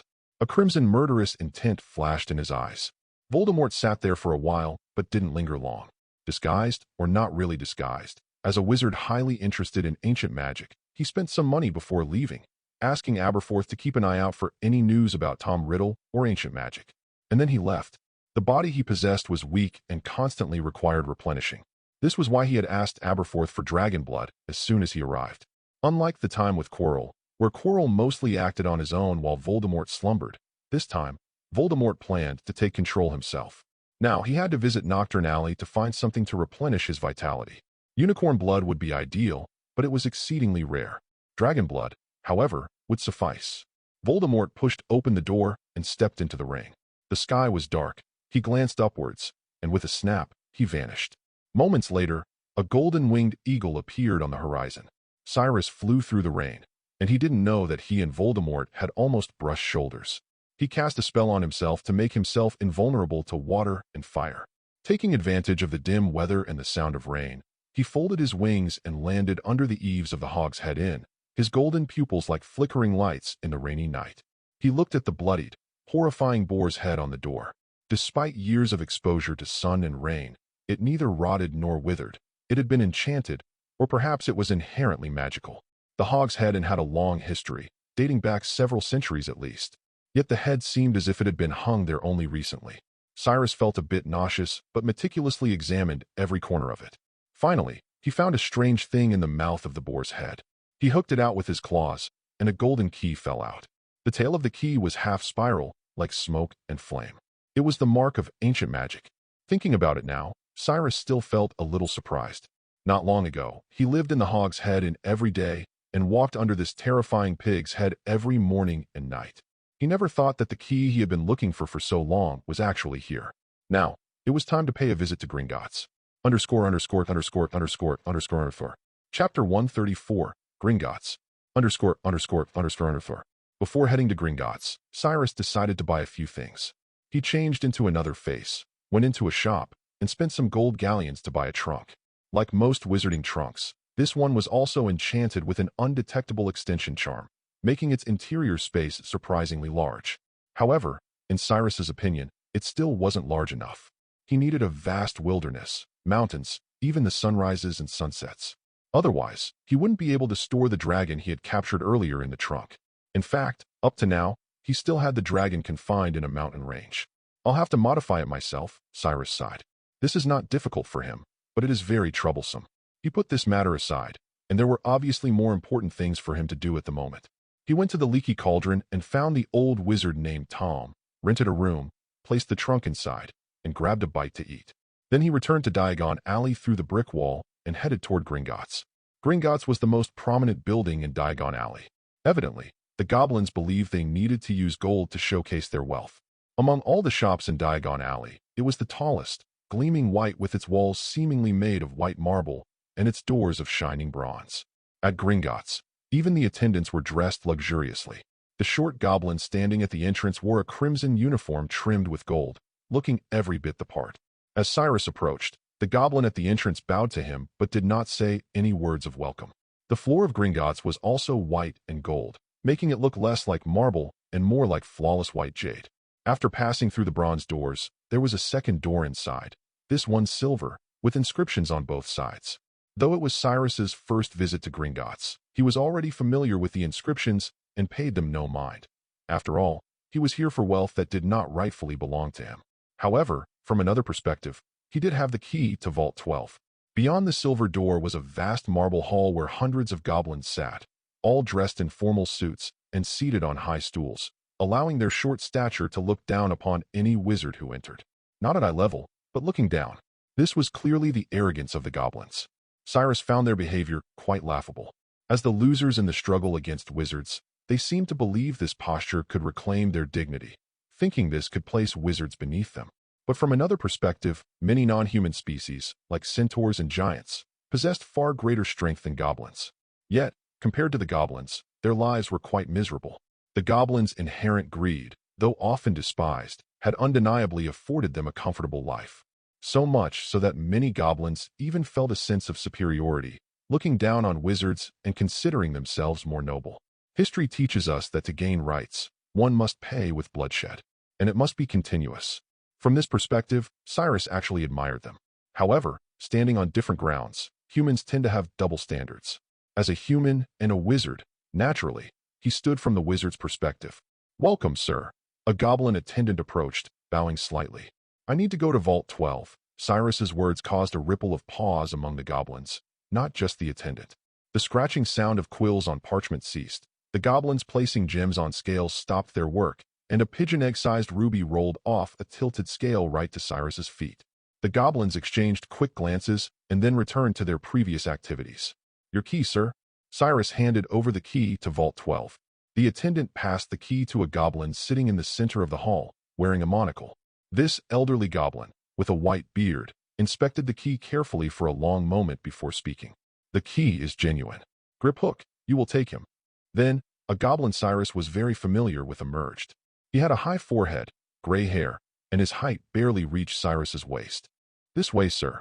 Griphook led Cyrus towards a platinum door. There were many similar doors around, each looking almost identical. Noticing Cyrus's curiosity, Griphook explained, "These different doors lead to different underground areas.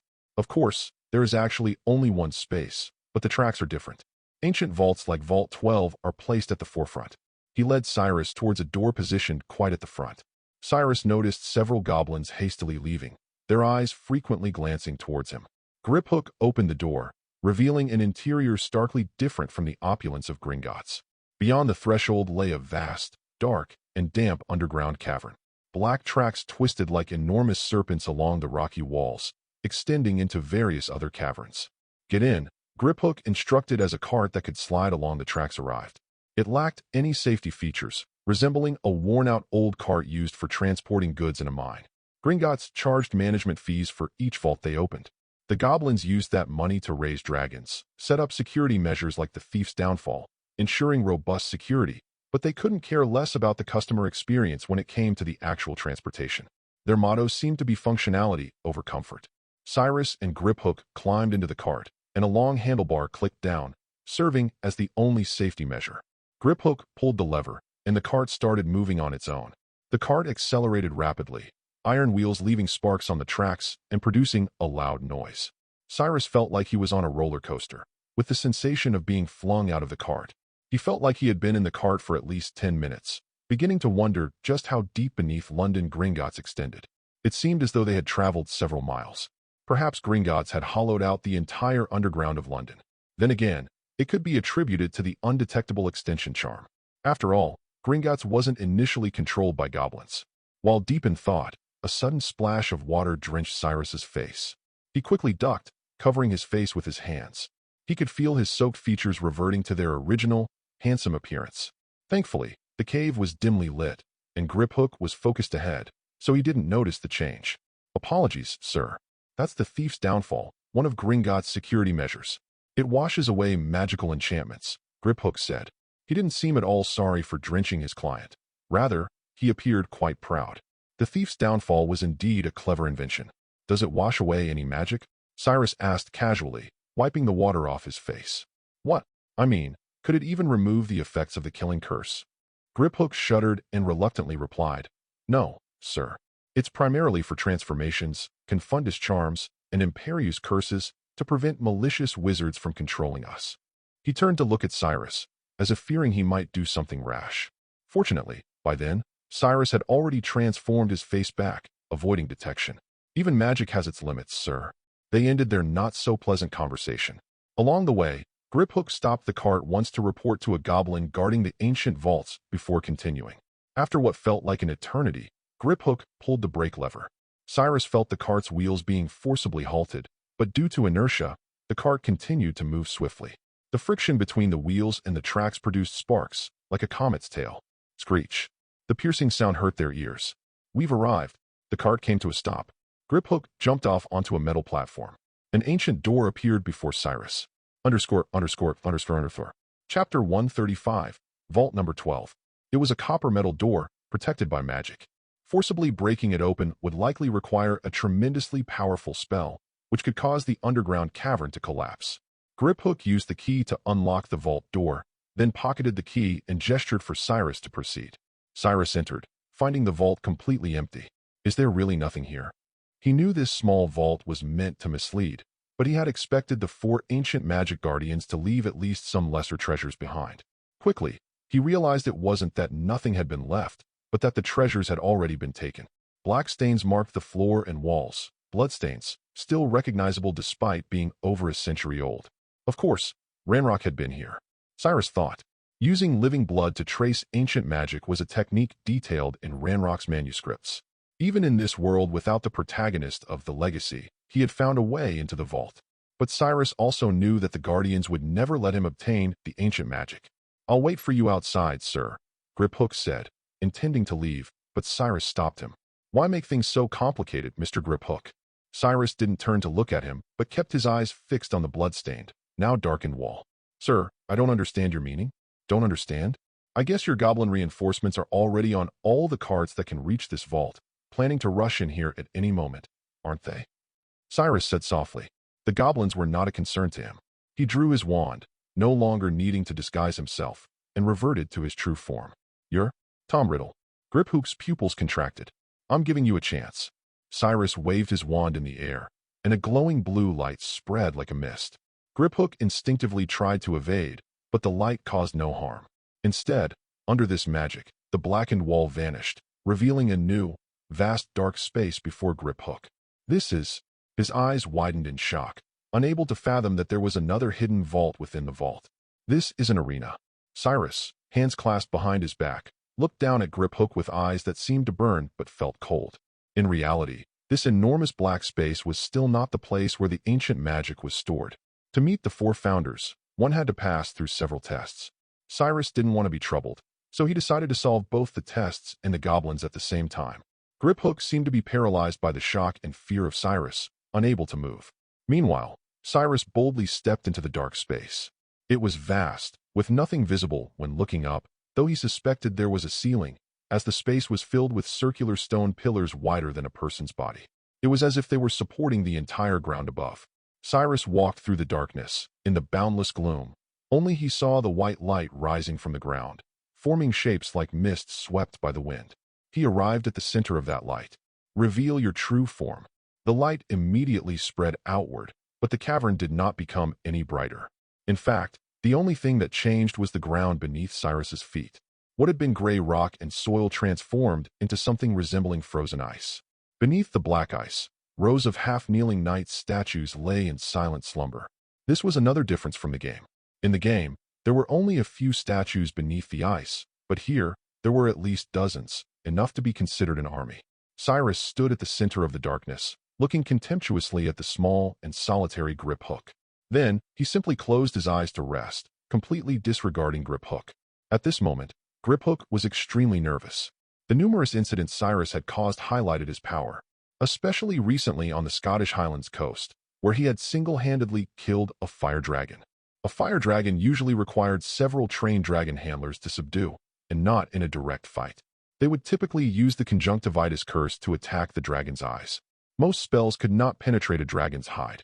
Such a powerful wizard could easily take his life. But he was not entirely desperate. At least this Tom Riddle was too arrogant. Griphook could not see the change beneath Cyrus's feet, could not see the neatly arrayed statues of the knights under the ice.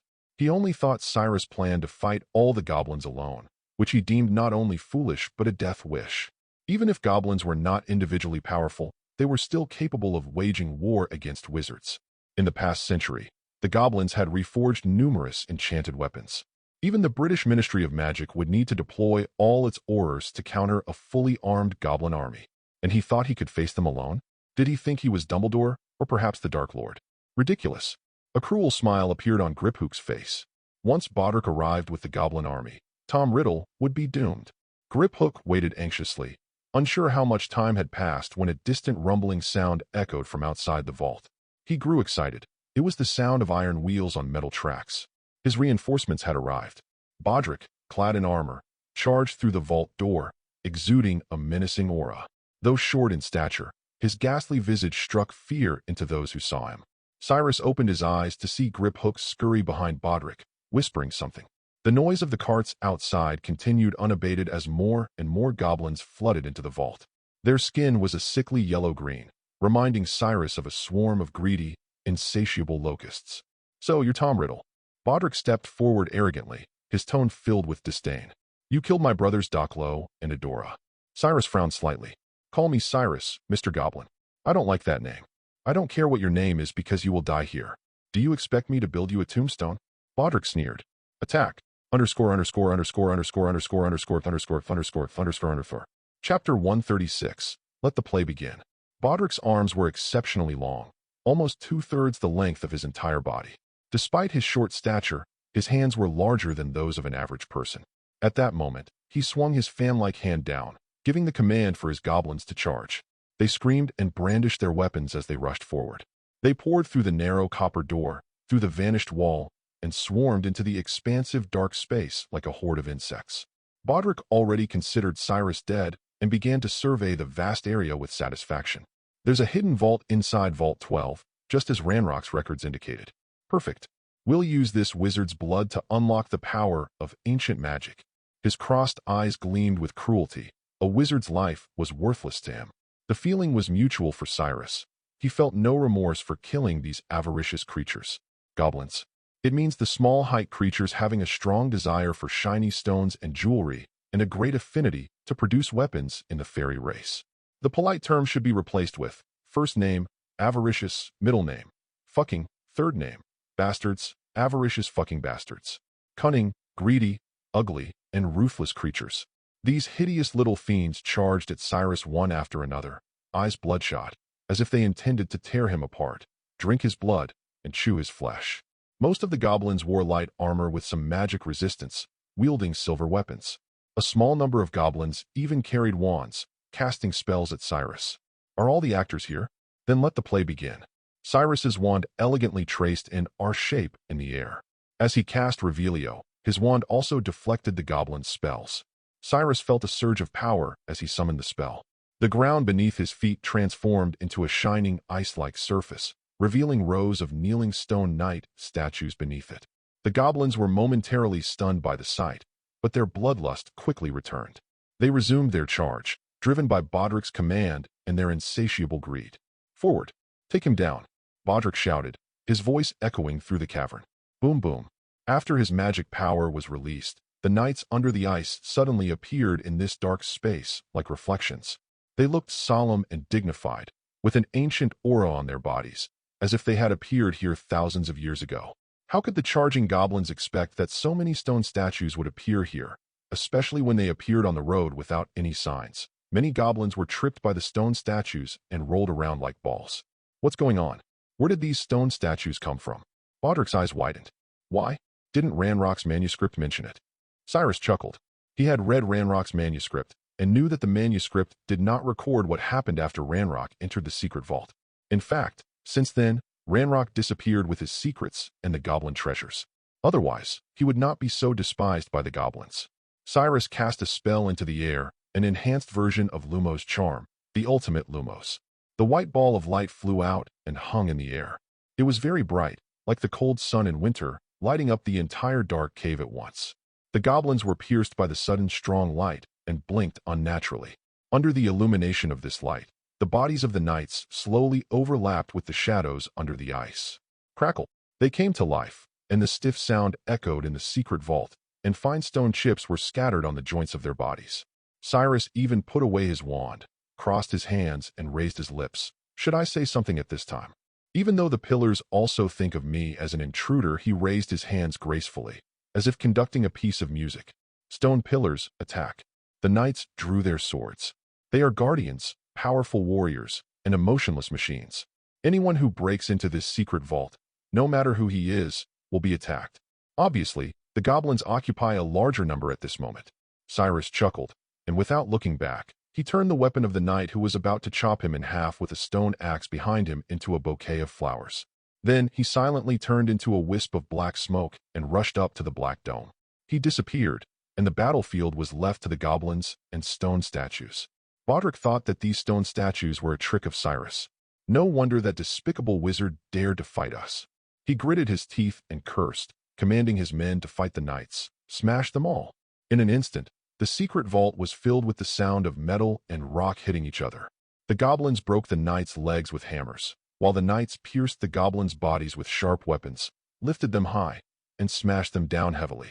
They swung axes to cut off the goblins' necks, split the goblins' chests with blades, and crushed the goblins' heads with their feet.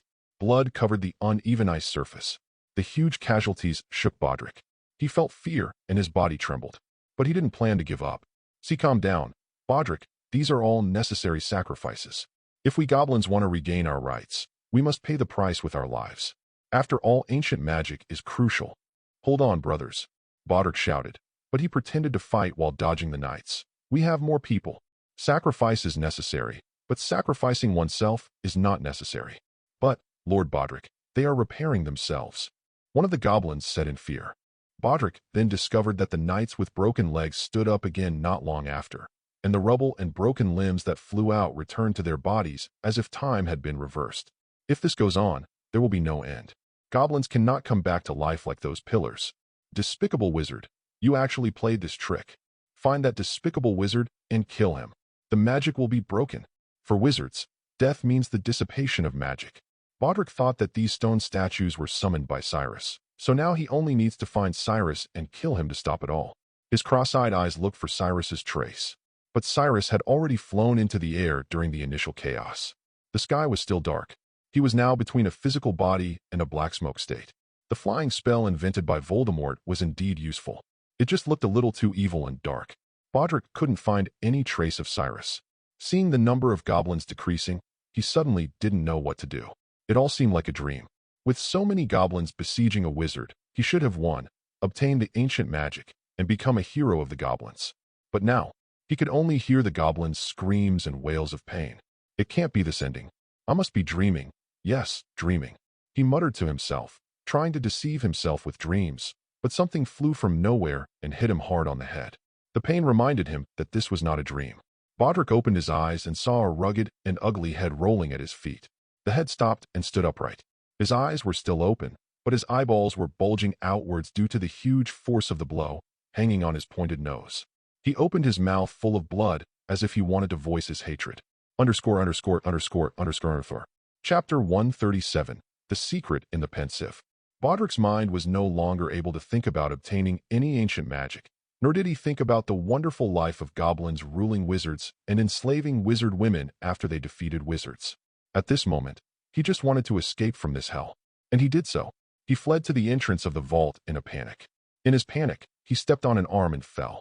But he didn't have time to get up, so he used his hands and feet. This was not difficult for a goblin whose arms were so long that they looked like they were about to touch the ground.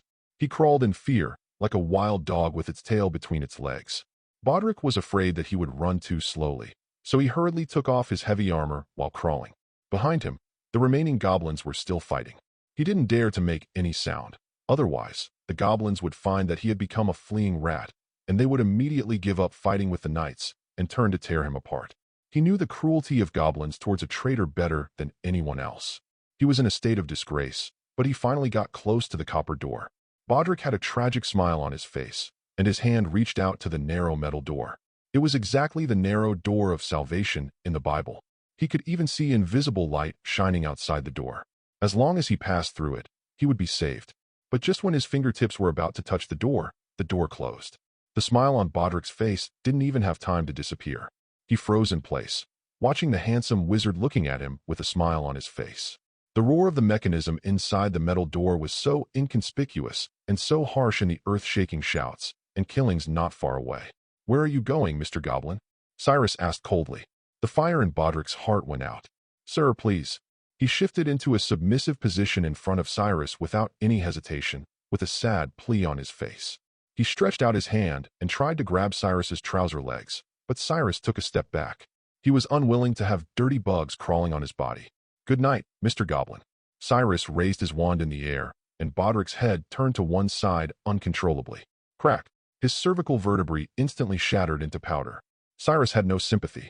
He was not killing an innocent person. This was a war between him and the entire goblin race. His golden pupils looked at the battlefield in the vault.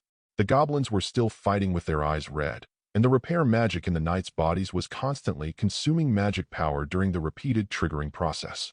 In the end, only 1 in 10 of the remaining goblins remained, and their fighting spirit had been exhausted.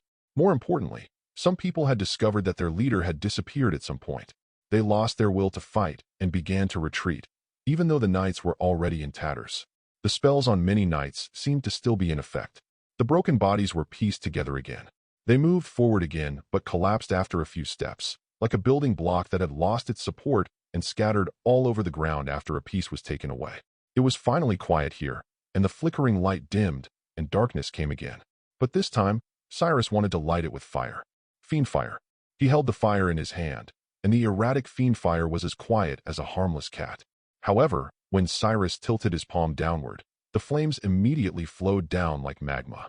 They immediately revealed the terrifying appearance they should have, and the snakes in the flames let out silent roars. Under the fierce fire, no matter whether it was the knight or the goblin, they could not escape the fate of burning. Whether it was the limbs that could no longer be distinguished, or the goblins struggling in the fire, as if they were trying to tear their skin apart, in the end, nothing was left. Cyrus stepped over the flames, noticing a flowing trail guiding his way forward. This trace extended all the way to the deepest part of the darkness, and it was also the only guide to the real secret vault. He slowly walked into the darkness. On his side, countless, exactly the same white stone pillars stood, making people dazzled. Cyrus looked back, and the battlefield just now had disappeared in the darkness. The scenery was exactly the same everywhere, and it was impossible to distinguish. If someone could not see the traces of ancient magic, even if he defeated the knights, he would get lost in this dark space. But for Cyrus, this was just a maze with the correct path marked. He walked for a long time until he saw a huge three-dimensional spiral symbol. He picked up the wand and tapped it. The symbol seemed to dissolve and merge into the ground. Then it immediately surged up and turned into a door. The real secret vault finally appeared in front of Cyrus. Cyrus walked through the door and came to a gorgeous hall. It was very high here, and the whole room was round. The walls were carved with very detailed and gorgeous patterns. It looked like a church rather than a vault. The buildings here, even if they were just torn down, would probably be enough to fund the Weasley family's trip to Africa. But what truly caught Cyrus's attention was far from these surface-level treasures. It was knowledge. It was power. He stepped on the ground that was as solid as the surface of water. In the center of the hall, which was also the center of the magical water flow, was something that looked like a pool. Of course, it was actually a pensieve. The pensieve contained the liquid that made memories appear, and the memories of the keepers were quietly floating above it. It didn't seem to be anything special. It only required a levitation spell, and even a crappy wizard could do it. The premise was to ignore the fact that the keepers of ancient magic had been dead for hundreds of years. Generally speaking, when the caster dies, their magic will disappear. After Voldemort was completely destroyed, his curse on the defense against the dark arts class disappeared. After the Potters died, the Fidelius charm also lost its effect. Because when the caster disappears, the spell they cast has no source of magic. But there are also many exceptions. The most familiar example is Hogwarts. This ancient castle has existed for thousands of years, and its creators, the four founders, have long died. But to this day, the castle's magic has not shown any signs of dissipating. Either the entire castle itself is a product of ancient magic, or Hogwarts has a huge source of magic. Or both. Cyrus didn't know, but he knew that the secret of ancient magic was right in front of him, and this time, no one would suddenly appear to interrupt him. The keepers went through so much trouble to set up so many tests. It can't be just to protect a memory that has no value. Cyrus picked up the exquisite little bottle suspended above the pensieve and poured a stream of silver, mercury-like liquid into the pensieve. The water in the basin immediately swirled. Let me see your secret. Underscore. Chapter 138. Voldemort in action. Reveal your secrets to me. In the shadows of Diagon Alley and Nocturne Alley, a young wizard cruelly extended his wand, forcefully prying open the mind of a goblin. Just recently, Voldemort had arrived at Nocturne Alley. This place, adjacent to the famous Diagon Alley, was home to the most dark wizards in the entire British wizarding world. Despite being only a wall apart, they were as distinct as noon and night. Diagon Alley was prosperous, but Nocturne Alley was filthy and foul-smelling. The wizards lurking here, even among dark wizards, were of the lowest rank. Rather than wizards, they resembled flocks of scavenging vultures, fighting and tearing at each other over rotting corpses. However, this only described the homeless. In contrast, some wizards managed to carve out a place in Nocturne Alley and were quite different. One of the more famous ones was Borgin of Borgin and Berks. His real name was Caractacus Burke, one of the Sacred 28. Though he appeared shabby and unkempt, even someone like Lucius Malfoy would respectfully call him Sir.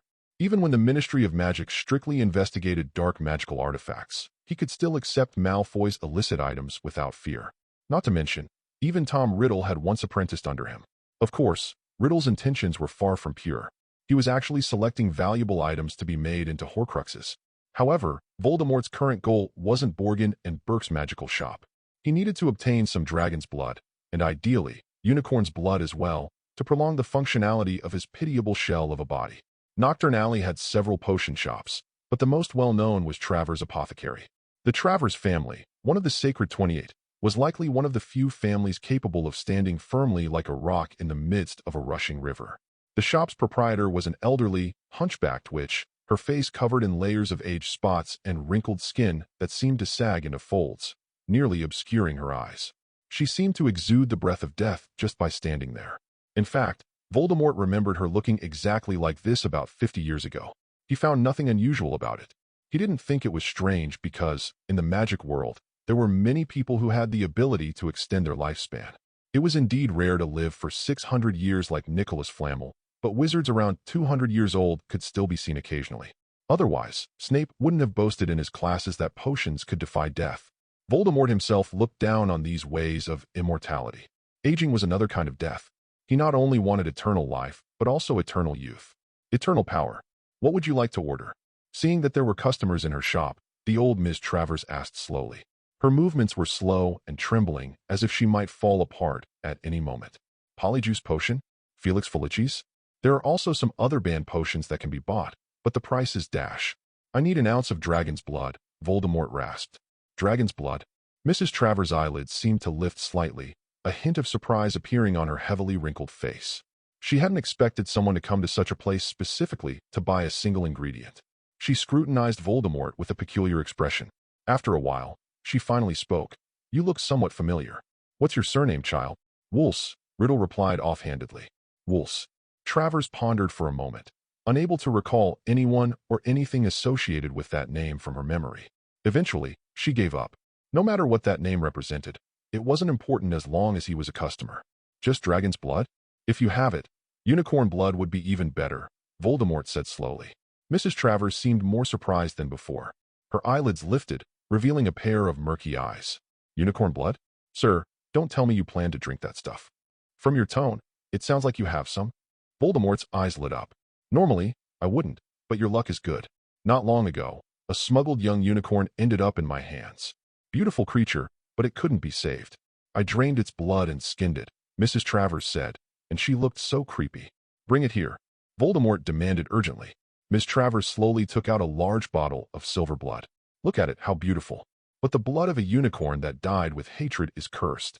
It will turn someone into a half-dead creature.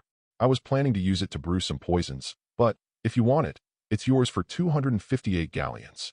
Mrs. Travers didn't care what Voldemort intended to do with the unicorn blood. She only offered a warning because he looked familiar. As for Voldemort, he cared even less. It wasn't his money being spent, nor would he be the one cursed. Of course, he wouldn't drink the blood immediately. Drinking unicorn blood was painful, and he wouldn't show his vulnerable side to a stranger. In fact, Voldemort didn't trust any of his subordinates either. Having purchased the blood he needed, Voldemort intended to find a secluded place to drink it. However, as soon as he left Nocturne Alley, he sensed something amiss. The goblins seemed unusually tense. From the appearance of Gringotts, it can be seen that something is wrong. Today, Gringotts has strengthened its guards.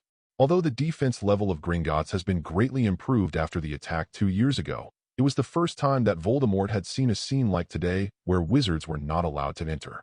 This was probably the first time in hundreds of years that Gringotts was closed to the public. Several wizards who intended to go to Gringotts to handle business were turned away. Even a few goblins left in secret and quietly turned to a remote corner. Voldemort immediately realized something significant was happening inside Gringotts. Remembering the recent conflict in the Scottish Highlands, it didn't take him long to deduce the cause. Ancient magic. It seemed the person he had been seeking was right before his eyes.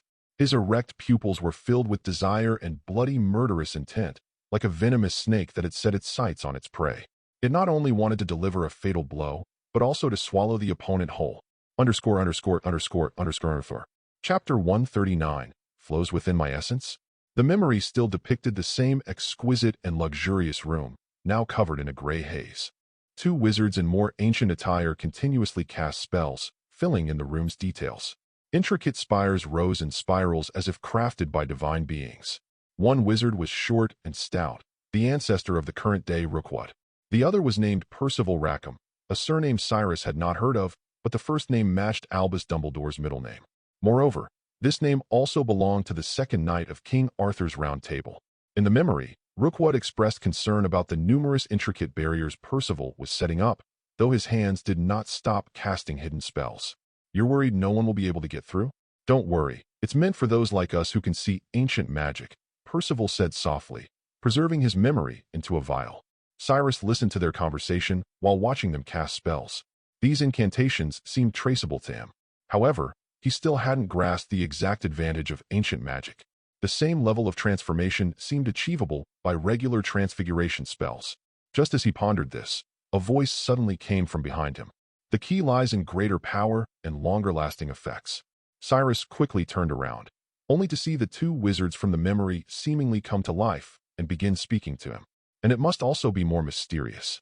At this moment, the 2 wizards were no longer just memories. They appeared more like the states Cyrus had experienced inside the diary.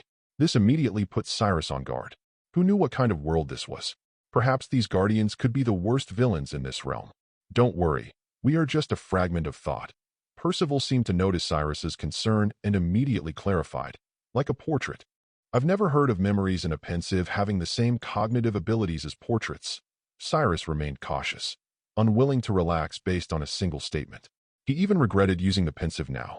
If he had used his own abilities to view the memory, he would have had more control. I was a bit careless. Fortunately, Percival and Rookwood didn't do anything suspicious and continued their explanation. Ancient magic possesses immensely powerful energy, enabling us to achieve what ordinary wizards cannot, Percival said. In fact, he could even be considered very modest. Wizards with the gift of ancient magic view ordinary wizards much like wizards view muggles. Ordinary wizards can't even see ancient magic, let alone decipher it. The difference is substantial. It's like how muggles can build an intricate castle on the beach, but for a wizard, a mere wave of the wand achieves the same result. In other words, whatever ordinary magic can do, ancient magic can also do, and whatever ordinary magic can't do, ancient magic can still achieve. Don't tell me you went through all this trouble to leave behind a series of tests just to preserve a memory? Cyrus asked. In reality, according to the plot of Legacy, there was almost nothing in Vault 12 except for a series of trials, and the memories left behind merely prove the existence of ancient magic. Of course, it's not just that. Rookwood shook his head and said, the dangers of ancient magic are immense, which is why we need to guard it carefully. We need to ensure that, besides having the ability, your heart is capable of being a guardian. When speaking of qualifications, both Percival and Rookwood's eyes revealed complex emotions, as if they had once made a grave mistake regarding this matter. Cyrus wasn't too concerned about this.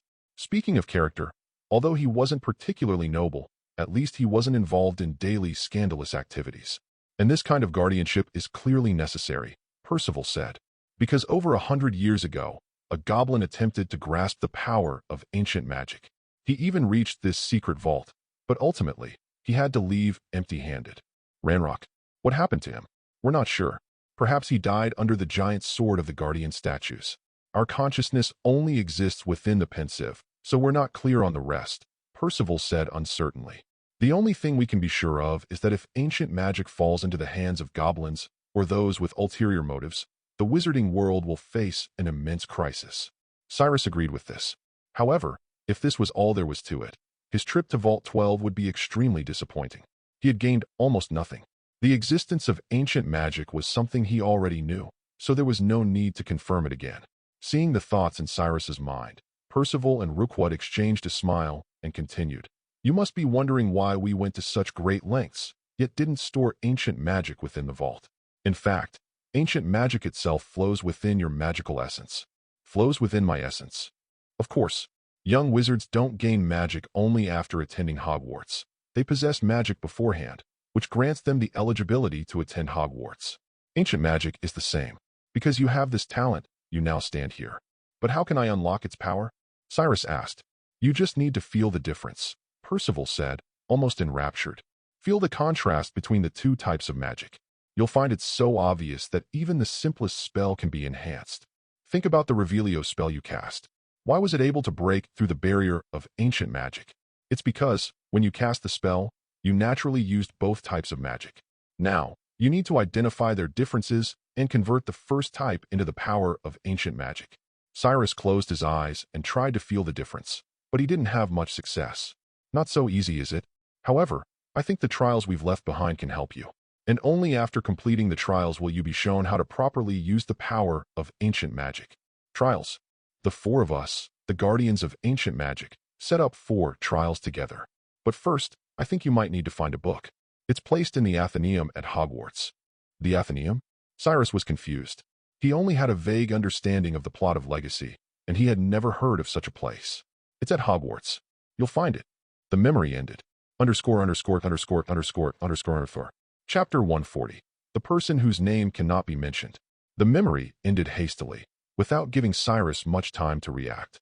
The world in his eyes regained its color, and the ground beneath his feet slowly swallowed up the pensive like water, like a swamp swallowing life. However, he did not leave here immediately, but stood there for a long time to experience the unusual magic that Percival mentioned. There is a benefit to mastering ancient magic. Not only can the power of spells be improved. More importantly, for most wizards, ancient magic is invisible. This means that spells cast by ancient magic are difficult to crack, and many counterspells may not work. Take apparition, for example.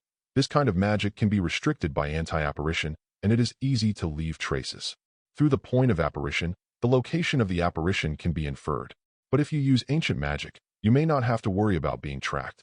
But as Percival said, this is not easy. The ancient magic power within the essence of the body is not so easy to be seen, which is quite like the wise man seeks power inwardly. Let's see if the book in the so-called Knowledge Athenaeum can bring me something, Cyrus said softly. But his eyebrows immediately stood up. The Athenaeum is located in Hogwarts. He finally escaped from that place, but he didn't expect that he would have to go back now. Going back is not difficult, but how to avoid being discovered is difficult. Dumbledore's spies and the Marauder's map are both troublesome. There should be a way to block the traces on the Marauder's map. He thought about it. So far, no one has ever done this. Dumbledore has no need to do this, and Voldemort doesn't even know the existence of this map. But Cyrus feels that he should give it a try. He has studied the principle of the Marauder's map before. The map is a bit old. It is not just the product of the 4 troublemakers. It seems that they have modified it according to something. The main magic of the map is still the human trace spell and the contract with Hogwarts. Breaking the human trace spell is easy, but the contract is the most difficult to break. Most of the contract magic in the HP world has very powerful magic. Take the Fidelius charm, for example. Even the greatest wizards find it difficult to break the Fidelius charm cast by an ordinary wizard. Dumbledore had already made many calculations to break the blood pact, but he finally succeeded in breaking it because of a bug. It would be great if I could find a way to get the map, Cyrus thought. He didn't know whether the map was now in the hands of the twins or confiscated by Dumbledore, but from the tone of Dumbledore's words at the time, he might have planned to return it to them. I remember Sirius sneaked into the castle during Harry's Quidditch match, and Halloween Eve is also an opportunity. At least George and Fred haven't taken out the map in the past 2 days. He calculated, and Halloween is very close. In fact, after the twins became familiar with the secret passages on the Marauder's map, they rarely took out the map, because it would be less fun for them to wander around the castle at night with the map. What they like is to compete with Filch in wits and courage. Cyrus was thinking, when the door of the vault suddenly made a strange noise. He looked over immediately. It was a tall, heavy golden door, estimated to be 4 or 5 meters high, with the top of the door extending all the way to the dome. This was not the door that Cyrus had passed through after crossing the black space. Instead, it seemed to be the door directly connected to the underground space of Gringotts. At that time, the door was very small, but now, since Cyrus had passed the initial test, it also revealed its true appearance. Now, someone opened the door from the outside. If nothing unexpected happened, it was probably the reinforcements of the goblins. Cyrus clenched his wand and prepared for the battle. Asterisk boom. Asterisk. Suddenly, the entire vault number 12 shook, the ground under Cyrus' feet rippled, and the dome above his head sprinkled dust. The next moment, the door that probably weighed several tons was blown away by a powerful explosion. The fragments were like boulders rolling down from the top of the mountain and smashed toward Cyrus. Several of them were larger than him, and the shadows of the fragments directly enveloped Cyrus. Cyrus did not hide or avoid, but stood upright in the impact of the explosion and pointed his wand out. Bombarda Maxima. In an instant, the huge fragments of the door that was smashing towards him were blown into small pieces of stone, which burst out in all directions, like scattered sparks. Then, a huge and ferocious head pierced out from the thick smoke and dust, with bloody fangs bared and spitting out hot flames. The flames instantly flooded the entire secret vault like a torrent, and even the figure of Cyrus himself disappeared in the flames. It was another fire dragon, and it was very old. So much so that its scales looked a little loose, and it was white like an old man's hair. Its eyes were also turbid, but the temperature of the flames was extremely terrifying. Along with this fire dragon, there were also goblins rushing into the secret vault. However, they did not rush in with weapons, but were pierced through the chest by the fire dragon's claws, and their bodies were crushed by its fangs and smashed in a tragic way. The goblin who was not yet dead was still hanging on the fire dragon's outstretched bat wings. The blood dyed its pale wings red. A young wizard walked out of the flames. He held his wand elegantly and looked at the dragon with an arrogant expression, as if he was looking at a lowly beast. If I had known that there was a dragon in Gringotts, I wouldn't have bothered to go to Nocturne Alley to buy dragon blood.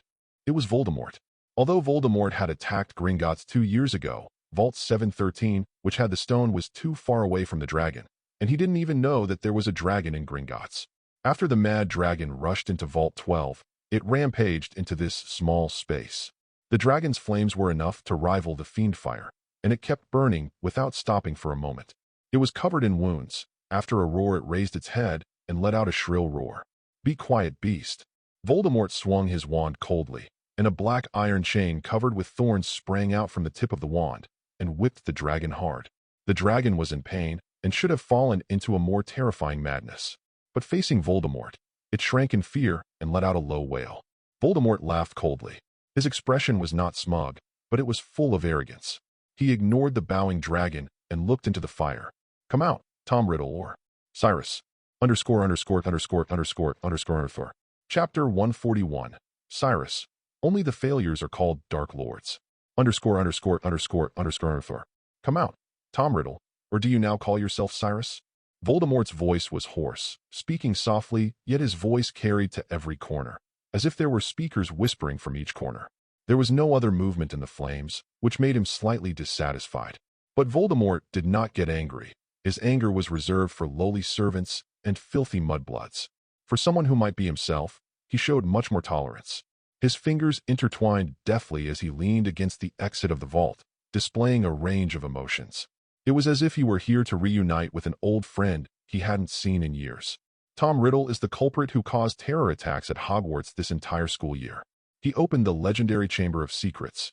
Voldemort softly recited the article published in the newspaper. When I saw this news, do you know how surprised I was? I was in the dark forests of Albania, pathetically possessing those lowly serpents and rats. Yet at that time, another person under my name was causing chaos at Hogwarts and remained free. I am very curious and eagerly want to know, who exactly are you? The young wizard's features changed, morphing into a gray, snake-like face. Of course, unlike the resurrected Voldemort in the original story, this version still had a nose. "Come on, let me see who you really are. Step forward, don't be shy." His tone was exceptionally tolerant, like a patient teacher willing to forgive his students' mistakes. At that moment, the flames burning within the secret vault suddenly changed color. No longer red like dragon fire, they turned a ghostly blue. They resembled an endless field of bluebells swaying like waves in the howling wind. It was as if they were alive, parting to reveal a clear space. There, Cyrus stood with a cold expression, staring through the flames at the man whose name couldn't even be mentioned. The two looked at each other, and Voldemort was momentarily stunned. He had almost forgotten how handsome he used to be. After a moment, he slowly spoke. "I have to say, adding a touch of gold to your hair does suit you. If I had done that back then, getting the cup and the locket would have been easier. I'm not here to reminisce about old times. Neither of us are the type to dwell on the past, are we?" Cyrus was extremely calm at this moment. He hadn't expected to encounter Voldemort here, but he felt no fear. A Voldemort using someone else's body was clearly not at full strength. Of course, Cyrus had only recently been revived himself, and his current magical abilities were far from Voldemort's peak. Otherwise, he wouldn't be so eager to pursue the power of ancient magic. At this moment, if he were to clash with Voldemort, the outcome would be uncertain. Moreover, Voldemort was using a body that could be replaced at any time, while Cyrus's body had been painstakingly resurrected. There was no need for Cyrus to fight to the death with Voldemort. Even if he won, there would be no real benefit. But if the other party came looking for a fight, that was another matter entirely. "You're mistaken. In some respects, I am very interested in old items. For instance, I want to know what happened to the diary I left behind years ago." Voldemort's face turned cold, his voice becoming more severe. "That's an interesting question." Cyrus mimicked Voldemort's tone. It wasn't difficult. Voldemort's essence was a calm madness. Calmness was merely a facade, while madness was his true nature. The moment Cyrus appeared before Voldemort, he had already planned what to say. Holding his exquisite wand in his right hand, he remained alert to any potential battle. On the surface, however, he simply moved it elegantly in front of him, as if showcasing himself. "The diary, huh? It's right in front of you." At that moment, it was as if even time stood still. For a long while, neither of them spoke or moved. They stood motionless like wooden figures, their wands not pointed at each other, but the tension in the air was palpable. Whether it would lead to a conversation or a duel was uncertain. Cyrus's inner thoughts were, of course, anxious, for he was facing the most powerful dark wizard, one on par with Dumbledore. However, he felt no fear. Moreover, he quickly realized that Voldemort, like himself, was not entirely confident. The Dark Lord also had his reservations. Whether Voldemort was worried about his current strength or unsure if Cyrus still possessed the characteristics of a Horcrux, he was hesitant to act. For Cyrus, this was a good sign. Could I actually take the initiative here? Cyrus couldn't help but wonder. He certainly didn't like being led by the nose. I didn't expect you to dare show yourself in front of me. Having made up his mind, Cyrus immediately launched a verbal offensive. This tactic aimed to catch Voldemort off guard and sow doubt. Voldemort indeed seemed taken aback. What do you mean by that? Mean? You were defeated by a child. Twice. Cyrus stared at him coldly, as if Voldemort had brought some great shame upon him. 12 years ago on that night, the arrogant Dark Lord was defeated by a 1-year-old baby. How absurd is that, don't you think? Cyrus asked softly. He kept his distance from Voldemort, standing far apart, watching Voldemort's twisted face in the firelight. And you've lived in this state ever since? You're nothing but a pathetic wretch. That's false. Voldemort snapped angrily. It had nothing to do with Harry Potter. I was defeated by Lily Potter's ancient magic. If not for that magic, I wouldn't have ended up like this. We all thought you were dead, Cyrus continued. The we, referring to the Horcruxes. After that night, I couldn't sense your presence, so I had to go through all the trouble to revive and continue our great work. Fortunately, Lucius was obedient. Cyrus's words were a way to exonerate Malfoy. After all, his current revival wouldn't have been possible without Lucius's help. He wasn't the type to burn bridges. Lucius? Yes, he's been a good servant, Voldemort mused. While the truly loyal Death Eaters were in Azkaban, many, like Lucius, had sought to save themselves. At least Lucius Malfoy didn't try to escape by betraying other Death Eaters like Karkaroff had. But now, you see, I'm not dead. I think you know best that on the path to immortality, no one has gone further than us. Voldemort couldn't help but feel proud whenever he mentioned this. He had created an unprecedented number of Horcruxes to ensure he could always make a comeback. Although the Horcrux in front of him seemed somewhat out of his control, he deemed it inconsequential. He believed that he would be the one who understood himself the best, and if he could join forces with himself, then he would no longer have to fear Dumbledore. So Voldemort changed his tone, with a snake-like greed in his speech. Now it's different, isn't it? Indeed, it is different. You are weaker than before, Cyrus said mockingly. A/N puffed. He ruthlessly exposed Voldemort's scars, making Voldemort feel the bloody humiliation. No, I mean, we can cooperate. Voldemort's snake-like eyes were gleaming. I have to admit, neither of us would be a match for Dumbledore, but if we two unite, there will be no one more intimate than us in this world. We are essentially the same person. Killing Dumbledore would be a piece of cake. Not to mention we've now found ancient magic dash. Voldemort became more and more excited, as if conquering Hogwarts, ruling over the entire Britain, even Europe or the whole world, were all within reach. But Cyrus interrupted his impassioned fantasy. We? I'm sorry, you're mistaken, it's me. And only me, Cyrus said coldly. The blue flames stretching between the two seemed to delineate the boundary between them. Upon hearing this, Voldemort's expression also turned cold, and a murderous intent seemed to flow in his eyes like a blood-red river. He stared at Cyrus with his vertically slit pupils for several seconds, then spoke in a low voice. Do you dare to try to replace me? Cyrus could see that if he even hinted at such an intention, Voldemort would not hesitate to kill him. But he was not afraid now. Replace you? I have no interest in replacing a failure, Cyrus said indifferently. However, I must remind you that after you were defeated by that boy, you hid in the dark forests of Albania, and many people are aware of this. Dumbledore happens to know about this as well. I don't need you to remind me. That was information I deliberately released, as I thought I could wait for some loyal servants to come help revive me. But humph. Voldemort did not continue dwelling on the topic of whether the Death Eaters were loyal, and continued. Dumbledore did come to Albania to find me a few times. He wanted to completely kill me, but he could never succeed. He is powerless against me. As long as the Horcruxes are not destroyed, I am immortal. But you are different. You were revived from a Horcrux, and you may even be the Horcrux itself. You can be destroyed. Voldemort tempted him. Come, cross through the flames and return to my side. Then you will no longer face the threat of death. Is that so? Have you ever thought about the fact that you waited 10 years in that stinking gutter and no servant came to you? But then in the year that boy was about to go to Hogwarts, a wizard who was about to become the defense against the dark arts professor just happened to go to Albania? Have you ever thought about who it was that brought the news of the Philosopher's Stone being able to revive you to your ears? Have you ever thought about how the news of my escape from Azkaban traveled such a long distance to reach Albania? Who wanted you to know this information? And who was it that spoon-feeding Ly led this dark wizard before you, allowing him to become your vessel? The more Cyrus spoke, the worse Voldemort's expression became. He was now starting to realize a terrible truth, and Cyrus had helped him voice this truth that he dared not confront directly. It was Dumbledore. You're not as stupid as I thought. I was worried that creating so many Horcruxes had scrambled your brain. Cyrus scoffed. He wanted to verify whether the prophecy between the Dark Lord and that boy was true. He wanted to see if Lily Potter's magic was still in effect. Now, he wants to see what kind of reaction will occur when the two Voldemorts meet. That's why you're able to stand before me, understand? Cyrus's words left Voldemort feeling suffocated. Voldemort had always lived in Dumbledore's shadow, and he was the only person Voldemort truly feared. Now, someone, this person was very likely to be himself, was telling him that everything he had done over the past 10 years was under Dumbledore's control. Dumbledore allowed him to live, and Dumbledore forced him to hide in Albania, where he could only rely on filthy beasts to survive. Of course, he was not so frightened by Dumbledore. The Horcruxes were his ace in the hole. As long as Dumbledore couldn't destroy all of his Horcruxes, he would not die. As long as he did not die, he could outlast that old man. Furthermore, now that he had Cyrus, the two of them could work together. If he alone could not defeat Dumbledore, there was no way the two of them couldn't.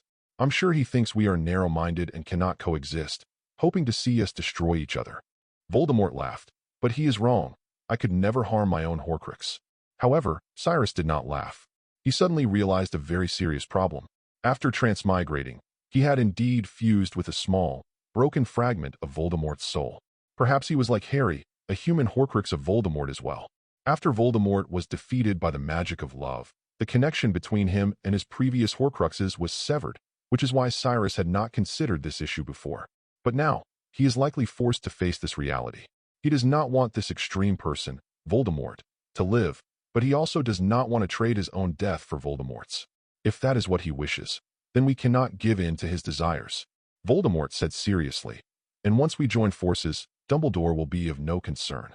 Cyrus emerged from his worries. Thinking too much about it now is useless. The urgent task at hand is to resolve the current trouble. As for Voldemort's proposal to join forces, he had no hope in it. If the two of them were to work together, did that mean Dumbledore couldn't find any allies? There was still a wizard who had guarded Nurmengard for half a century. Although Grindelwald was also a dangerous individual, he was completely different from a lunatic like Voldemort. If Dumbledore truly felt the situation was beyond salvaging, Cyrus was not certain that he wouldn't seek Grindelwald's help. In that case, even if he and Voldemort joined forces, they would have no advantage. Grindelwald himself was a wizard no less skilled than Dumbledore, and the two of them could be considered on roughly the same level, with any differences being negligible. Moreover, Dumbledore had the Elder Wand and the Order of the Phoenix who were willing to sacrifice their lives for a noble cause, while Grindelwald had the loyal pure-blood party called Acolytes. These were not things that the drunken layabouts of the Death Eaters could compare to. In short, Cyrus was not optimistic about the prospect of joining forces with Voldemort. Moreover, he and Voldemort were not on the same side to begin with. He didn't care whether Voldemort lived or died, and he had no need to confront Dumbledore. What benefit would there be for him to go against the greatest wizard of the century? Cyrus only wanted to obtain ancient magic and become stronger. Come over here. We are essentially the same person, closer than brothers. Voldemort was still beckoning to him. We were born to wield power. We can become the Dark Lords who instill fear. I have no interest in instilling fear in others. And furthermore, Cyrus shook his head, looking at Voldemort with disdain. Only the failures are called Dark Lords. _________. Chapter 142, Battle in the Fire. ________. And I don't hang out with failures. How dare you call me a failure? Voldemort's voice was sharp, like a pitiful person who screamed after being stabbed in the sore spot. But he quickly calmed down. I didn't fail. Don't just look at the temporary success or failure. Whoever lives longer is the winner. I can guarantee that Dumbledore will die before me, and I will personally send death to him. He was full of confidence, and this was not just bragging.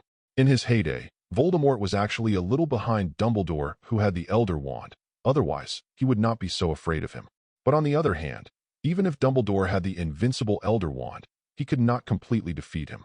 And for Voldemort, who had the Horcrux, the power he had at that time might not be his end.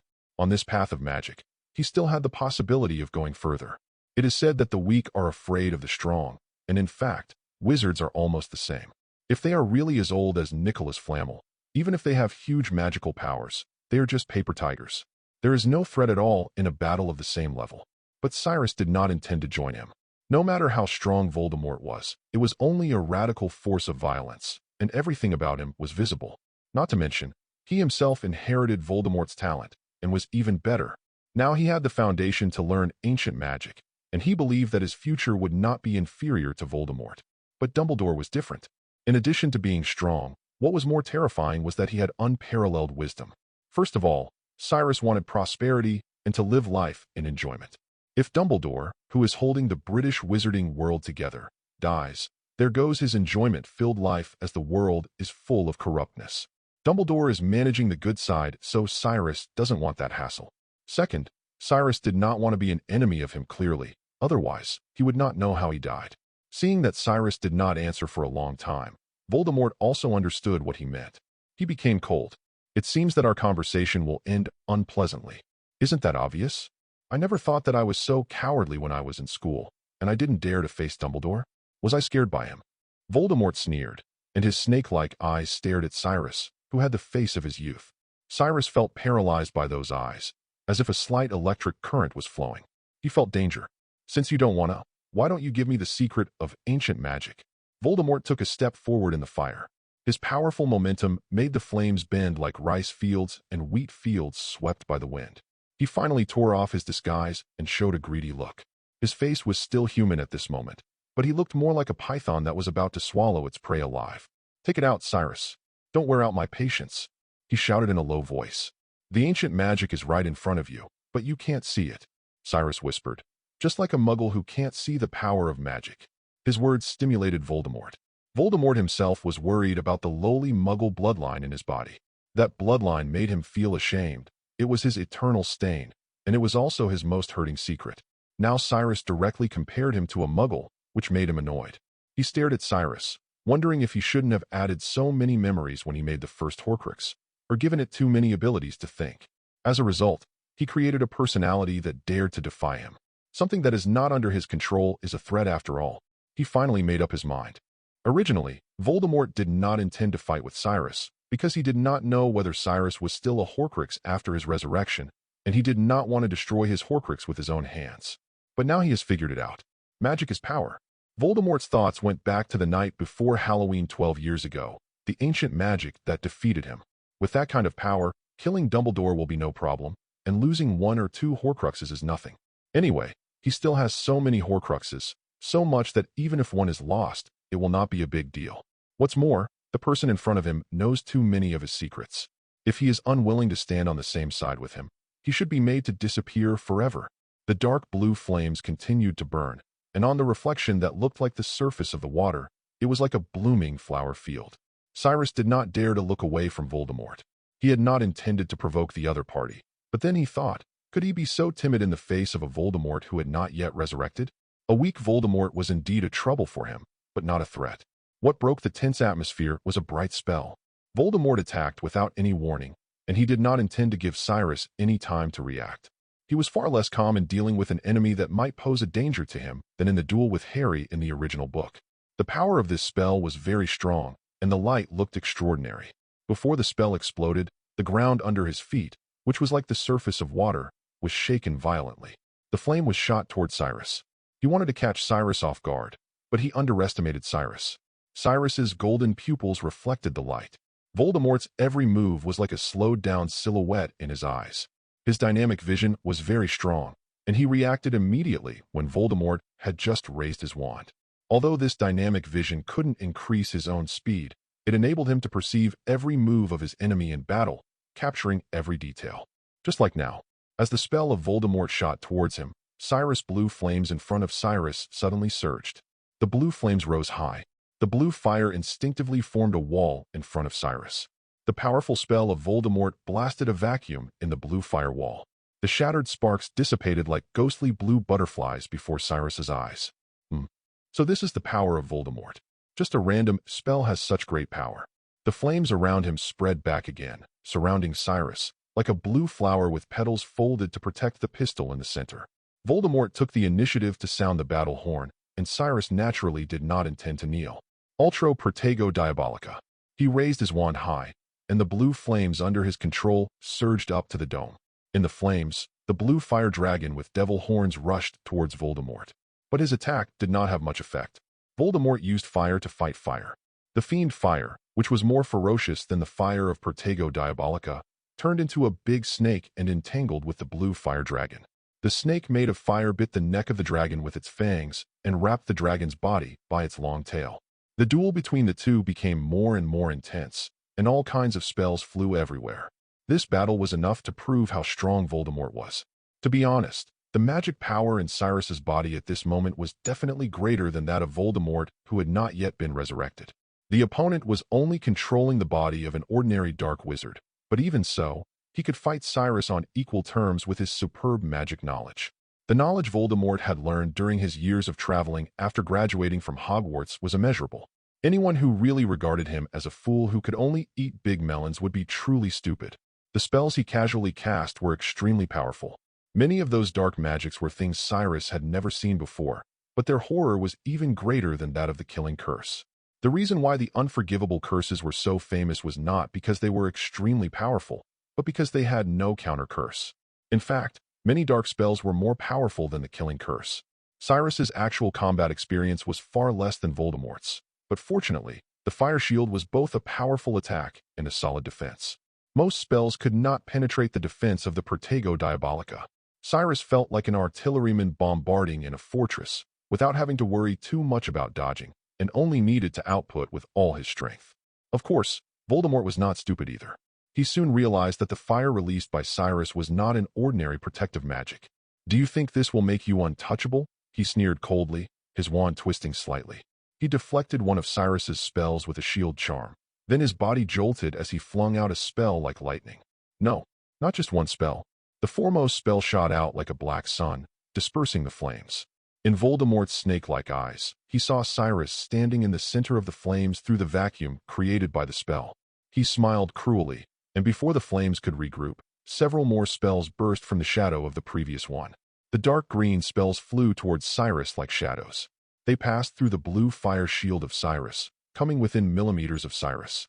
Voldemort saw the look of astonishment on Cyrus's face through the narrowing gaps in the regrouping flames. The next moment, a violent explosion erupted in the center of the flames. Boom! The indestructible Protego Diabolica was destroyed from the inside, and the shock wave caused by the explosion shattered the layers of flames. The entire secret vault was filled with flame debris, and the sparks swept to every corner of the secret vault like a storm, blowing cracks into the luxuriously carved beams and painted buildings. Voldemort stood proudly in the fire. "This is my skill." He seemed to be standing in the wilderness, surrounded by a group of blue butterflies, and he looked full of life and a gentle breeze. Of course, in fact, the impact of the explosion was scorching, and the blue sparks continued to burn Voldemort's skin. They showed no signs of extinguishing, but instead planned to take root like dandelions. Where the fire butterflies fell, the flames rose again. The flames were so numbing that even the surroundings were melting. The smug expression on Voldemort's face suddenly disappeared, because he saw the figure standing in the flames. Cyrus looked no different from before, only his golden eyes seemed to have become brighter. His right hand holding the wand hung at his side, and his left hand stretched forward, with lightning flashing in his palm, holding a dark green object. And what he was holding was one of the dark spells Voldemort had just cast. Chapter 143, The Man on the Dragon's Back. Snap. Whoosh. Snap. A series of crisp sounds echoed in front of Gringotts gates as a dozen well-dressed Aurors emerged from the gray vortex, their expressions solemn. Scrimgeour quickly strode to the goblin in charge of Gringotts. His face was like an unchanging slab of ancient stone, and despite a slight limp, his pace remained swift and decisive, his black trench coat half open. Kingsley and several other renowned Aurors stood behind him. However, Moody and Tonks were not part of this operation. One had already retired, and the other had not yet officially joined the ranks. Rufus Scrimgeour, the goblin, dressed like a banker, rushed over as soon as he saw Scrimgeour. His large, aged hands, like oversized fans, grabbed onto him. "Where's the prisoner who broke into Gringotts?" Scrimgeour asked directly, without any preamble. "Still in the vaults. There's an anti-apparition jinx in place, so he can't escape. You must capture him immediately and hand him over to us," the goblin shouted harshly. His tone was far from friendly, even somewhat commanding, but Scrimgeour didn't bother to quibble over it. What mattered to him was the security of Gringotts' assets. To put it bluntly, at least half of the wizards in Britain had vaults in Gringotts. The larger the family, the more intertwined they were with the bank. If Gringotts were truly robbed, it would spell significant trouble. Of course, Scrimgeour replied stiffly with a nod. He glanced at Kingsley, and the burly black wizard immediately understood, leading a few Aurors through Gringotts' main entrance. It was then that Scrimgeour noticed the extent of the damage to Gringotts' doors. The massive bronze doors had been completely blown off. One large piece had even crashed into Potage's cauldron shop, collapsing one of its ancient walls. "I can't believe you brought so few people," the goblin complained angrily. "The ministry has its own arrangements," Scrimgeour replied calmly. He and the remaining Aurors began to secure the exits of Gringotts. If Kingsley and his team failed to stop the intruder, they would be the last line of defense. "Expand the range of the anti-apparition jinx," he ordered coldly, like a machine. "Your own arrangements? More like wasting time and manpower on those two escapees. Your ministry is useless, and you haven't even resolved the issue of Tom Riddle killing 2 goblins," the goblin cursed. "The minister discussed that matter with Bodrick of the Goblin Brotherhood through the Goblin Liaison Office a few days ago," Scrimgeour replied. "Moreover, Gringotts is under your full control. The repeated break-ins suggest a lapse in your management. If you can't handle it, hand it over." The goblin seemed ready to hurl more insults, but Scrimgeour walked away. The goblin's already ugly face turned as red as a liver. Forcing the goblins to hand over Gringotts was impossible. This decision had initially been made to appease the goblins' dissatisfaction and was the result of repeated compromises by the Ministry of Magic. If the ministry forcibly tried to seize control of Gringotts, it could provoke another rebellion, a responsibility Scrimgeour could not afford. Scrimgeour ensured the Aurors were fully prepared. Meanwhile, Kingsley cautiously led a team of Aurors into Gringotts. There were still injured goblins in the hall who had not been evacuated. They had been wounded by Voldemort's curses when he forcibly entered, leaving the hall looking as though it had been bombed. The protective magic that should have worked was woefully inadequate against Voldemort's attacks. Seeing the Aurors enter, the goblins in the hall did not maintain their usual arrogance. "Sir, the intruder is at Vault 12. Kingsley nodded. In truth, he didn't need much direction. He could follow the trail of destruction to find the violent intruder's location. Just as he was about to lead the Aurors into the cavern, the entire underground beneath Gringotts began to shake violently. The ground beneath their feet trembled, the hard stalactites hanging from above seemed to sway, and the massive pillars connecting the cavern's roof and floor sounded as if they were cracking. For a moment, Kingsley worried about a cave-in. If such a massive cavern collapsed, they would be powerless to resist. Apparition was impossible, and spells might not protect them. Kingsley was concerned, but the goblins couldn't tolerate any hesitation on their part. "What are you all waiting for?" Kingsley sighed and was about to signal the other Aurors to follow him down when another violent tremor shook the cavern. This one was even more severe, causing the hall's floor to crack like a broken cookie. They nearly lost their footing, and one Auror almost fell into the chasm. Fortunately, Kingsley reacted quickly, casting a spell to pull him back in time. Then, from deep within the cavern, came the roar of a monster. The eerie howl echoed through the cavern, distorting so much that it was impossible to tell what kind of creature had made the sound.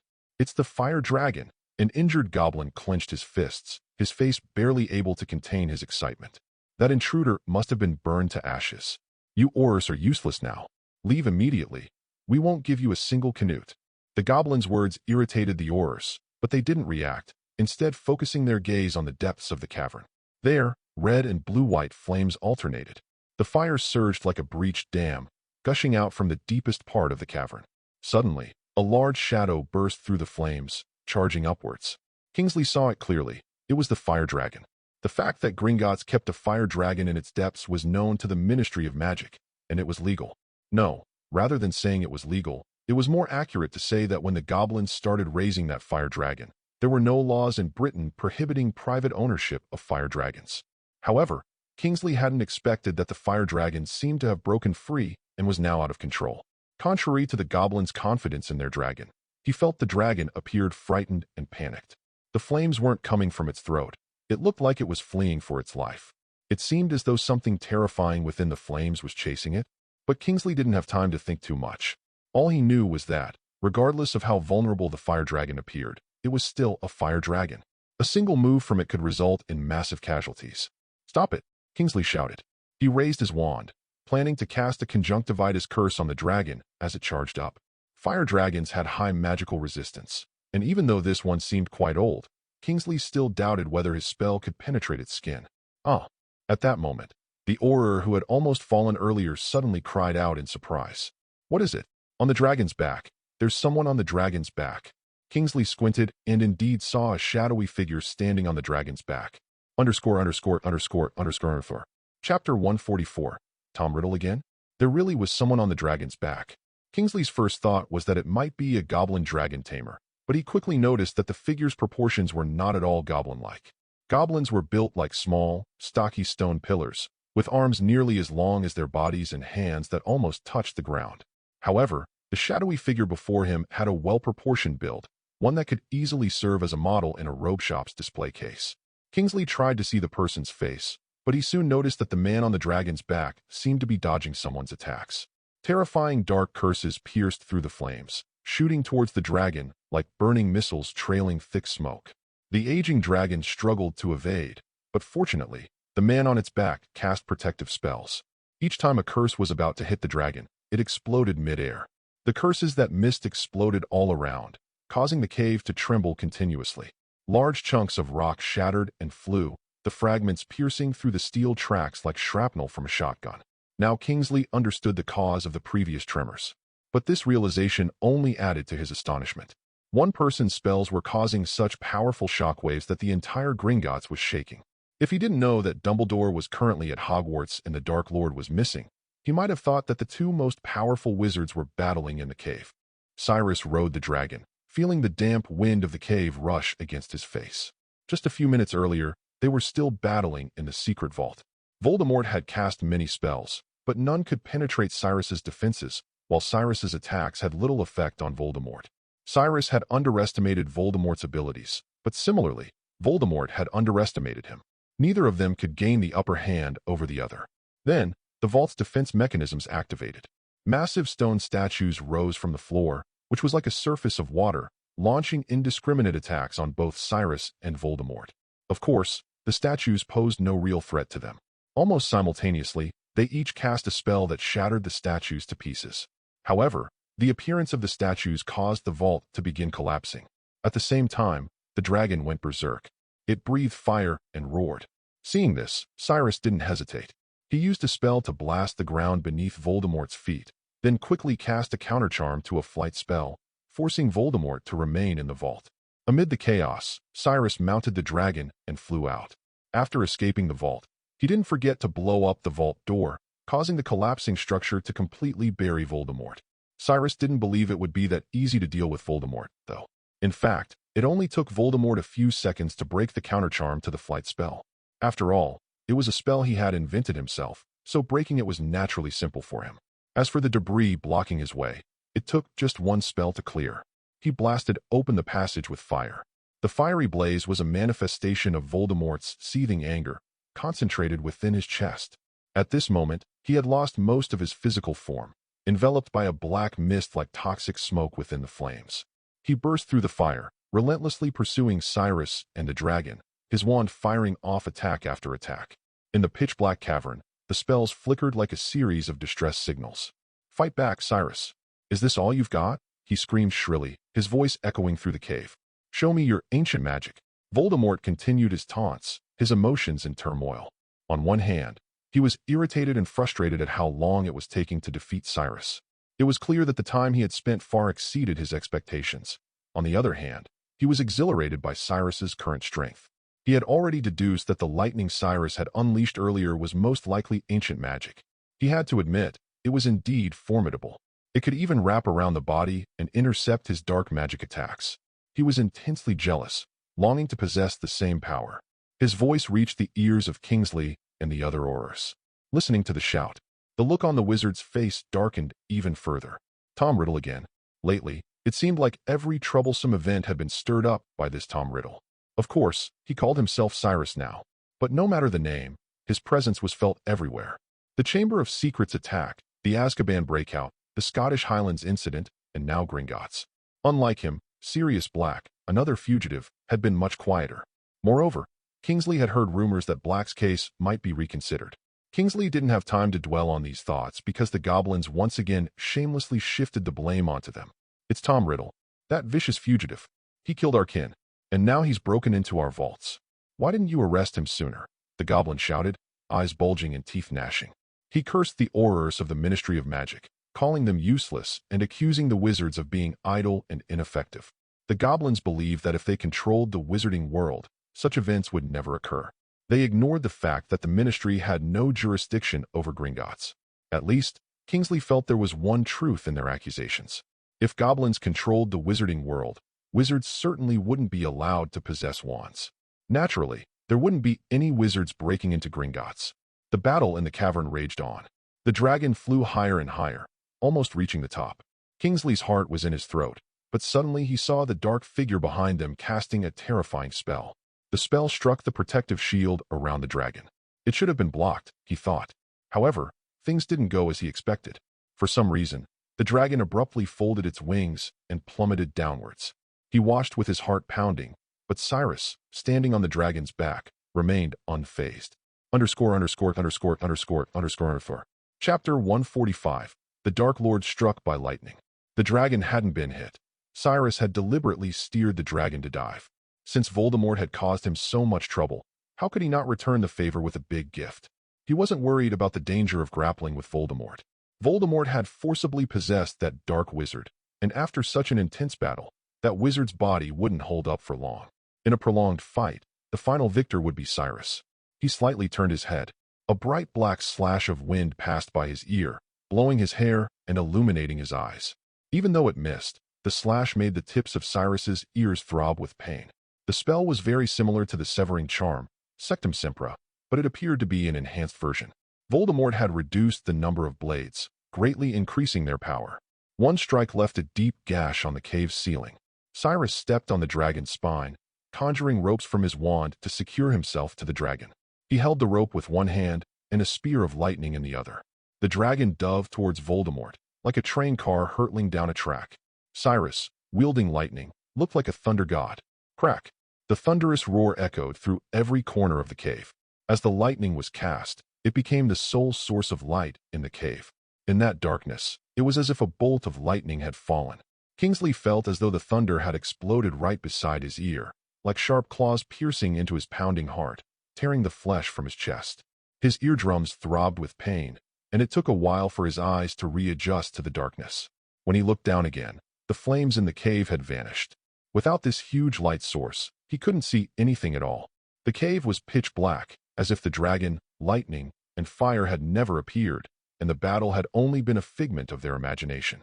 But the continuously crumbling rock walls, the collapsing cave, and the rocks crashing into the unseen depths below kept reminding him that the battles were real, undeniably real. Cyrus continued his descent. He saw the lightning strike Voldemort, and he also saw Voldemort fall uncontrollably into the dark abyss like a crashing rocket. However, his current target wasn't Voldemort himself, but the Horcrux hidden within Gringotts. The cup. He happened to know the location of the Lestrange family's vault. Previously, when he was looking for the key to Vault 12, he had returned to Azkaban and communicated with Lucius Malfoy. It was then that he had conveniently inquired about these details, which were now proving useful.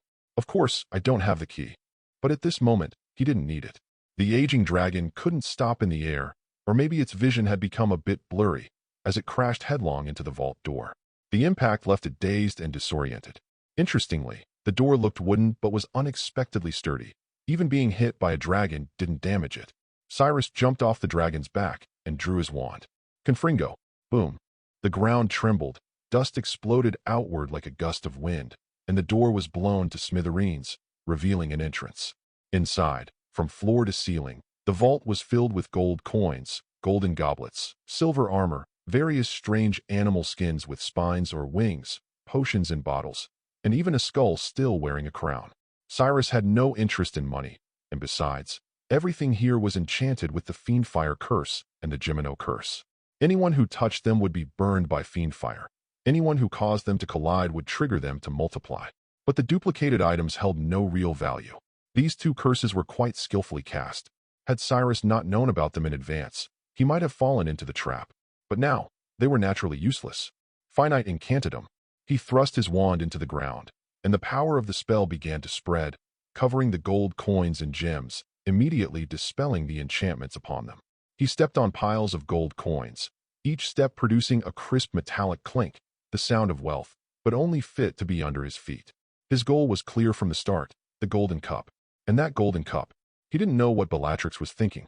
Perhaps she considered it the highest reward from the Dark Lord, which is why she placed it in the most conspicuous spot, right in the center of the vault, at the highest point, almost touching the ceiling.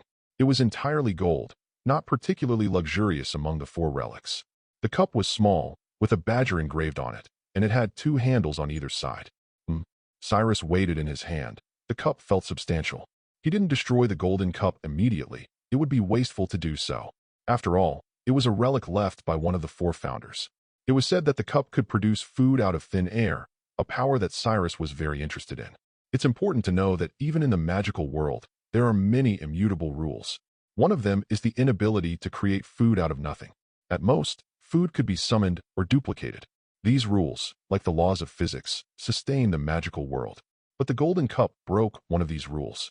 Moreover, the connection between the golden cup and Voldemort had already been severed. Destroying it now would likely go unnoticed by Voldemort. Even if Cyrus were to destroy the cup, he would do it in front of Voldemort, delivering a significant blow. He conjured a pocket inside his robe, placed the golden cup inside, and cast a spell to prevent it from falling out. Naturally, he didn't ignore the piles of shimmering gold coins and jewels at his feet. While Cyrus wasn't particularly interested in treasure, he hadn't forgotten his promise to Hermione to send them gifts for Christmas. Yes, not that I want them or anything, just for gifts. He certainly wouldn't let Malfoy foot the bill, would he? As he exited the vault, he looked down towards the bottom of the cave. His exceptionally sharp eyesight allowed him to see far and clearly even in the dark. At the very depths of the cave, he saw Voldemort lying weakly on the ground, his face pale. The lightning spell from earlier had indeed been powerful, and Cyrus believed it had inflicted some damage on Voldemort. However, it wasn't enough to leave him so weakened.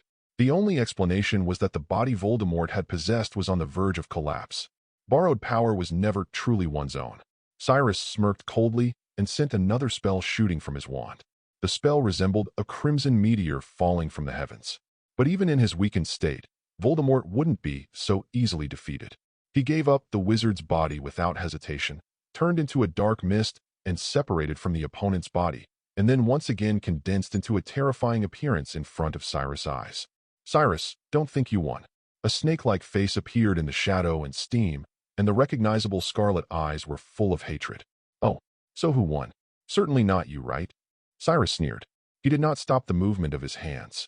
He knew that Voldemort could not be killed for the time being, but being unkillable was one thing, and being able to imprison him was another.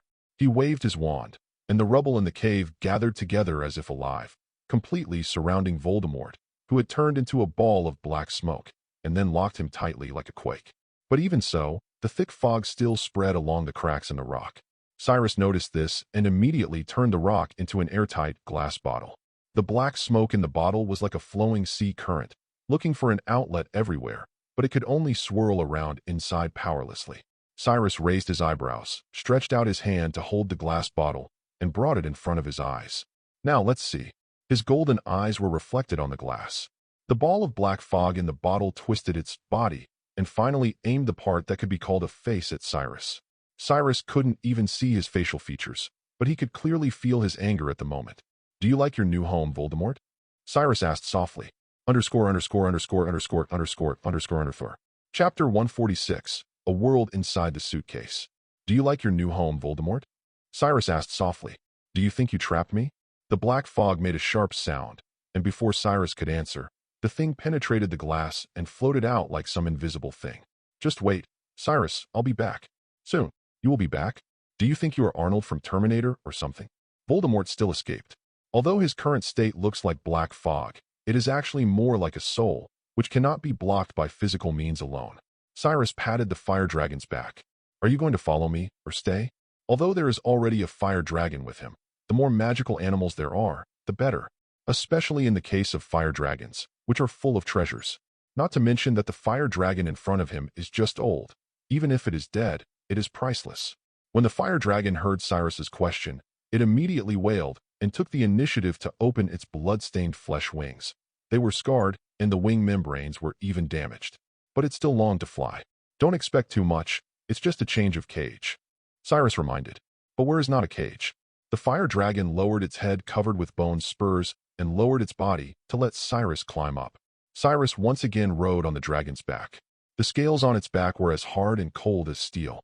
The dragon spread its jagged bony wings and rushed out of Gringotts with its head raised to the sky. Kingsley, who was guarding the entrance of Gringotts, was very conspicuous. The Aurors were holding wands, ready to take action at any time. The dragon immediately spit out flames at them. The flames were not only scorching, but also explosive. Like a gasoline barrel that was ignited all of a sudden, the impact of the explosion instantly blew Kingsley and several others away, and also blew a hole in the cave above Cyrus' head. Cyrus also picked up the wand. Defodio. Several spells were cast, and the ground was directly penetrated. The sun's rays sprinkled from the gap, and the dragon flew along the solidified light, as if flying to heaven. Cyrus looked down and saw Kingsley crawling out of the rubble in a panic. Scrimgeour had not expected such a big commotion, and rushed in with the Aurors who were guarding outside Gringotts. They all held flying brooms in their hands, and seemed to want to compete with the dragon in speed. But Cyrus directly hit them with a disarming spell, and the spreading magic power knocked all the brooms in their hands away. The dragon raised its head and spit, burning them all into charcoal. Your hospitality was very enthusiastic, Aurors, but you guys don't need to send me off, Cyrus said briskly. If you are eager to make a contribution, there is another criminal in the cave. After leaving Gringotts, Cyrus kept the two dragons in a hidden valley. He cast many protective spells to avoid being discovered. Of course, there is a muggle-repelling spell, as well as a safeguard. After that, he returned to the broken axe and took his box, which he was now modifying. Although the suitcase he bought was also cast with the untraceable extension charm, the space inside was only the size of a wardrobe, which could not meet Cyrus's needs at all. He first expanded the space inside the suitcase. This was the simplest step, and then he had to create various terrains. He believed that there would be many different magical animals in it in the future, and he might not have time to raise them, so it would be better if he could establish an ecosystem by himself. Now he only had 2 dragons, which was much simpler. He only needed to stuff some cattle and sheep into it to meet the dragon's food needs. In this way, he needed grass first. This was not too difficult. He only needed to bring some back from the real world, and then he could use the copy charm to copy the area of grass in large quantities. Or he could directly cast the untraceable extension charm on the grass. As for cattle and sheep, these were even easier to arrange. Cyrus found several farmers in the Muggle world and bought a large number of cattle and sheep from them. The only difficulty was the climate in the box, day and night, sunny and cloudy. In this regard, he borrowed the magic on the top of the Hogwarts Great Hall, which could simulate the sky outside. However, there will be no wind and no rainfall, but at least the problem of day and night has been solved. As for the clouds and rain, Cyrus has no good solution for the time being. He may need to cast a cloud spell to bring rain in the short term. The suitcase that was expanded for the first time is already very large. Cyrus left enough space for the herds of cattle and sheep to move around, and also for the 2 fire dragons to have space to fly freely. The 2 fire dragons hardly fought after they met. After all, they were both raised by goblins, and they were not wild and difficult to tame. In addition, the old dragon in Gringotts took the initiative to become friends with the young one, so the relationship between them was actually quite harmonious. After putting them all in the suitcase, Cyrus changed Nagini, who he had been wearing as a bracelet, back to the appearance of a snake, so that she could also live in the suitcase. Otherwise, it would be too miserable for her to be a bracelet all the time. But the suitcase is still a bit inconvenient. Cyrus thought about it and decided to turn the suitcase into a ring.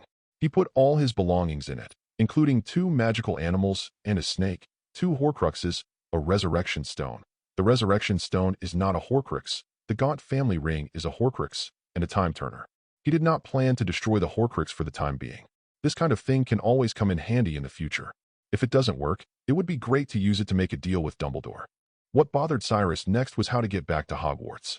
After going around in circles, I still have to go back. He sighed. Hogwarts has Dumbledore. This school is the safest place for others, but for Cyrus, the biggest danger is inside that place. But now, he is not as afraid of Dumbledore as before. After mastering the transformation of Imagamagus, his magic level has improved a lot. The powerful ancient lightning magic and superb transformation gave Cyrus confidence. But before going to Hogwarts, Cyrus wanted to go to another place to look for another clue of ancient magic. Godric's Hollow. This is the birthplace of Godric Gryffindor. This wizard village doesn't look any more prosperous than in the movies. And surprisingly, there are also several Dementors patrolling here. It's getting late now, the cold wind blows on the empty streets, and the gray sky looks very gloomy. Halloween is coming in a few days, but it's very depressing here. It doesn't look like they are preparing for the festival. There was only one dark figure walking in the empty square. He was wrapped in a black robe, with sunken cheeks, and looked more like a ghost than a Dementor. He raised his head and looked at the statue in the center of the square, revealing disgust and nostalgia, pain and love. It was Snape. He had not been here for many years, and the last time was after the Dark Lord killed Lily. Godric's Hollow is a gathering place for half-wizards. Only half of the people living here are wizards, and the other half are muggles. For this reason, the sculpture commemorating the Potter family cannot be so conspicuous. In fact, the center of the square is not a statue from a distance, but a war monument. It is engraved with everyone who died in those years fighting against the Death Eaters. Muggles can only see the monument, but when wizards approach, they can see an exquisite sculpture of three people. A man with messy hair and glasses, a woman with long hair and a beautiful appearance, and a baby boy. Of course, for Snape, there is only one person in his eyes. Lily Evans. ________. Chapter 147. Severus Snape. Lily Evans. He preferred to call her that. His stiff face trembled, as if some emotion was about to burst. But it finally calmed down. The torrent of sadness had washed over him for more than 10 years, and he seemed to be numb, or accustomed to the pain. But sometimes the emptiness in his heart seemed to be getting bigger and bigger, and something dark almost swallowed him. He stood there for an unknown period of time, and then he exhaled a heavy breath of sorrow. Then, he walked through the sculpture, walked through the street, and walked towards the church half hidden in the wind, not far away like a zombie. His destination was the cemetery behind the church. He didn't look like a living person, but more like a walking corpse, and this time it seemed like he was walking towards a home he longed for. Severus Snape had died 12 years ago. He walked sideways through the narrow gate of the cemetery and walked into the rows of gray tombstones, where many people were buried. There were Abbott, Longbottom, Weasley, and even Dumbledore. But none of these could attract Snape's attention. Of course, after passing the tombstones of Dumbledore's father and sister, Snape slowed down. Because he was very close. Lily's grave was only 2 rows away from here, and Snape became extremely conflicted. He was excited and sad. His steps were light and heavy. But he didn't dare to make too much noise, as if he was afraid of disturbing a sleeping person. Lily. He stopped in front of a white marble tomb. Lily Potter. Born on January 30th, 1960. Died on October 31st, 1981. The last enemy that shall be destroyed is death. He stared at the glowing inscription on the tombstone for a long time, as if he had become that pathetic voyeur again, spying on the happy life of the Potter family through the window. But a tombstone is not a window, and it cannot reflect that beautiful and cheerful figure. And all this was caused by him. If possible, how he would like to see himself lying in that grave and Lily to be alive at this moment. But this is impossible. Lily was dead, because of him. He can only drag this body with a beating heart, but already rotten to move on. Because there is someone who deserves to die more and is still alive. Snape stood here for a long time, until the sky darkened, until the afterglow of the sunset dyed the sky red like blood. During this time, a smile occasionally appeared on his face.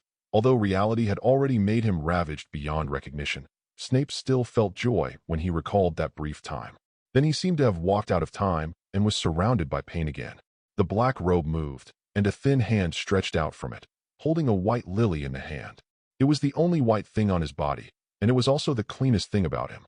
He placed the flower on one side of the tombstone, away from the side with death engraved on it. Then he dragged his shaking body, left the cemetery, and walked to the end of the town. Night fell gradually, and lights were turned on in every household. The figures peeked out of the window and kept shaking. The Muggles could not see the Dementors, but still went out at night, flashing dim lights to drink in the bar. But their moods were not high, because the Dementors almost lingered at the door of the bar and were unwilling to leave. They didn't want to miss the feast inside. All the joy had nothing to do with Snape. He just walked to see the dilapidated and unattended house. It was not a happy place for him, but at least there were traces of Lily's life. Soon he saw the house. In the more than 10 years since the night when the Dark Lord killed his beloved woman, the hedges have grown into a mess. The rubble was buried deep among the waist-high weeds. Most of the house was still standing, but the walls were covered with ivy, and only the right side of the roof of the top room was missing. That was where the spell rebounded. That night, that's where Snape found Lily's body. His heart felt like it was stabbed hard, and what hurt more than the pain was the regret. Suddenly, Snape stopped and stood there as if he was frozen. It was a little chilly in England in mid-October, but not that cold. He just saw a person. His soul seemed to be torn apart, and under the cold body, the blood flowed wildly, as if it was boiling. Suddenly, the body seemed to come alive, and he quickly pulled out his wand. Countless dark spells kept flashing in his mind, and each spell was so clear, as if he had studied the dark magic for many years just for this moment. Just to kill the person in front of him. Tom Riddle. He didn't look exactly the same as the one on the wanted poster. In the sunset, his hair was golden and he looked very handsome. Snape saw him with hatred. How dare you show up here? Show up in this place. He thought painfully, and a strong sense of pleasure burst out in his heart. He only needed one spell, the spell that the you-know-who was best at, to kill Tom Riddle and avenge Lily. And he knew he might succeed, because the you-know-who in front of him was no longer the great you-know-who. His magic power was not as strong as before, otherwise he would not have been captured so easily by Dumbledore a few months ago. Snape's fingertips holding the wand turned white because he was holding it too hard. He raised the wand high above his head. He did not chant a spell, but his killing intent was stronger than ever, making the spell seem more powerful. Avada. The strong emotions in his mind were like a huge torrent hitting the crumbling river bank. This time, it was stronger than ever before. But when the spell was about to be shot out, Snape was surprised to find that the figure standing in the distance had disappeared. The dim street was empty, with nothing. Only a huge bird seemed to be startled by him and flew away from the messy grass. It was as if it was just a ghost, an illusion of his guilty mind. Snape lowered his arms in a daze, and for a moment he didn't know where he was. Chapter 148. Snape meeting his master. It wasn't an illusion. Snape indeed saw a real person, and it was Cyrus himself. Not long ago, after leaving the Magical Injuries Hospital, Cyrus briefly returned to the Deli's house, but he always felt uncomfortable there. So, he decided to visit Godric's Hollow, the place where the Potters had once lived, to search for traces of the ancient magic that Lily had mastered. It was his first time visiting Godric's Hollow. Unfortunately, perhaps due to the passage of time, the traces of magic had already faded. He was considering going inside to see if he could find anything when Snape appeared. Cyrus never expected to see Snape here. It wasn't even a holiday. Classes were still in session at Hogwarts. Moreover, this kid really is reckless, thinking he can kill me with a sneak attack. He hovered in the air, and the night could not block his sight.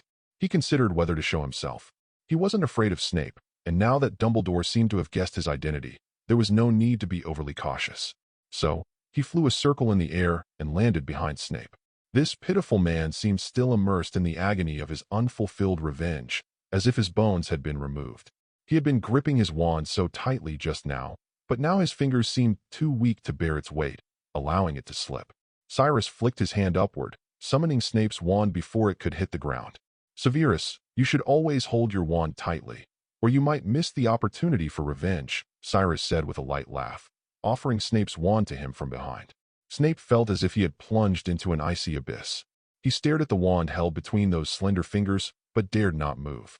His lips trembled. Master, take it, Cyrus ordered. Snape quickly regained his composure. He had already prepared himself for death, so there was nothing left to fear. He took the wand, stepping back as he turned to put some distance between himself and Cyrus. His black eyes gazed at Cyrus, at this Dark Lord so different from the one in his memories. He couldn't help but feel anxious. For a long time, neither of them spoke. Snape was waiting for his imminent punishment, while Cyrus was simply unsure of what to say. They were neither friends nor acquaintances. Their meeting was a mere whim on his part. After a moment, Cyrus broke the silence.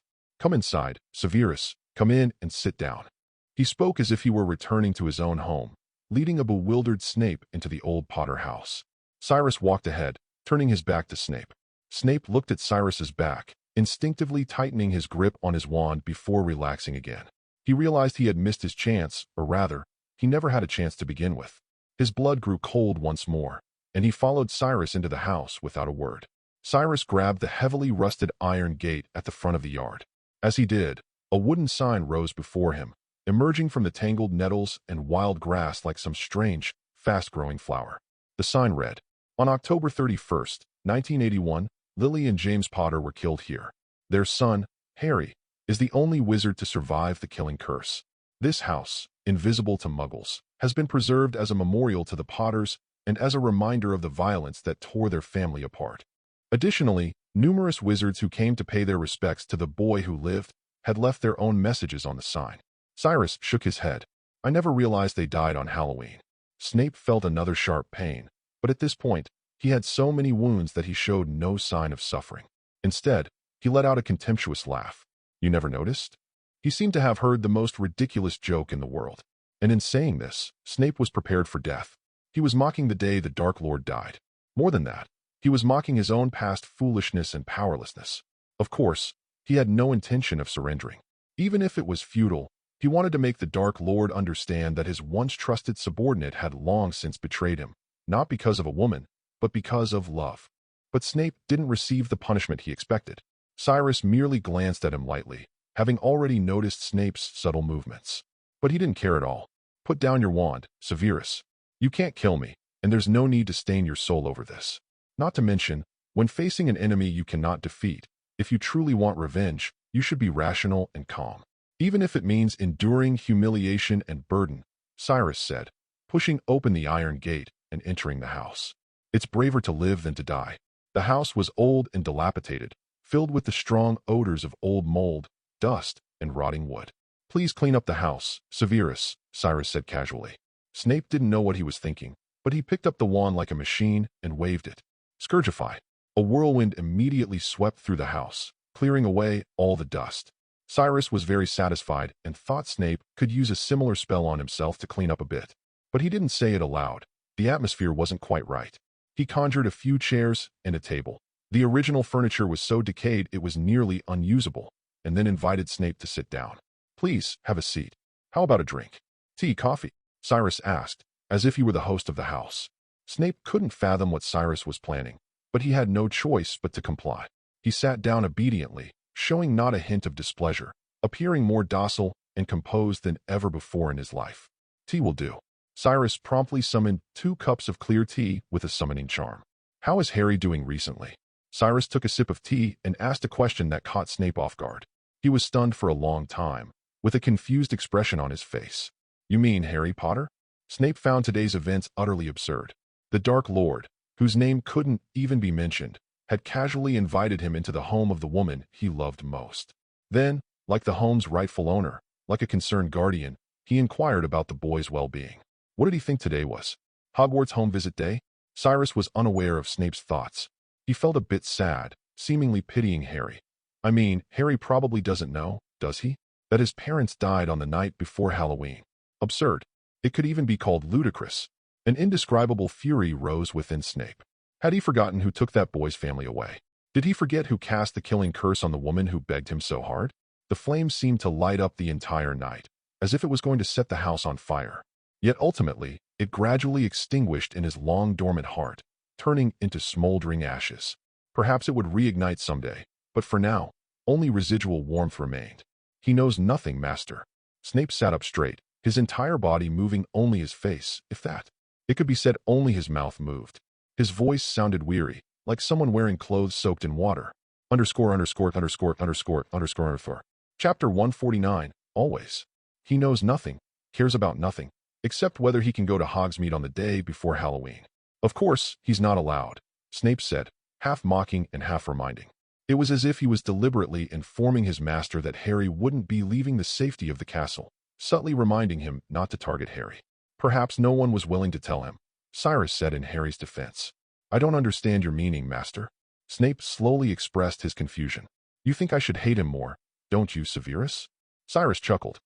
In a way, you're right. Voldemort certainly hates him with a passion.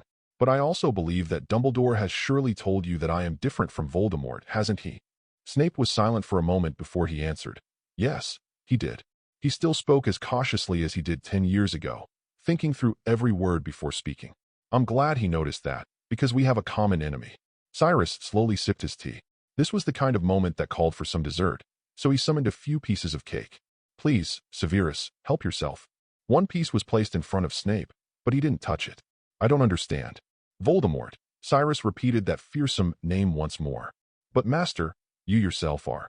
I'm certainly not the same as him. And he won't let me go unless I bow to him, Cyrus said calmly. These words were not really directed at Snape, but at Dumbledore, knowing that Snape would relay these messages to the old man. But how could I ever bow to someone without a nose? Not to mention, he might be more interested in studying me to see what anomaly caused me to escape his control, Cyrus added with an air of nonchalance. Snape remained silent. His problem was that he didn't understand the exact nature of the relationship between Cyrus and Voldemort. He didn't know about the Horcruxes. Dumbledore had kept that secret from everyone. It seems you still don't understand. But that's okay, Severus. I know you're protecting Lily's child, and as it happens, I am his friend, Cyrus said. You're his friend? Snape's emotions were stirred once again. He couldn't believe someone could say such a thing. But in truth, Cyrus genuinely liked Harry. Harry was a good kid, often more emotional than rational, but he was kind and upright. It's understandable that you don't believe it, Severus. But I tell you, I might care about Harry more than Dumbledore does, Cyrus said slowly. There are too many things he's kept from you. In Cyrus's eyes, Dumbledore was both a great and terrifying figure. He seemed like a machine, calculating everything down to the smallest detail. Perhaps the world appeared to him as nothing more than a game of wizard chess. Every piece, when it needed to be sacrificed, if it had to be sacrificed, would be sent to its death without hesitation. He often spoke of the power of love, but Cyrus couldn't see whom he genuinely loved. Or rather, he seemed to love everyone equally, allowing him to make decisions with absolute rationality. This was why Cyrus was not too keen on engaging with him. Let's leave it at that, Severus, Cyrus said, naturally rising to see him off. By the way, if I need a little help from you in the future, I trust you would still be willing to stand by my side? Snape didn't know how to respond. It wasn't until he found himself at the door that he realized this wasn't even Cyrus's home. But he didn't turn back. He had the courage to risk his life, but that didn't mean he was free from fear. Moreover, some of Cyrus's words had planted seeds in his heart. Snape was different from others. While he worked for Dumbledore, he wasn't blindly loyal to him.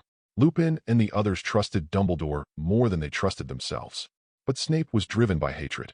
He stood quietly in the cool night breeze for several minutes before leaving Godric's Hollow. Some things Snape needed to relay to Dumbledore, some things he needed to confront him about. He burst into the headmaster's office, finding the elderly white-haired man bent over his desk. Upon seeing Snape enter, Dumbledore greeted him. "Good evening, Severus. What brings you here so late?" "I encountered the Dark Lord in Godric's Hollow at Lily's house." "Oh, so he went there." "Since," Dumbledore appeared unsurprised. "If you don't mind, could you tell me the details?" Snape did not speak, but instead extracted his memory. After Dumbledore had viewed it, Snape drawled slowly. "Tell me. He said he cares for Harry more than you do. What does that mean?" It was almost a demand. However, Dumbledore did not seem overly perturbed. He remained very calm, even looking slightly pleased. "It seems he shared quite a bit with you. I was wondering how to tell you." Dumbledore paused immediately after saying this. During this time, neither he nor Snape spoke. The atmosphere was tense, so much so that even the portraits in the headmaster's office dared not make a sound. Dumbledore pondered for a long time. He did not know how to answer Snape's question. Does he not care about Harry? This is obviously not the case.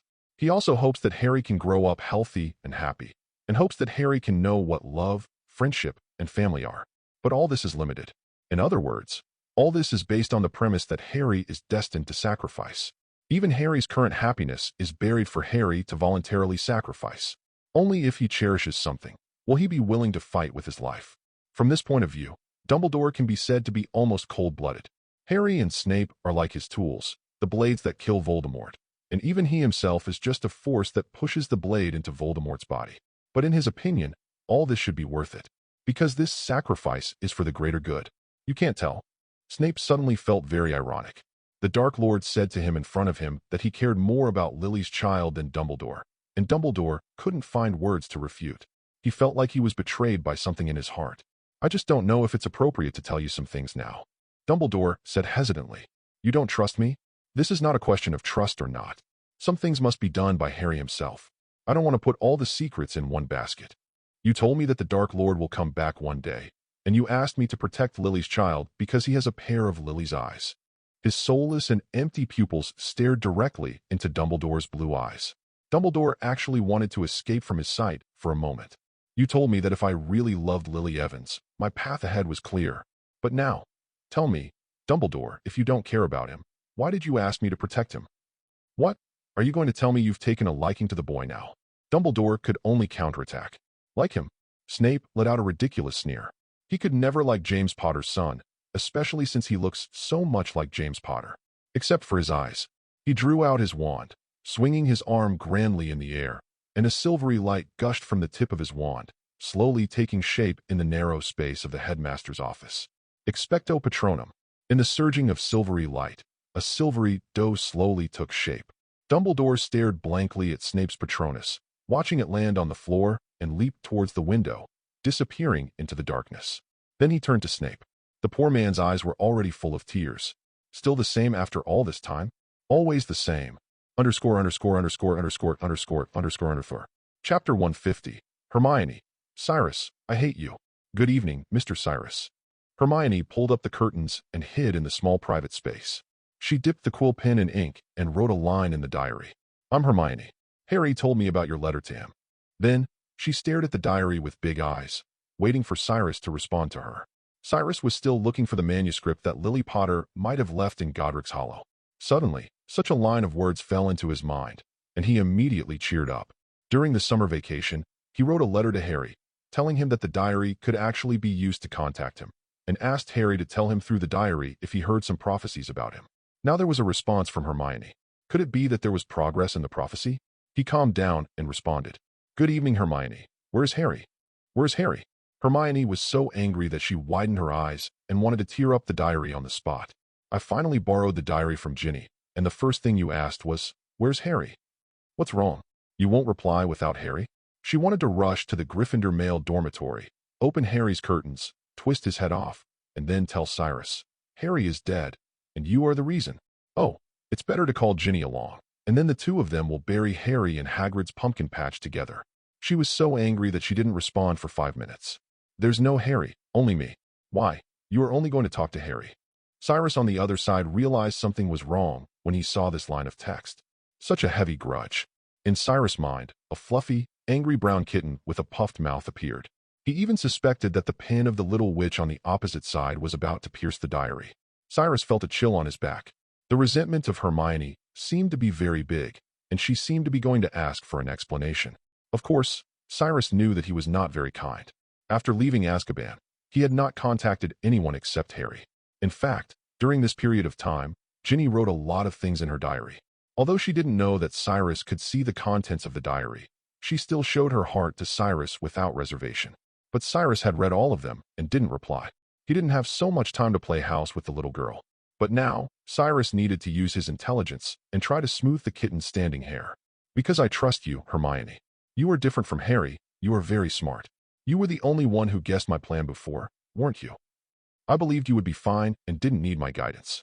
Harry and Ron may not survive for more than 2 hours without you.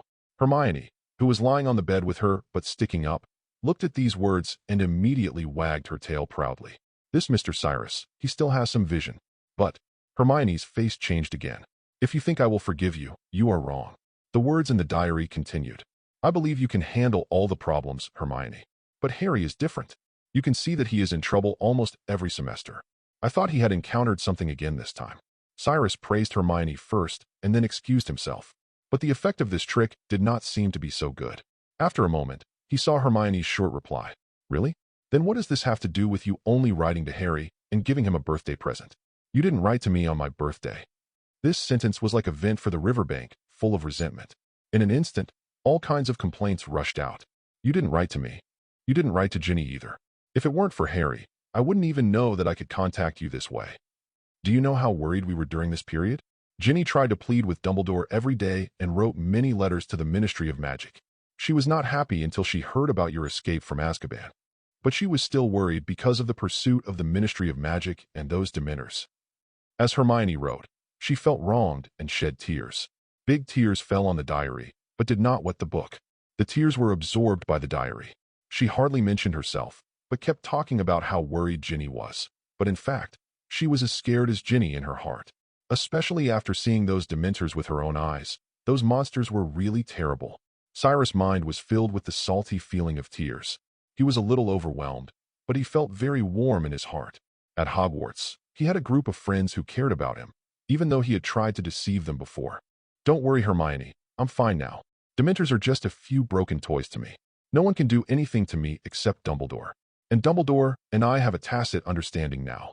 He is not so anxious to send me to Azkaban now. I think you must have contributed to this." After seeing Cyrus reply, Hermione slowly calmed down. She was about to continue writing something when her roommate suddenly opened her curtains, and she was so scared that she quickly pressed the diary under her body. "Hermione, are you okay? I heard you crying." I'm fine, really." Hermione quickly reached out to wipe away her tears and forced a smile.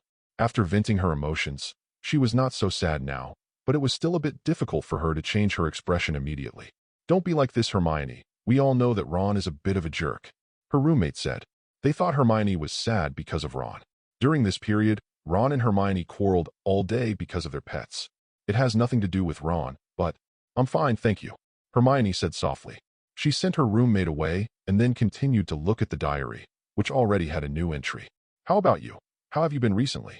It's probably not that easy to choose so many courses, right? In fact, you can give up some courses appropriately. For example, divination class is really unnecessary for you. You can continue to take Muggle Studies class. I think it is necessary to look at Muggles from the perspective of wizards. You will find the arrogance of wizards, their short-sightedness, and that most of them don't understand Muggles at all and are unwilling to understand Muggles. In fact, Muggles are becoming increasingly powerful. If you plan to become the Minister of Magic in the future, I think you need to think about the relationship between the wizarding world and the Muggle world. I think you can be a bridge." Hermione was stunned.